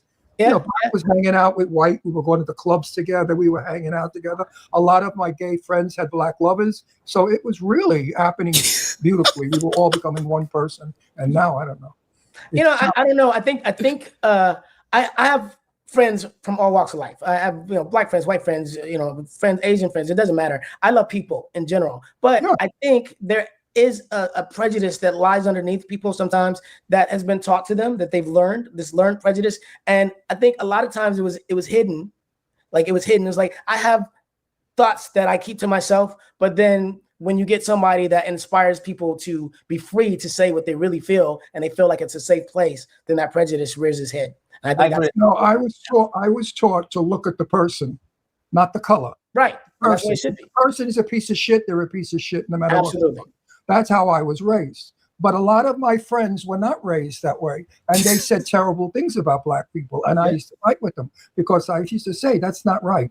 You can't say that. There's a good guy. Actually, you know what I mean? So there were a lot of people in my day helping black people, but never got the recognition. Never. Yeah.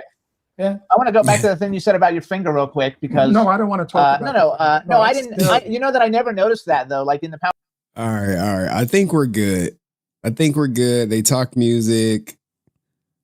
Shout out to Ron Russell, the non-racist guy out here, man. He got another black guy. Oh no, he's just a darky, right? Yo, I can't believe we stumbled upon this, Jim. I thought it was a phenomenal interview. We learned so much about Ron Russell and how he's not racist and how he was discriminated against for being blacker than Walter back in the day because he couldn't be in the sun. Let me know what you think about this Walter Jones interview, and I'll see you in the next one. Peace. God damn, dog. What a piece of work that was, huh? What a piece of work that was. Oh, man. What a piece of work that was. I got the JDF one. I mean, it's just audio only, though. That's the issue. It's audio only. So we do get some clips. He found him. He found him. We got the new Black Panther coming out, guys. Oh. Oh my man.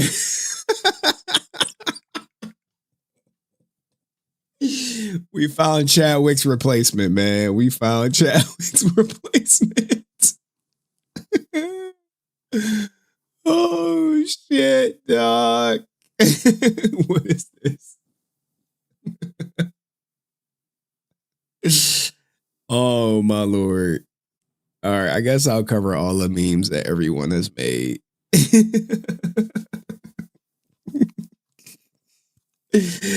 I'll cover the memes. Let me go through them. Make sure I got them. If you got memes, post them in the shrine, and we'll get to them expeditiously. Starting with this one, hilarious guys. Today I was diagnosed with cancer. Y'all got another one. Where is it? He put dick in me. Where is the shrine? Those are like the personal ones people sent me. What about the shrine? Where we at? I don't know why y'all be doing me like I'm Michael Jackson. Am I Michael Jackson? Maybe I am. Maybe I ain't. Yo, Michael Jackson before the nose job.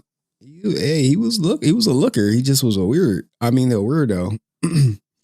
And you know, like, in all honesty, the thing with Michael Jackson is he never had a childhood, right? And I remember when I was watching the biopic, he was like, why can't I go to school or whatever? It was something about school came up.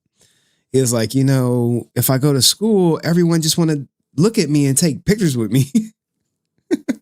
And I don't get to be a kid or whatever. So he never went to school.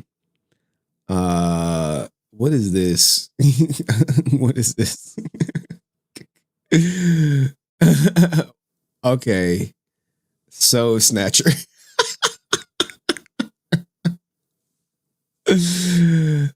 Oh man. The GIFs. I can't I can't do the gifs right now. What else? Did I get everything? Damn, y'all had more Michael Jackson lore with the tiger. Yo, him and Princess Diana, wasn't they like a thing or something? Oh my lord.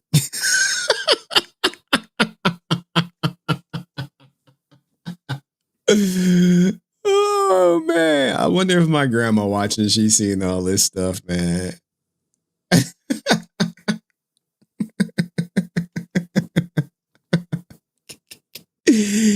Oh man, y'all are so stupid.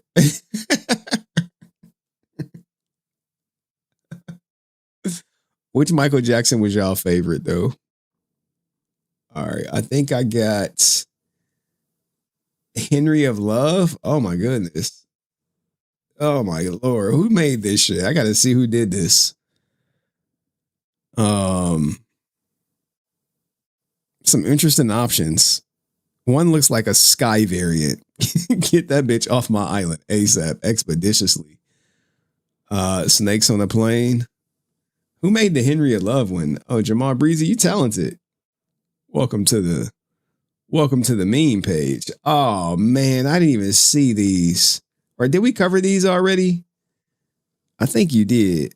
I'm trying to ring the yeah, I think we covered these. We covered those. I gotta make sure I could get everything. Let me see. Let me check this spot. Yeah. All right. Did I cover everyone's memes and videos that y'all created? Not Wanda Myrtle and Shanae. Yeah, this was a funny one. I see Blake Lively right here. Margaret Sweeney.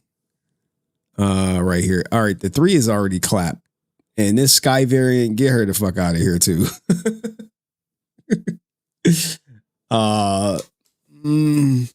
Blake Lively kind of crazy. Margaret Sweeney to the top of the list. Blake Lively is definitely last. She's definitely on the list though. She last on the list. She's number 1. Who is this? Kate Upton or something? I don't know her name. We'll go 1, 2, 3, 4. And take her around back and treat her like a dog with rabies. You gotta put her down. Ain't that Aqua Girl? I don't know who Aqua Girl is, dog. Ain't that Amber Heard? When Amber Heard Aqua Girl? Tripping. I don't know how Elon banged that shit, dog. Elon banged her out. I think she may be the father of one of the babies, but you know, Elon Musk a wild dog. He was like, here's $40 million if you shut up talking about me. She was like, nope. Elon Musk baby mama turns down NDA for $40 million. She turned down, let me see. I got to make sure they don't be trying to email me. Page 6. There is no way in the hell I'm turning down a $40 million NDA. And it was like $100,000 a month for life or something. Now, mind you, this money is absolutely nothing to Elon Musk. He's a fucking trillionaire now. He's a trillionaire now. Inside the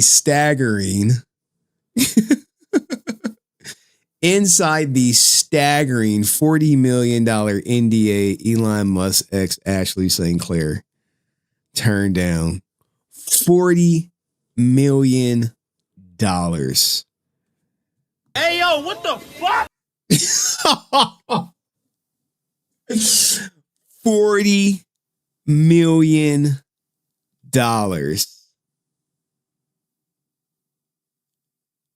$40 million. She turned it down. She turned down a multi-million. The first one was 15 million. Then they came back 40. St. Clair says she was presented with I read this article already. Actually, senior 2025. She turned it down. Says that Musk offered her 40 million if he kept the relationship a secret. $100,000 per month for 20 years if she kept the relationship a secret. And I was to never disparage Elon, never to ask to speak about anything, including his employees, his affiliates, nothing, she claimed. I replied and said, I cannot in good conscience sign this. Bro, I'd be like, I would have signed that shit in blood, dog. Like, here you go. I would have signed it in blood, like for 40 million. She turned down generational wealth. Think about that, right? She spread her legs and was offered generational wealth.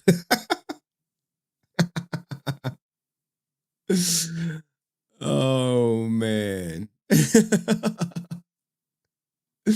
Richest man in the goddamn world. In the second spot, ain't even close. Oh, man. Elon Musk net worth. Oh, my God. $1.1 trillion. Second richest, Jeff Bezos net worth. He got to be the second richest man, right? 256 billion. Bro.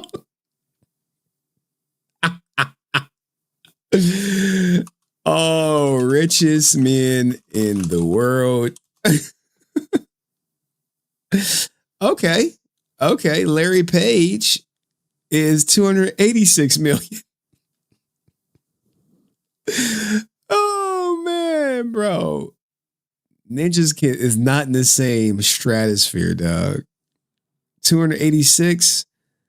That's it? Ninja, I'm worth $1 trillion. Where you at? Warren Buffett, 144 billion.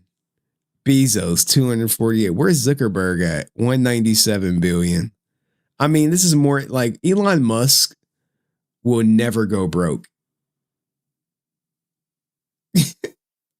He's a trillionaire. A trillionaire. His kids are set for life. His grandkids. Anyone associated with him is set for life. This is insanity. Like, how much is enough? Like, how much money is there in the world? Apparently a lot. But self-made trillionaire at that. Self-made. Y'all let this South African come to America and become one of the richest men in the world. Only in America. Well, I'm hoping Tesla stock continues to rise. What's Tesla stock price?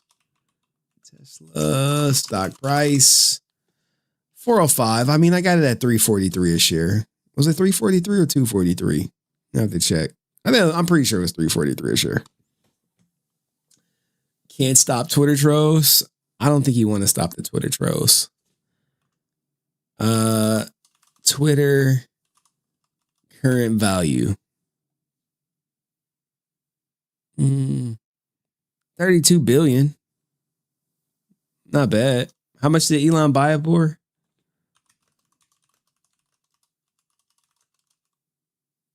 How much was Twitter bought by Elon Musk? Elon Musk bought 20 Twitter for 44 billion. Okay, so he hasn't made, it's not worth more than what he paid for it. So, but it is. Elon trying to purchase immortality. You want to be immortal? I mean, he got the resources.